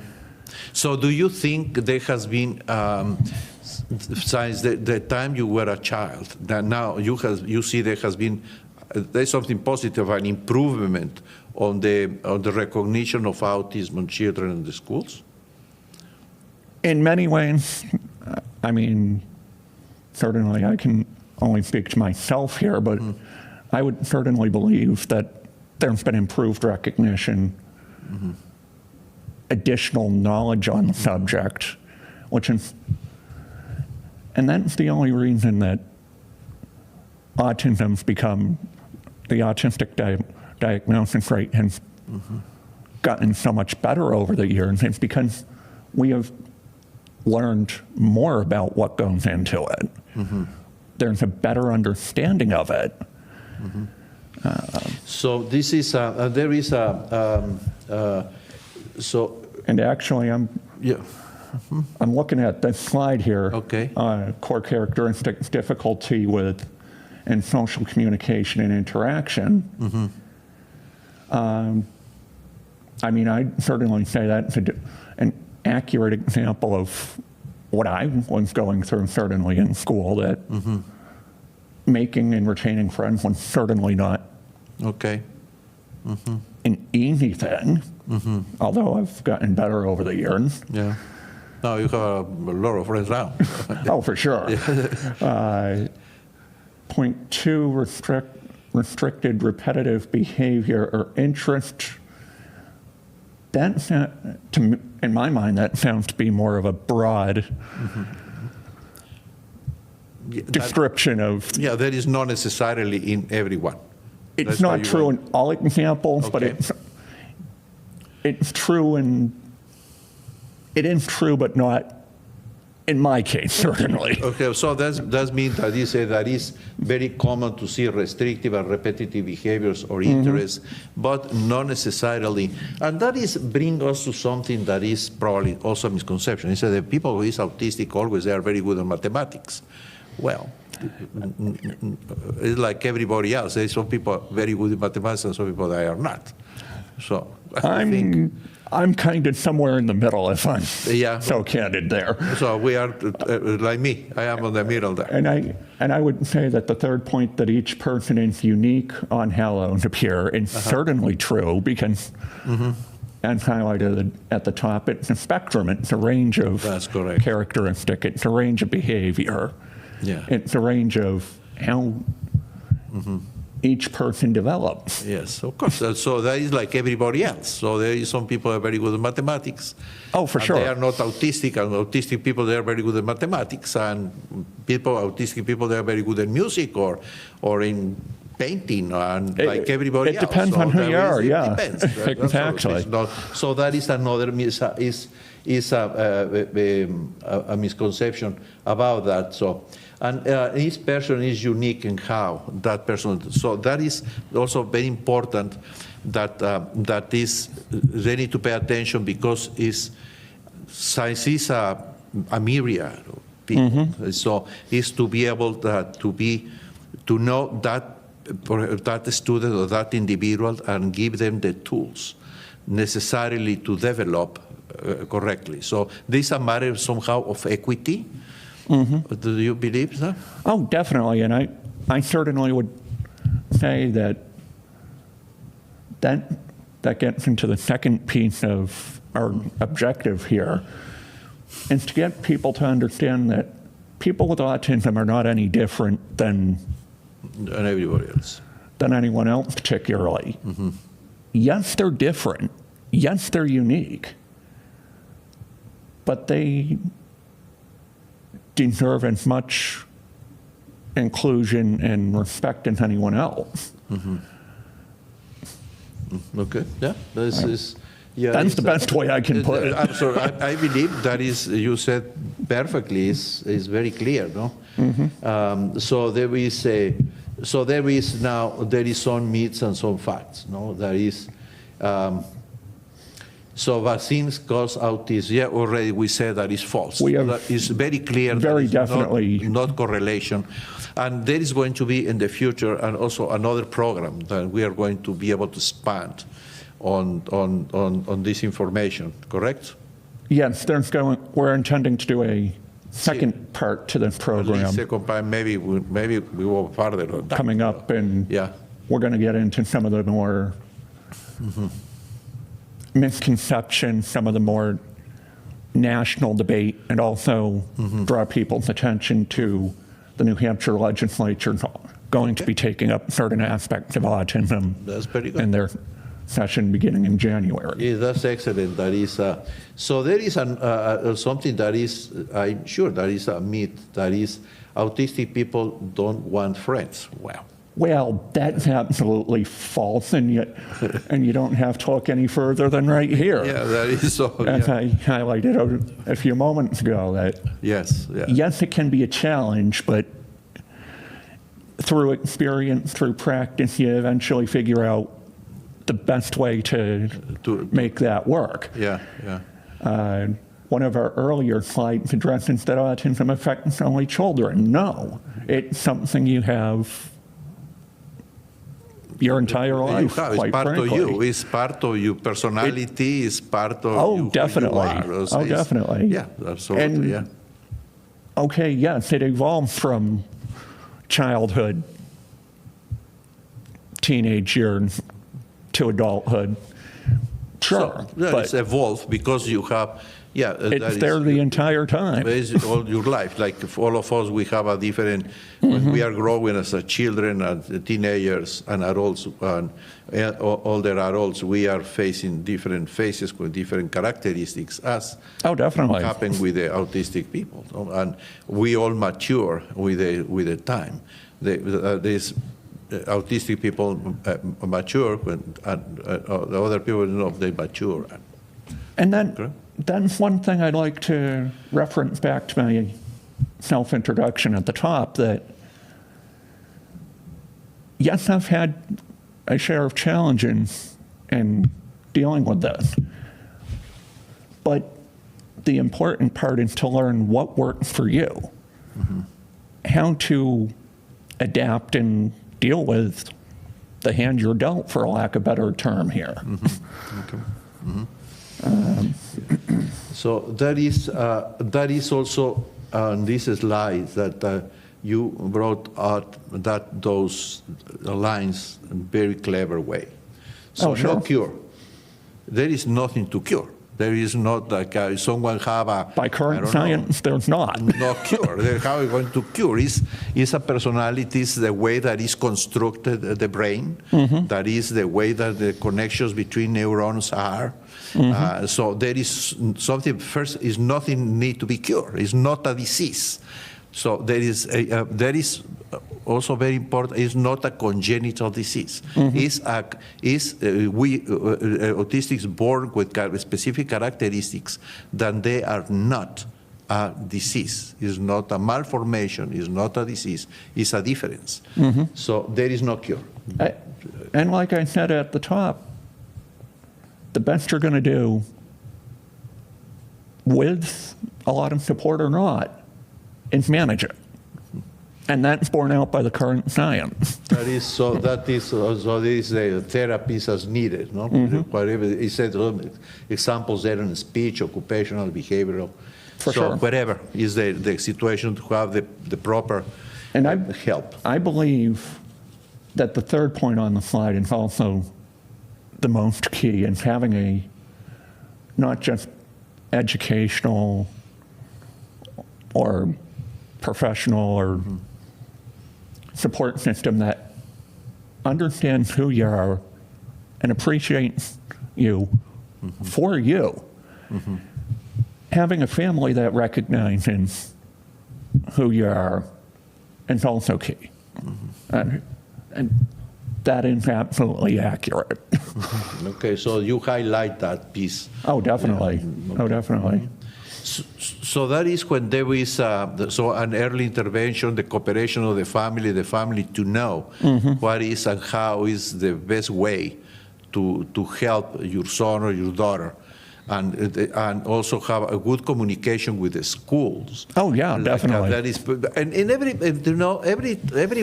time that you have your children to succeed in life, I think the participation of the parents is the key.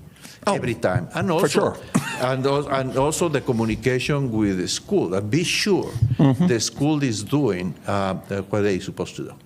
And so that is that correlation between the teachers, the school system, and the parents are the key. But actually, it's like happen on the best students. That is just the participation of the parents and the participation of the school. Oh, for sure. And with autistic children is not an exception. And I would certainly not only second that, but also acknowledge that it comes down to what the individual feels they need as well, because this has certainly been a learning experience for even me over the years. And then also being able to translate that over to being able to describe what I feel I need in a given situation. This is very interesting. There is the other piece is you as an autistic individual. So you went to college, you went to education, and so how you, because when you go to the university or college or even high school, Community college system of New Hampshire, thank you. Community college system in New Hampshire, Nashua, thank you. Yeah. Well, I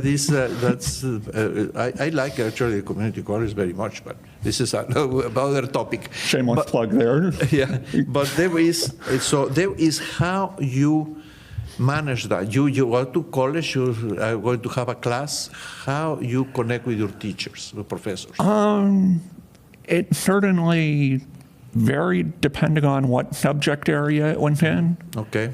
I mean, there are some classes that I went more of a technology-based route, which I found helped, which tend to be self-taught on a lot of computer-related stuff. So I was playing to my strengths, if that's the right analogy here. The more traditional subjects like math, science, English, it depended on what we were going over. And so there is... certainly for the traditional subjects, audiobooks were a great help. Okay. I'm one that likes to hear what I'm reading Okay. more times than not. So then you talk about those things with your professors. So you make them to know you are autistic. Both the professors and the disability services Okay. coordinator office, whichever term they use for it, and making sure those arrangements were in writing so it was clearly understood. Because that's one thing that's not well discussed. Once you get outside the public school system, it's up to the individual to Correct. Yeah. self-advocate, be able to articulate what they feel they need. And I have the feeling that you are very good to advocate yourself. Years of practice, but yes. Yeah, they take practice, no? That is, Without a doubt. Yeah. Without a doubt. And it gets back to the comment I made a few moments ago where I look like I'm put together now, but it's been years of trial and error, years of finding what actually worked for me. Okay. That's well, you found it. That is very good. So it's congratulations for I that. would say that's a work in progress. Well, though, that is, but that is a work in progress of the entire life for everybody, you know. Oh, for sure. That is For sure. Even when myself, I believe that is still there is a work in progress until the last day of my life, I think. And in terms of strengths and abilities, as shown on the slide here, attention to detail, yeah, definitely true. Look in a dictionary. Yeah. Hello. Strong memory, yeah, also true. Deep focus, yep. I don't fancy myself as a creative type per se, but I suppose there are people out there who would. Yeah. Neurodiversity, again, it's not a defect. It's a difference. Yes, it's. People with autism can be quite normal seeming.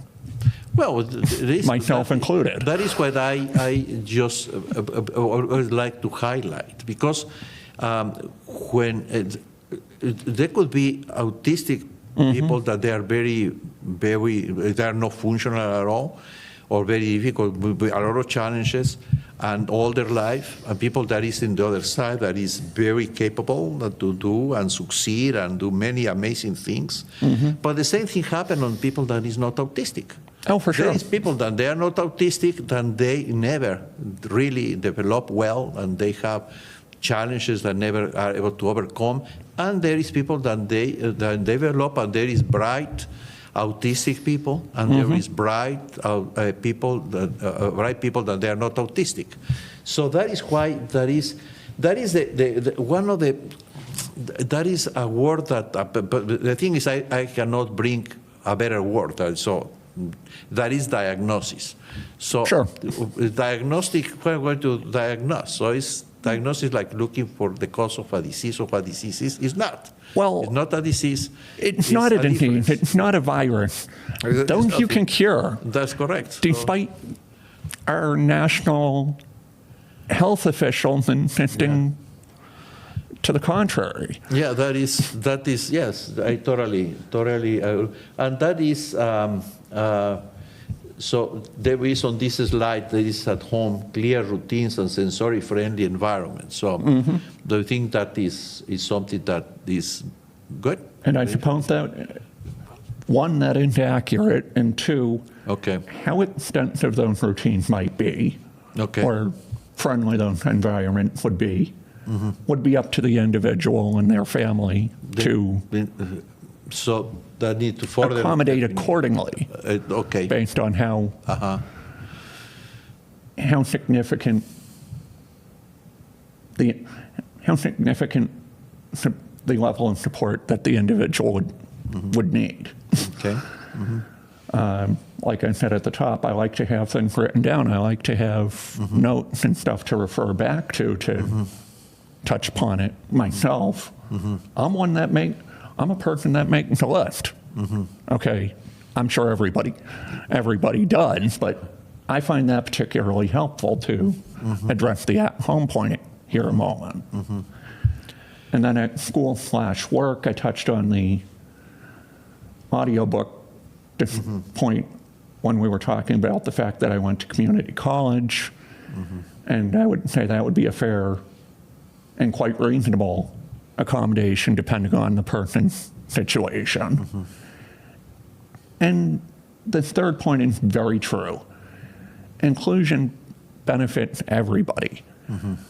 Yes. And I would count myself in this last point, that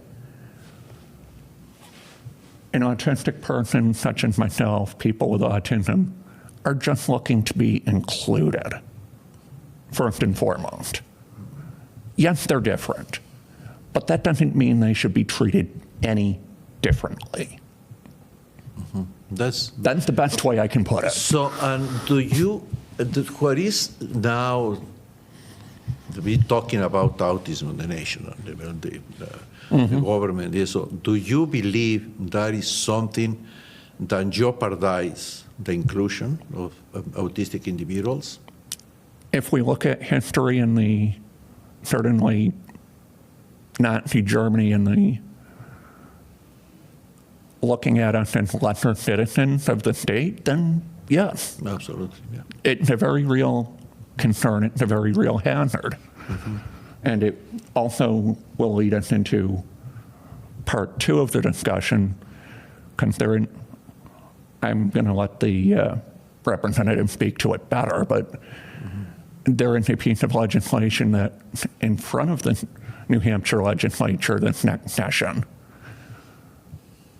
not only acknowledging but recognizing the rights that autistic people deserve to have based upon what Governor Pritzker did in Illinois back in May with Executive Order 2025-02. And we can touch upon that certainly in the second part of the program. Absolutely, that's good. Yeah. So, so there is. So this is actually related with we have been already talking. No? And we've touched on this already, for sure. Already for all of them, but that is good to use respect to language. I think we need to do always for everyone. Oh, definitely. That is especially, we have been, that is someone that is different must be respected and no mockery of what the person is different. No? So we need to respect. So respect everyone. I'll use language, not only language, and all the demeanor against any person that is somehow, for whatever reason, is different. We need to have to respect them and in the language and the demeanor with that person. Oh, for sure. Absolutely. And promote sensory-friendly environments. Well, it's related with the best way for you to learn.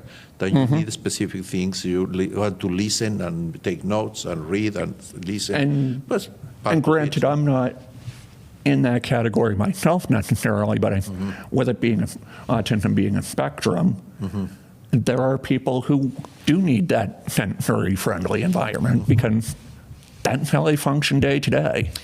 This is because there is you have relations with other autistic individuals, friends that are autistic as well. I have friends in high school who, as the years have gone on, we've seen similarities in each other. Yes, and that's another reason I have gotten behind the microphone, both at our very own state house here in New Hampshire, but also here today, and to bring attention to it from the perspective of someone who's living it. Right. Unlike myself, I'm willing to speak up about it. They're seeing similarities in themselves that they see with me, but they're not as motivated. They're not as practiced. They're not as articulate about it. And that's not a bad thing, make no mistake. But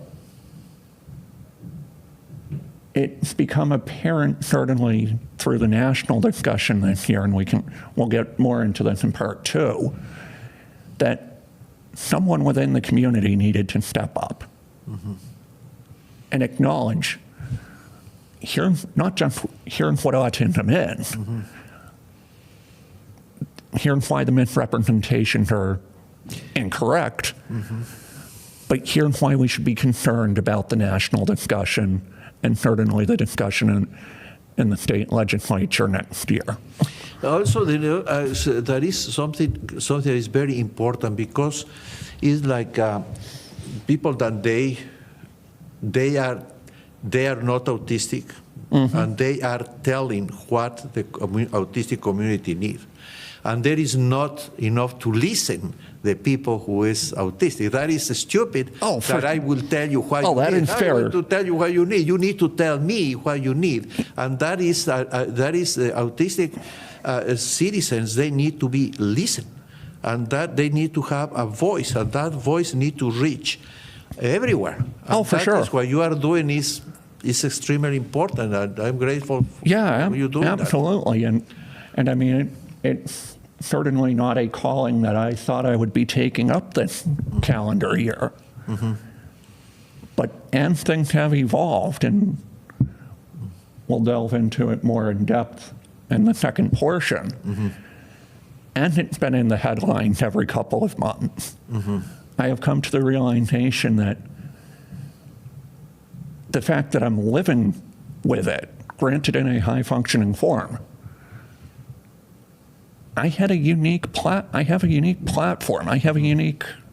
correct. Yes, I believe understanding. Okay, yes, I'm only one example, but I would feel better as we go forward in not just the policy making, which we'll get into in part two, but looking to our elected officials and urging them to actually listen to those, not just in the autistic community, which is today's topic, but in general. Look towards those individuals who are living what you're talking about. Ask them what they need. Yes, exactly. So ask them how the policy making can make our lives better, rather than separating us from what is normal. So yes, I agree. So there is no sense that I'm going to come here and tell you what you need. It's you need to tell what you need, and that is something that is very important. No? And that looks like in some kind is the lack of it. So I believe that is very important, and you as a person that really know because you have lived it day by day for your entire life, and you know the challenges you are able to bring up, and you are now bringing the voice of many. Oh, definitely. And that is really admirable that you are doing that. I really. And that's certainly why I've joined the discussion in the ways that I have. And before we get into some of our resources for this first portion, after, if I may, after hearing what our U.S. Health and Human Services Secretary proposed back in April of 2025, I was a mix of discouraged, angry, and saddened that he would even hint at taking the U.S. down a road where autistic people would be facing segregation and being discriminated against because of a underdefined registry that they didn't clearly define the purpose. They were going to take our information whether they wanted to or not, whether we wanted them to or not. History tells us that there is no good that comes from that, though. I agree. Totally agree. Yeah. It's not the direction we should be looking towards. Inclusion should be the direction we're looking towards. Totally agree with you. Yes, and that is something we need to we need to speak up and to be the voters and the citizens to understand and really advocate together with the autistic community and have strong voices against that. And absolutely uplift not just the policymakers, the elected officials, but the advocacy groups Yeah. But we need that to- are working toward this goal. Absolutely, yes. Absolutely, yes. And that there is some resources there that I really encourage the people to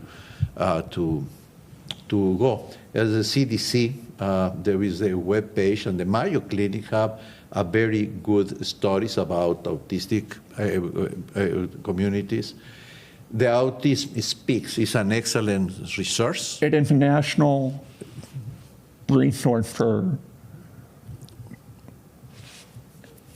information regarding autism. I would, in addition to the Autism Speaks Okay. source, point people to actually have it, if they know someone with autism, actually have a conversation with them.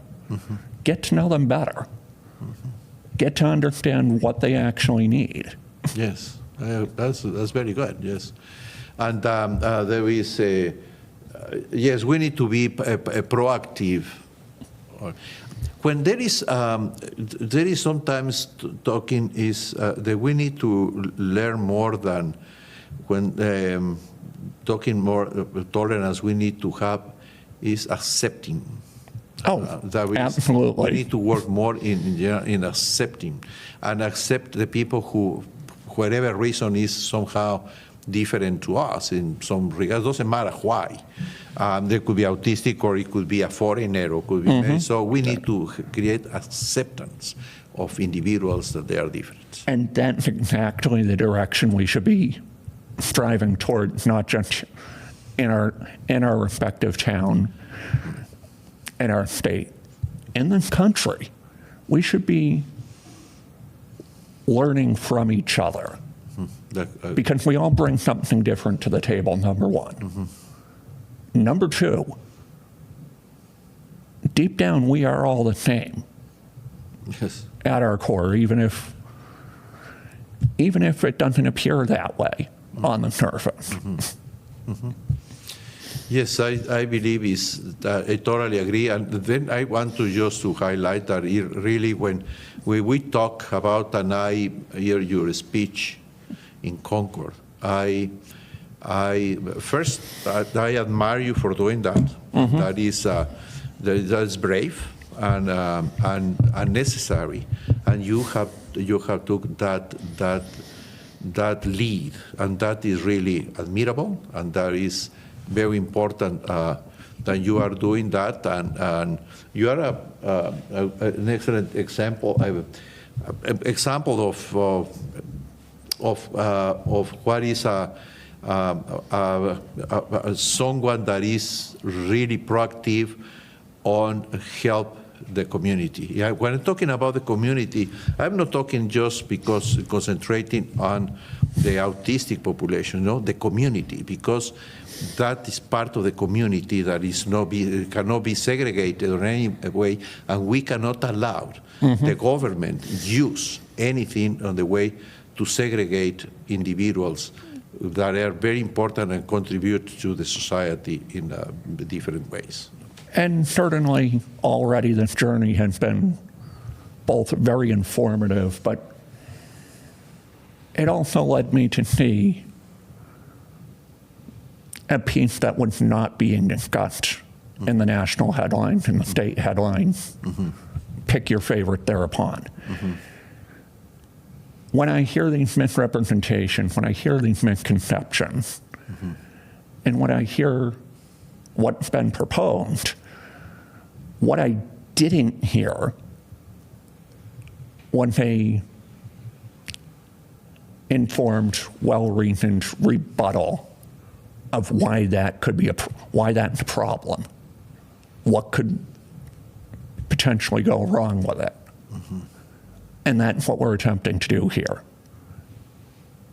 and to offer the other side of the discussion, and to offer the other side of the equation, and to touch upon your point about the fact that I've spoken in Concord, New Hampshire 2 different times this year on this subject. After both speeches, I had a mix of gratitude appreciation and people thanking me for taking to the podium on both occasions because they're not aware that this is going on. Or they didn't know that it's potentially that serious. And with everything lining up the way that it is, yeah, it is that serious. There is a real risk with what's being proposed here. And that's why we're trying to bring this forward, and I don't know that push isn't quite the right word, but emphasize the part about inclusion. Yes, I totally agree, and that is very important. And there is other references, and there on your screen, there is other references. That is the Center for Disease Control and Prevention about autism spectrum disorder. And let's see, it is about Mayo Clinic autism spectrum and disorder overview. This is something that is also kind of, I don't like the title, because the disorder, well, it's not disorder, it's a difference. It's not any disorder there. So there is something that I certainly agree that it's a bit of a misnomer. It's not really it's not a disorder. It's a difference. It's a difference. So there is that's the title they give, and this is it. But it's not a disorder. Then autism speaks. That is, what is autism? And this is good because it's actually kind of parallel of what you are doing today here. Oh, for sure. And so National Autistic Society, what is autism? Also, there is another one that is parallelism of what you are doing today. So this is good. Oh, yeah. And I would add one more to that.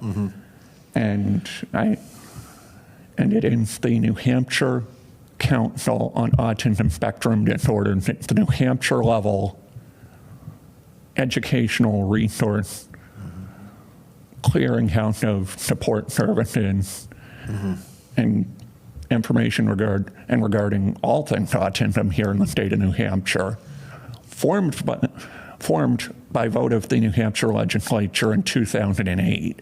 Okay. In the next legislative session coming up in January, there is legislation on the table to disband it. They are attempting to get rid of that, and will hopefully be able to address that in part 2. But just to give a little bit of a preview of what the sort of subject we're going to be getting into here. Yeah, when you go to the point, that is the way that the people that need to be proactive and be present when it's needed there. Oh, for sure. That is the way, yes. Yeah. So this is... This gets into more of what's on the slide here, addresses the vaccine policy changing. So now, has been, always when someone receive any medication, vaccine, there is always any medical procedure, doesn't matter what. There it could be just an injection to extract a molar or a vaccine. There is could be some bad results. Is the risk always there? Oh, for sure. That's for sure. But if you see the complications that could happen because of vaccine, and the benefits really, the risks are so low and the benefits so high, that I believe is very dangerous the way that they are talking today about vaccinations. So I remember to go to Uganda and see the vaccinations against measles, because the preventable disease that kill more children in Sub-Saharan Africa.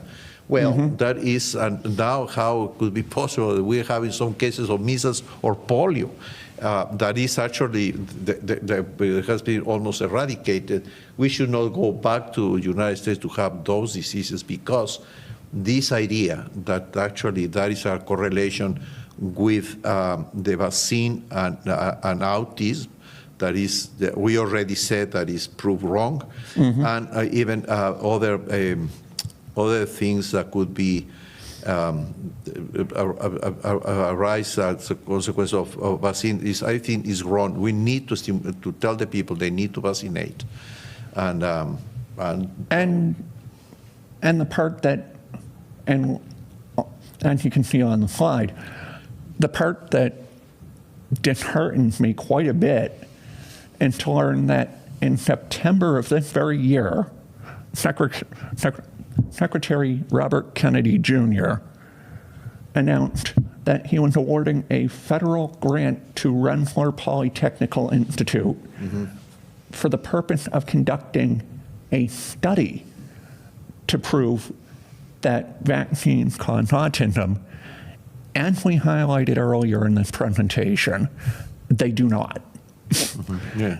And in cases where there were people with autism in the study, the difference was so small that it was statistically insignificant in the scheme of things. Yes. That is. I think that is not the right approach. It's very dangerous the way that they are doing, and that is false. They are just looks like they want to fabricate the relationship between. I believe it's the wrong path. It's very risky for sure. And very risky, so it's not right. So we need to adjust it. The people, they need to read and inform, and then really do not believe something because has been said for doesn't matter who. The people need proactive on finding the truth and finding the correct information. We cannot just because the Secretary of Health said something, just believe that it should be right. And that is why I believe it is important to, for lack of a better term, show our hand, and that's why we had the listing of resources earlier in this presentation, so people can actually do their own homework too, alongside us. Correct. Yes. And understand this is what's really going on. Because yes, it's being talked about nationally, and we're seeing the news stories and the sound bites. Part of the point in doing this is to get people to understand that there's far more to the story than a news headline. Correct. Yes. Far more than a soundbite. Yes. And this next slide gets into two of the big misconceptions that has been repeated over the course of the year. But I would draw people's attention to the highlighted section at the bottom. Autism itself is a genetic neurological difference. Based on current science, the best that can be done is management. It cannot be cured. Exactly.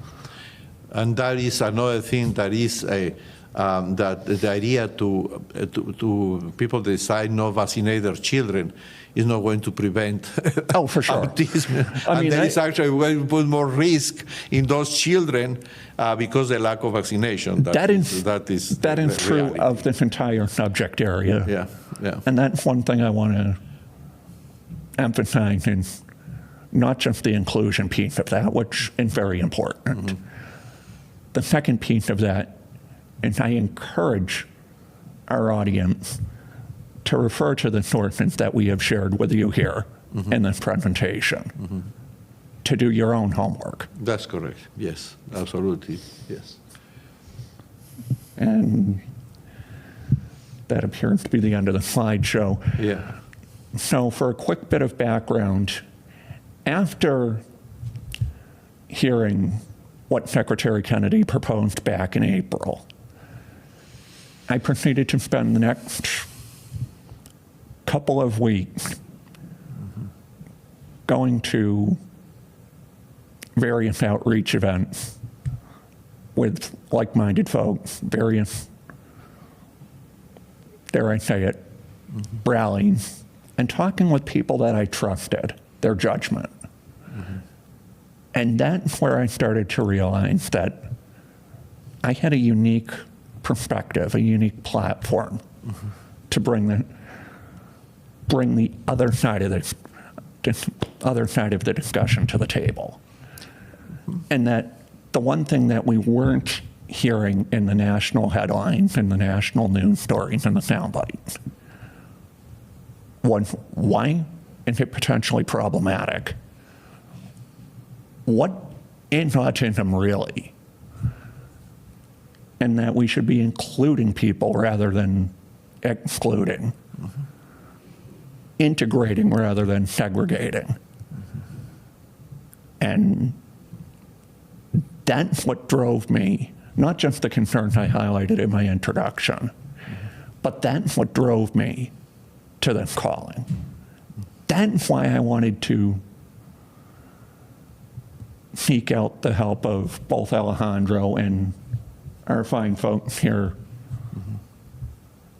at Hudson Community Television, and to bring people's attention to why it matters.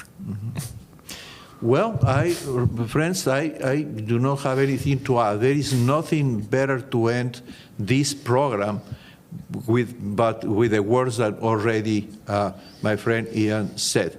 And thank you very much to everyone for paying attention, for listening, and for bringing that topic to the table with your friends. Thank you very much.